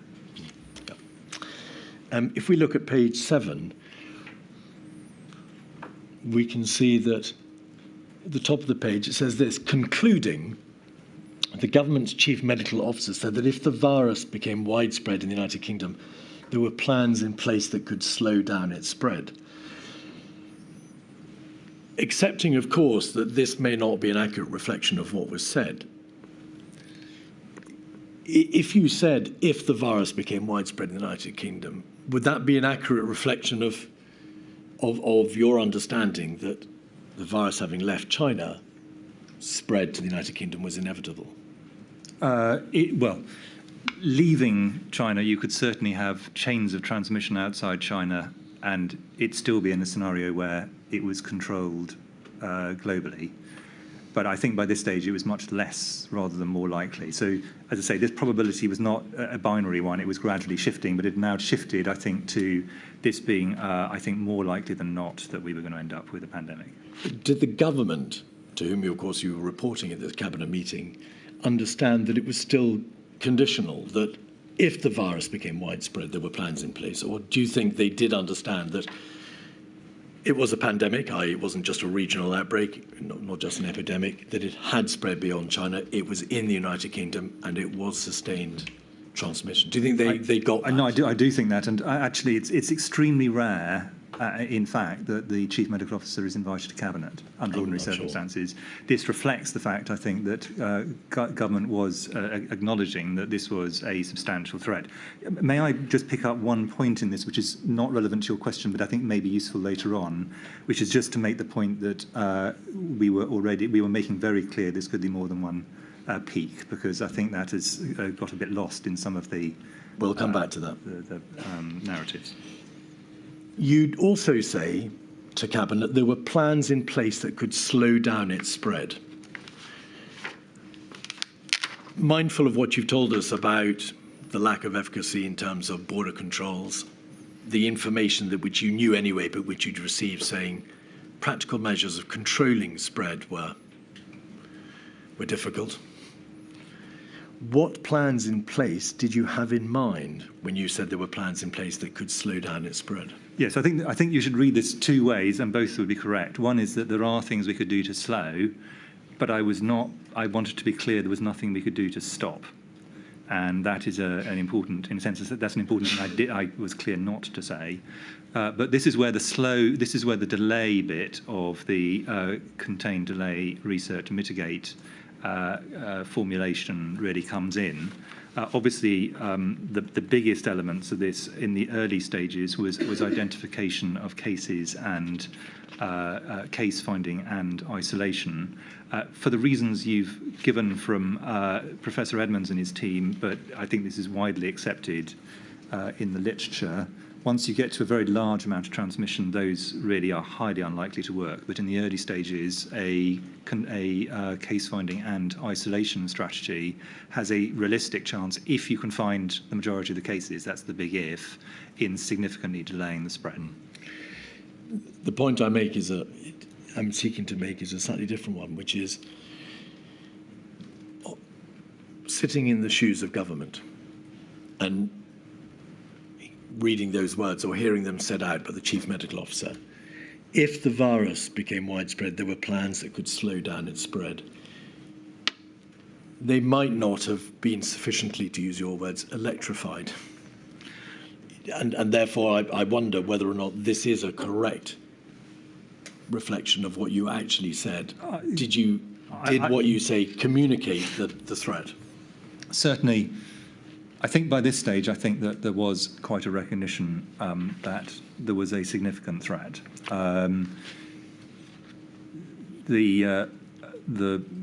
The way this is reported is a fairly bland way, but that doesn't necessarily mean it was a bland presentation. I can't, frankly, exactly remember what I said in exactly which words I used it. But I think this is a if I were listening to this in Cabinet, I would be concerned. I think that one of the things that, however, we really did not find easy to get across, and I found this surprising given that so many people in both politics and in the official system are trained in economics, is the extraordinary power of exponential growth to get you from small numbers to large numbers very quickly. People just don't get that. intrinsic. I think they've got it a bit more now because of having seen it, but certainly prior to this pandemic, I think people just didn't understand how quickly you move from it's actually very small numbers to it's actually very large numbers and doubling every few days. That can be really quite quick. I'm sorry to press you on this, Professor. You said you do think that they recognised that there was a significant threat. Did they sufficiently recognise there was the threat of the order that you've described earlier, the massive threat, the existential threat? And it may be because members of government, as you say, don't naturally understand the science. The notion of exponential growth is a difficult one to grasp. I think, you'll cast your mind back to remembering the political environment at this stage. The fact that at this point they were devoting a sufficient amount of cabinet to this particular issue, I think does mean that at a certain level this has lodged as a major issue for government, because it was quite a busy political period, is my memory. However, do I think that most people around the table fully grasped what would happen if this started to run exponentially? I suspect the answer to that is no, but I wouldn't want to interpret their thoughts. No, but you recognise, of course, that one of the hugely important functions of the Chief Medical Officer is to be able to get them to understand the seriousness of the position. I was doing my best. Yeah. Later in February, further information was received from the Diamond Princess outbreak. That's to say, the outbreak of the virus on the Diamond Princess cruise ship, which I think had taken place in early February. But certain time passed before all the figures could be computed and the estimates and the analysis done. But it became, if it was not already clear, it became abundantly clear by the last week in February that the infection fatality rate, that's the number of people who die having been infected, was of the order which it had been estimated. The case fatality rate was of the order as had been originally estimated. That this virus was hugely transmissible and had significant, around about 30% asymptomatic transmission. All right. Well, actually, on the last point, I think that was a bit less clear, but it certainly strengthened the principle that asymptomatic transmission was occurring. I think 30%, I think, is probably... The estimates from Professor Edmonds, who had reported on the data, were to that effect. Would you accept that? Yes, I would accept that. I'm just saying you said it was very clear. I'm just saying I think it's not quite that clear, but that's a technical point. You mentioned earlier the debate concerning reasonable worst-case scenario, and I want to ask you briefly about your views on that doctrine. You make clear in your statement that the reasonable worst-case scenario concerning pandemic influenza was predicated upon an unmitigated reasonable worst-case scenario. That is to say that no steps are taken by the government significantly to be able to respond. It's unmitigated. And therefore, you make the point that actually, in terms of the reasonable worst-case scenario being examined by government in its various forms, but particularly in relation to pandemics, it's a wholly improbable outcome because no government will ever not do nothing. No government will ever do nothing. I apologise. Yeah. Yes. So I think that the principle of reasonable worst-case scenario is a reasonable one for certain planning purposes, and it's basically to ask the questions like what is the maximum number of burials we'll need to deal with, what is all these kind of really quite morbid but important issues to consider. And so to that extent it has a use, and it also has a use to say how much further below the reasonable worst case scenario do we need to get something under certain circumstances. So I'm not saying it is without use. It has two fundamental problems, in my view, both in a sense of communication. The first one is, and actually this was a problem both for Sir Patrick and for me at various points, in the kind of doctrine, people say, well, what's the reasonable worst-case scenario? So you quote the reasonable worst... Slow down. Sorry. I'm sorry, Professor. Please slow down. So you quote the reasonable worst-case scenario, which actually in the context of an unmitigated pandemic or epidemic where you know the mortality and the R, is very easy to calculate. You can do it with a hand calculator. It's not a complicated process. And then they will say, well, how likely is that? To which the answer is extraordinarily unlikely, and then everyone relaxes. But of course, that's because it was the thing which is highly unlikely to happen, which is nobody will pay any attention to this, not just government, but the general population, and medicine will not find countermeasures. So it can lead to a misunderstanding, and counterintuitively, it can lead to people underestimating the risk because they ask, in a sense, the wrong question, which is how likely is the reasonable worst-case scenario, to which the answer is always very unlikely. And in fact, if that wasn't the case, it isn't a reasonable worst-case scenario. But in terms of efficiency of movement, or perhaps of government, spending time talking about the probability of something which is itself wholly improbable is not the most efficient use of time. Would you agree? Arguably, yes. And I think the other problem is, and you'll see this in various witness statements, including some of my modelling colleagues, people use the term to mean my central estimate of the bad outcome rather than to mean a reasonable worst outcome as it is understood in planning doctrine. So I think it has a number, it is perfectly a sensible thing for people to use amongst people who are disaster planners. They know what they're doing, it's understood between all of them.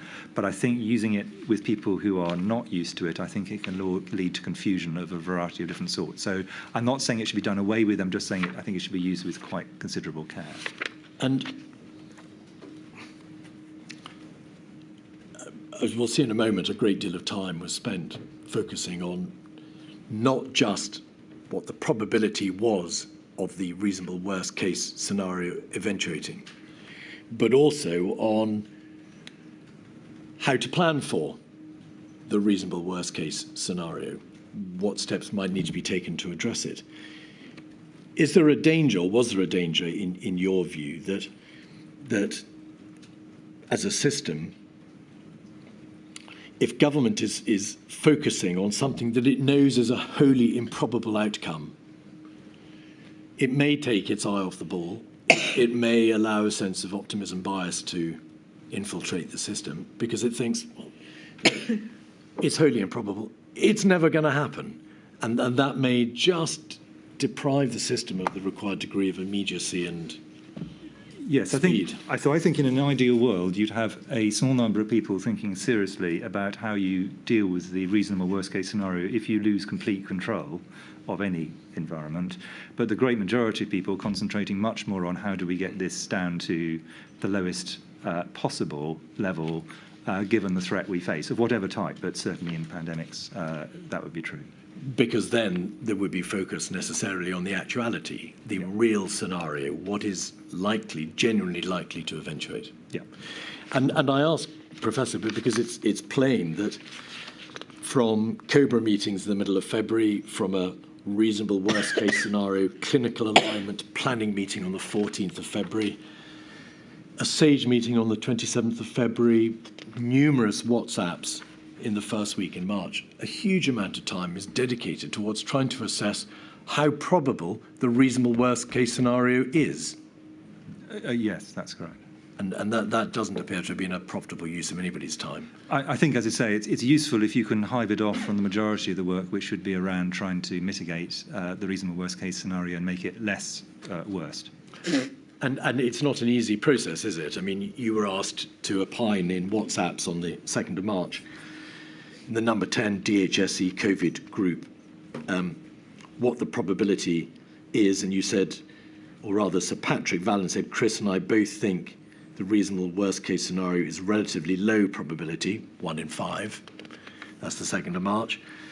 And on the 8th of March, in a meeting with the then Chancellor and Sir Patrick Vallance, the note of the meeting records the probability of the reasonable worst case scenario being 10%. Yeah. So it's a very difficult process. Yes, and one of the problems here, I think, is that people then get pushed on, and Sir Patrick and I were both pushed on, giving what both of us think are spurious numbers about another spurious number, leading to a misunderstanding. As I say, used carefully between people who know what they are talking about and share the same definitions, it has a role, and I don't want to undermine that role, but I think it's one of those slippery concepts, and the kind of last place you really want to be dealing with it is in WhatsApp conversations. But the wider point, Professor, is this, and would you agree with this proposition? Given the immediacy of the problem, that time was vital, that the government had to face up to the immediacy of the massive threat. 2 to 3 weeks of persistent debate about reasonable worst-case scenario was not a good use of the government's planning time, was it? I don't think most of the planning time was taken there, but I think more time, I would accept, more time was spent on that than I think it was probably useful compared to trying to reduce it. Can I now turn, please, to look with you at some of the other standalone issues which you had to consider and on which you gave advice in the lead up to the lockdown, if we can call it that, the lockdown decision. Mass gatherings. Is this the position? SAGE, and also I think at the beginning perhaps NervTag, but certainly SAGE advised repeatedly on the issue of mass gatherings. Is that right? That's correct. And was that because government, mindful of the political connotations surrounding mass gatherings, repeatedly came to SAGE to say, what is your view, and should we still be allowing mass gathering events, sporting events to continue? Yeah, and I think government in that sense was asking a very reasonable question, and SAGE repeatedly gave a correct, but I think probably unhelpful answer. In February and in March, and then, in fact, in a paper dated the 11th of March from the London School of Hygiene and Tropical Medicine, the advice was given as follows. Essentially, in terms of infection control, outdoor events are safer than indoors. That's fairly self-evident. SAGE and the London School of Hygiene and Tropical Medicine looked at the degree, however, to which infections might spread in bars or trains and so on and so forth, and other close quarters in queues, whether alongside sporting events or if sporting events were to be shut. So, for example, if everyone goes to the pub instead to watch the game. Do you assess now, and obviously it's with hindsight, that they may have overstated or rather they may have underplayed the public health message which allowing sporting events and mass gatherings to remain open amounted to? Yes, and I think that, so in a sense, I think their actual analysis is correct. Had we had a situation, for example, where large numbers of people were over for a football match, you close the football match and they all go to the pub, you are probably increasing risk rather than decreasing it, or they watch the game from the pub. So the point they were making was, in one sense, correct, and the risks of outdoor events, even if quite crowded, is small relative to many of the other things. So I don't disagree in retrospect with what was said by them and collectively by us on SAGE, so I'm taking ownership of that. I think what we really were not paying enough attention to, and it's sort of obvious with hindsight, is the message this was sending. That seeing mass gatherings going on signalled to the general public that the government couldn't be that worried, because if it was, it would be closing the mass gatherings. So I think that the problem was not the gatherings themselves, which I don't think there's good evidence has had a major material effect directly, but the impression it gives of normality at a time that what you're trying to signal is anything but normality. So I think, again, were we to rerun, I think that's one of the things I would certainly do differently, or push to do differently. And in truth, having a debate on the application of the precautionary principle over the closure of, say, primary schools, whilst allowing sporting events to continue and mass gatherings to remain open, was in hindsight rather unfortunate. Yes, it is in a sense technically correct and logically incoherent to the general public, quite reasonably. Yes. There was a COBRA meeting on the 18th of February, around the time, in fact, that there was repeated advice given on mass gatherings. It's 56227. And if we just have a look briefly at pages 1 to 3, we'll see the attendees. If we scroll then forward to 2 and 3, I think if we go back one page, I'm sure you were there. Maybe you weren't there. Yes, you are. Thank you, officials. And then on page 5, and mindful, therefore, Professor, that this is the 18th of February, so some time has wound on since the beginning of February and the stocktake meeting of the 4th of February. But, in fact, sorry, could we have page 7, please, paragraph 17? The Chair invited the Director of the Civil Contingency Secretariat to give an update on planning for the reasonable worst-case scenario. So there is the reasonable worst-case scenario appearing. The Director of the Civil Contingency Secretariat said there was work to be done to create a clear plan of activity across the UK government from the moment of sustained transmission. And mindful, of course, there was already, and there had been for weeks, since sustained transmission, to its estimated peak, which was likely to be a period of 3 months. Were you concerned, mindful of what you had said at the stocktake meeting about the need to plan for this massive threat, that by this date, the 18th of February, the director of the body required to produce central government plans was still talking about work to be done to create a clear plan of activity across government?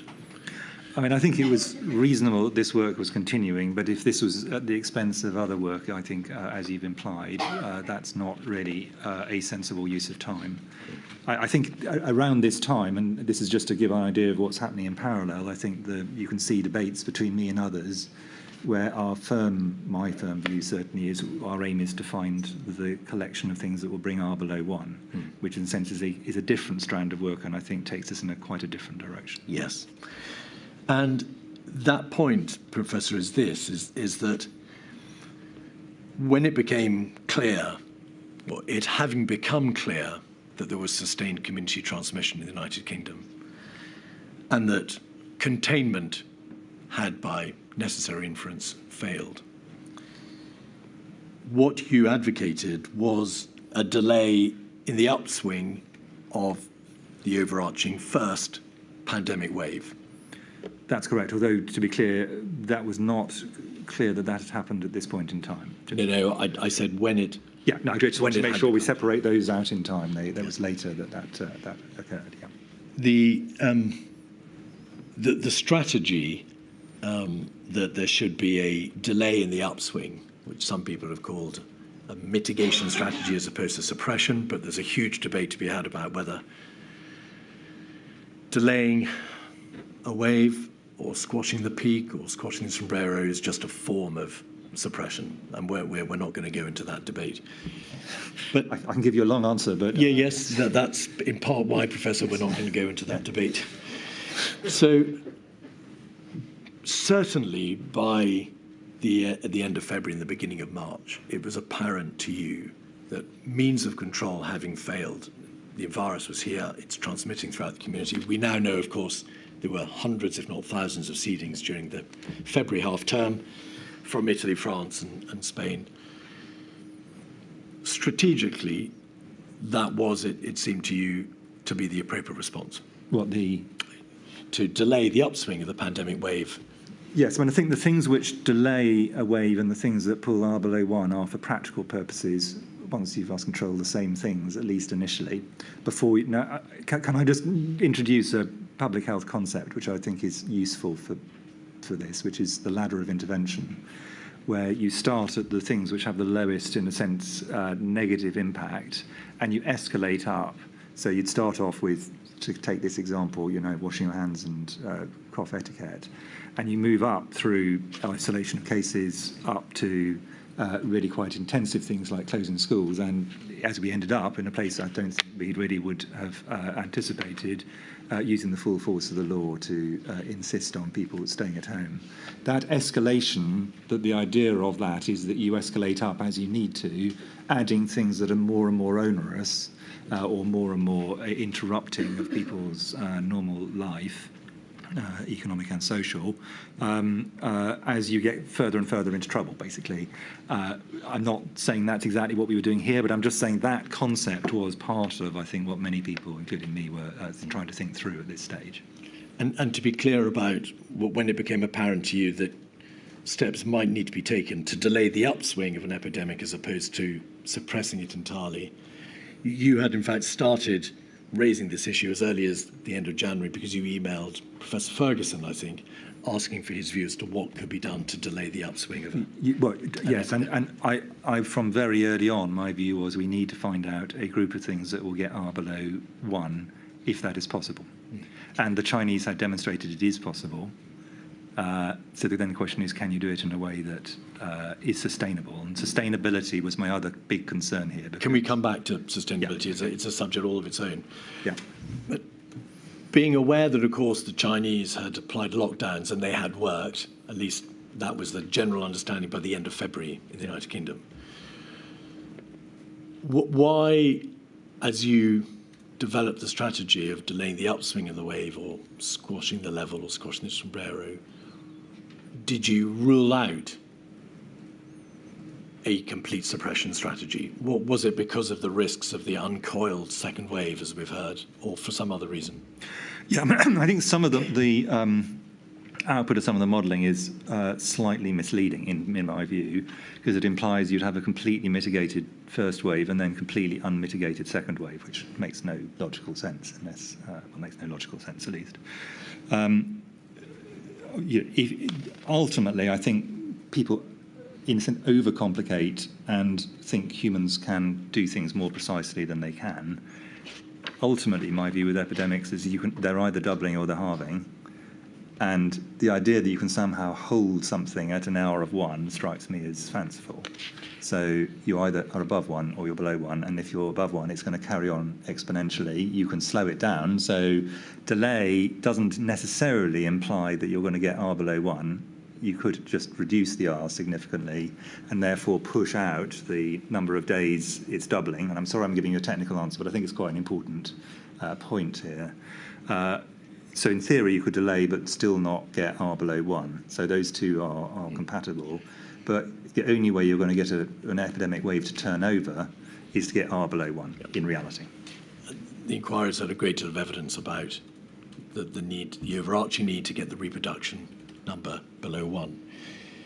Why then, well, how did this whole debate, and we've seen it reflected in witness evidence and in the press, the statement of David Halpern of the Behavioural Insight team in Downing Street, this notion that, or rather a belief that you and your colleagues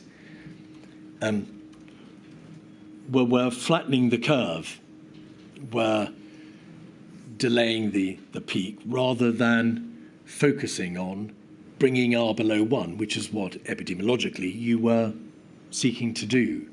That there appears to have been an enormous debate about whether or not you were squashing the sombrero, flattening the curve, mitigating, suppressing. What was the genesis of all that? Well, so ultimately, my view was quite a lot of rather fanciful discussion occurred, including between people who didn't, in my view, fully grasp the technical aspects they were talking about, if I'm blunt, which led to quite a confused public debate. That applied to a number of things. Herd immunity was one. There were a number of other ones. And on several occasions, as you have probably had the privilege of reading my rather dull, compared to other people's WhatsApps, I implore people not to try and talk about some of these issues because I think they are confusing rather than enlightening the public. But there we are. Lots of people like to talk. So I think I think there was a confusion. Some of it stemmed from an actual strategic lack of clarity, and some of it, in my view, stemmed from, if I'm honest, a little knowledge being a dangerous thing. In terms of strategy, you've referred to the Coronavirus Action Plan on the 3rd of March. Could we have that up? 57508. This was published, as you know, on the 3rd of March. You provided comments on multiple iterations of this plan, according to your statement, and no doubt it reflected your views on the clinical and public health matters. Why was this plan, to the extent that it dealt, as you've said, with clinical and public health matters, not put before SAGE? Do you know? It's a policy document. If we put all policy documents before SAGE, they would have had an even more difficult job. I mean, essentially, it's got it's got 4 components, 3 of which I think are reasonably thought through for this point in the pandemic, but one of which was, for practical purposes, almost irrelevant by the time it had arrived. Contain. So it's contain, delay, research, and mitigate. My view is the strategy, the tactical points made... Slow down, Professor. The tactical points made under those 3 components, which had been thought through reasonably, in my view, were okay for a document at this quite high level. That admirably, there was an attempt to make this a 4 nations document, but by the time you've got something going around all of government and in 4 nations, it's not an overnight process. And the contain stage of things was near or at its end pretty well at the point that this document hit the printing presses. So that's just a practical reality. Paragraph 3.9 on page 10 says this: if it does take hold, lowering the peak impact and pushing it away from the winter season. So there's a reference there to the peak. So that refers back to our earlier debate. But surely, as the Chief Medical Officer, you must have had a view on the publication of a document on the 3rd of March, commissioned in the first week in February, on the 10th of February, in fact, by the Secretary of State,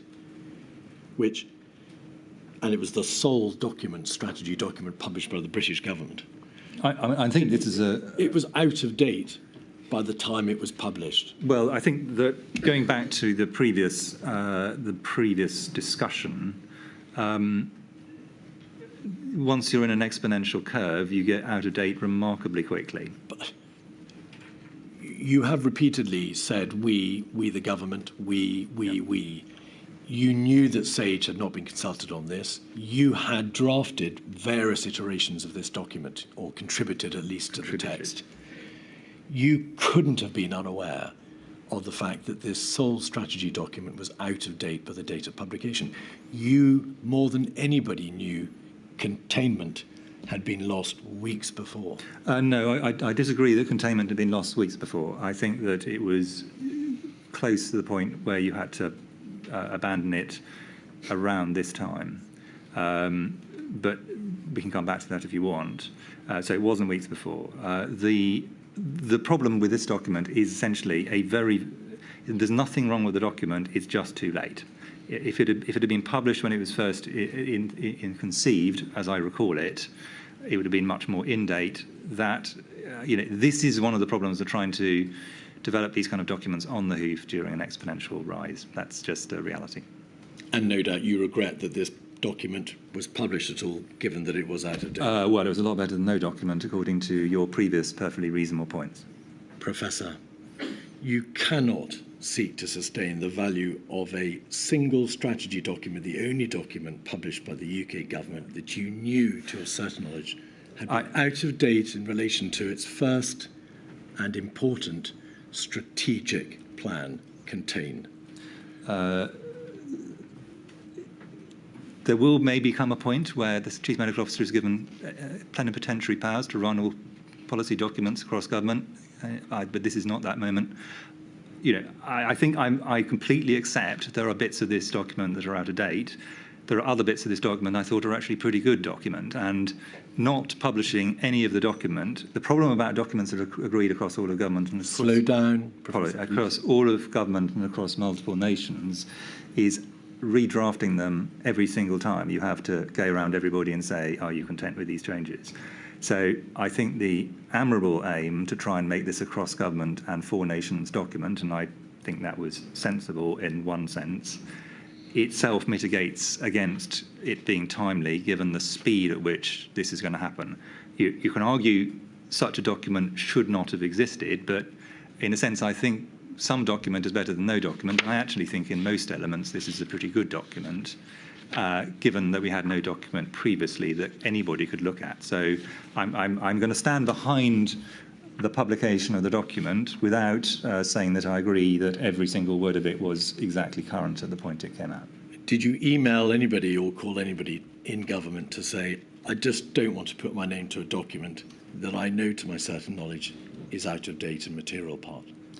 No, because if I'd done that, we would have had virtually every single document I'd have been emailing on that basis. So Well, that's not, if I may suggest, a good reason for not raising the problem. Well, I think there was a clamour for something that people could at least hold on to, even if it was, to some extent, out of date. And it wasn't actually technically out of date. Contain was still the strategy at the point this was published, in fact.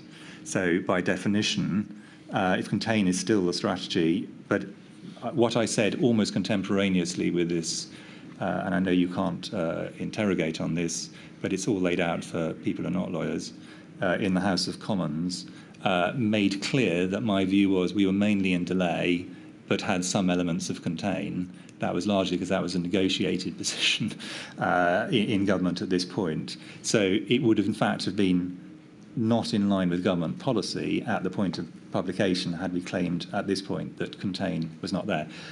You can argue whether that's a good argument or not. In practical terms, I don't think it made much difference. And I would also point out that at this point, when this was published, the World Health Organization had still not declared that this was a pandemic. Yeah. Well, we've addressed that issue. Your own advice, of course, simply didn't rest upon what the WHO was doing. No. You, of course, reached your own view as to what needed to be done in the context of the United Kingdom. But may I give a slightly hard-edged answer? Because you're pushing Professor, on I think in light of the time, would you... Okay, well, okay, if you wish to push it, I'll give a hard-edged answer. Which I've asked you the question and you've answered it in your own way. I think exactly. Sir Chris should be given the opportunity to say what you wish to say. Go on, Sir Chris. Yeah, if I'd spent my time trying to redraft every document, I'd have done nothing in all the much more important things, in my view, that I was supposed to be doing. At a certain point, you have to say, move on. This didn't strike me as something that would do it any harm, and the opportunity cost of the time for me of trying to sort out wording in cross-government documents did not seem to me terribly material. That's my hard-edged answer. Forgive me, you're the Chief Medical Officer. Correct. There's only one of me. That's my point. There is only one of you, and on this central issue, the government... I think we've got his answers. Thank you, All right. Mr. Keith. On the 21st of February, there were some emails between yourself and Professor Ferguson, 236382.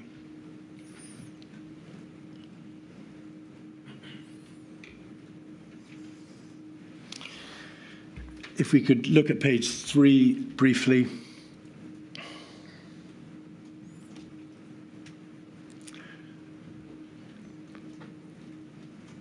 You say to Professor Ferguson and Professor John Edmonds,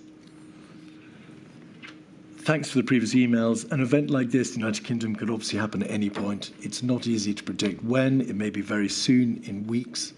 Failure of contact tracing is obviously one possible reason, but failure of people with minimal symptoms to identify their importance or choosing not to come forward even if they do, it is another. And in this email, just in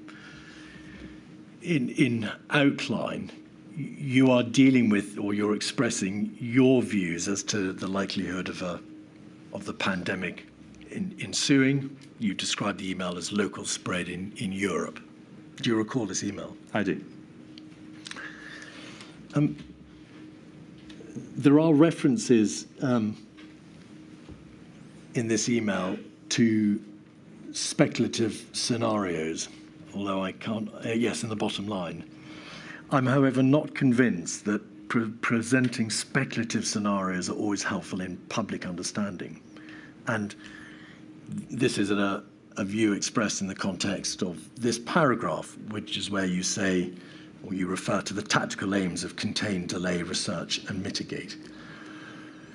What was speculative about the scenario of onward transmission or a pandemic ensuing in the United Kingdom? That's what the reference to speculative scenarios. No, scenarios I was using in its modelling sense.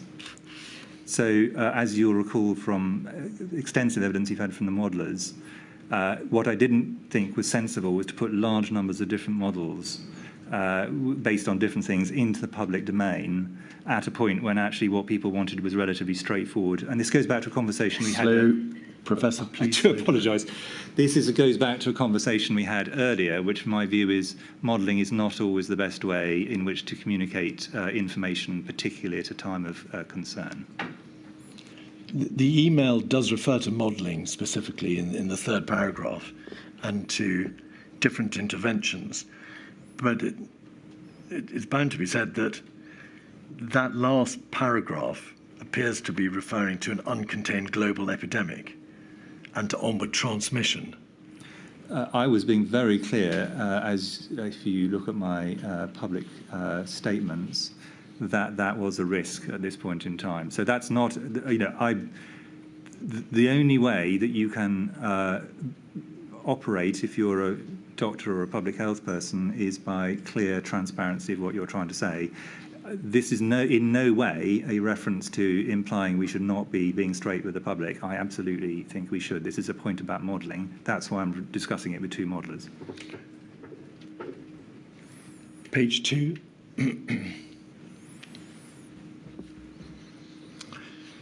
Professor Ferguson says, thanks, Chris. I'll respond more fully tomorrow. I agree with 90% of what you say, but I really do feel it's not a matter of if, but when. That's where all the data is pointing. And if you can scroll back out. Chris Whitty, thanks, Neil. I think these debates are best done within SAGE. The implications of the United Kingdom being the first country in the world to abandon containment on the basis of this analysis, which is the logical implication if we're certain, are non-trivial. What were the implications of the United Kingdom being seen to be the first country, Professor? Presumably the sole issue, and we've just debated the relevancy of the issue in the context of the action plan of the 3rd of March, was had we lost control, had there been a loss of containment, or had there not? Why did it matter if we were the first country to abandon containment? So remembering that at this point we didn't actually have evidence of domestic transmission. From memory, the number of cases was, I think, still under 10. I could be wrong about those numbers. And we had no deaths. If we'd been in a situation where, at two levels, either where we had said to the general public, right, that's it, we're going to stop trying to contain this, everyone else is trying to contain this, but we're giving up now, I think it would domestically have been very difficult to sustain. But also internationally, the point about containment is it's an international issue. It's much best done if this is done in a sense as a collective decision globally to accept this is now a pandemic and containment is really a non-achievable outcome, which is not the point where the WHO were. It took a long time before they got to declaring this a pandemic. It wasn't where other countries were. My point was really to Professor Ferguson. Yes, your models are probably right, actually. By this stage, I'd taken the view that this is probably correct.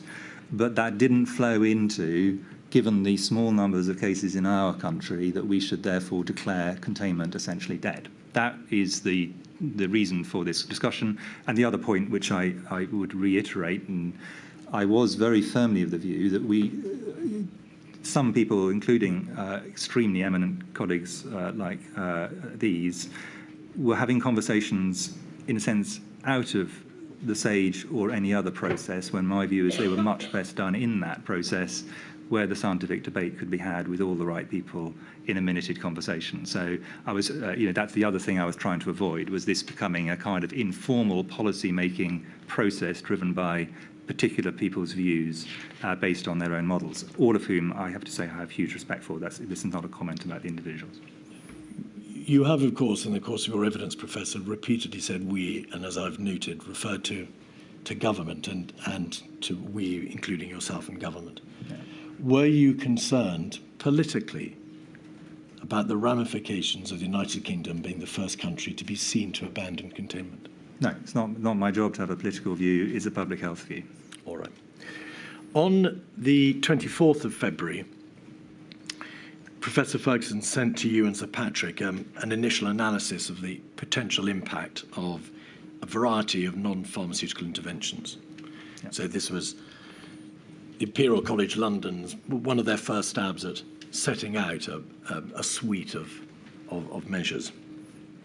And in essence, as you'll recall, ICL suggested or identified a package combining multiple measures and supposed or estimated that they would likely have major effect. Yeah. That report was discussed at SAGE on the 25th of February, the next day.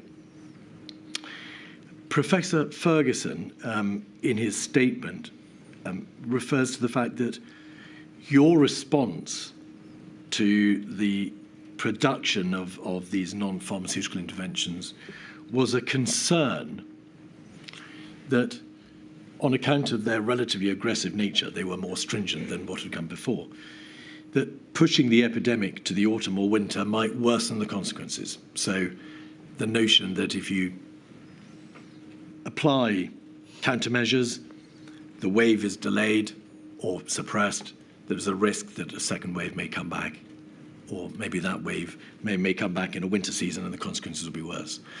Can you please tell the inquiry to what extent you were concerned about the potential consequences in, of course, February, about the introduction of more aggressive countermeasures? So I think Professor Ferguson and actually some of the others misremember a very strong view of mine, but they misremember the reasons for it, which was that a wave in the winter was going to be very problematic. This is the following winter. But my view was that, and remember this was my view based in large part on what had happened to previous flu pandemics, accepting all the differences, where the second wave in the winter was from memory, all three of the major ones in the 20th century, worse than the first and was in the winter.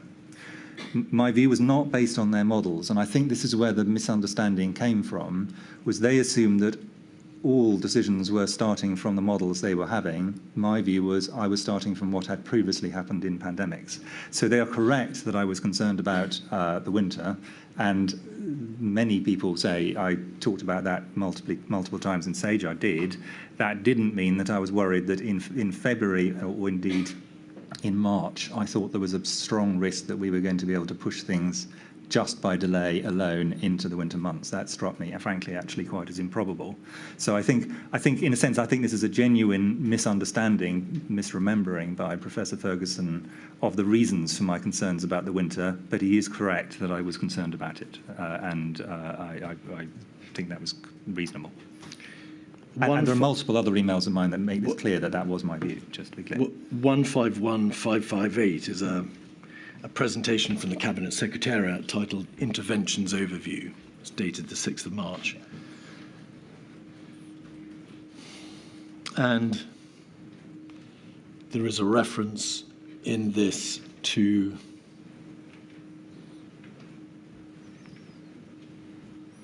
page 3, I think it must be.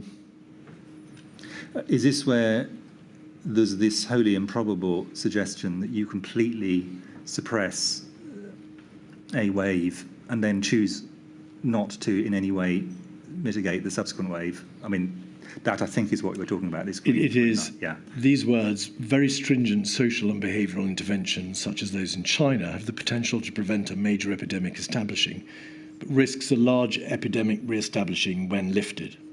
And that, putting aside the accuracy or not of the green line, that sentence is reflective, is it not, of the uncoiled spring debate. Yes, and this is in a sense just a statement of fact, which is if you go for a suppression strategy, for however long you do it, and China has demonstrated this pretty clearly in the last year, at a certain point you will have to release it, and then the pandemic is still with you, and then you will have what is called in epidemiology an exit wave. There's no, you can hold, if you've managed to suppress it this far, you may lose control over winter because of other epidemiological reasons, but let's say you manage to hold it for 2 years, the same still applies. So essentially the wave comes at the point you choose to release the measures, and as I say, I think what happened in China is a really clear epidemiological outplaying of that fact. So this is trying to make clear to people that if you go for suppression, don't think that that's your problem done. You just have to suppress for a bit and you're done. At some point you're going to have to face this, and the question is, at what point do you want to? Did you prepare this or contribute to this presentation? No. I mean, I may well have seen it, but these are modelling things. But what I'm talking about here is really trying to talk through what the logic of this in reality is. I think in a sense, I think it's misleading the way that it's presented, but it does make the point that if you suppress at some point, you will get an exit wave. It doesn't say where.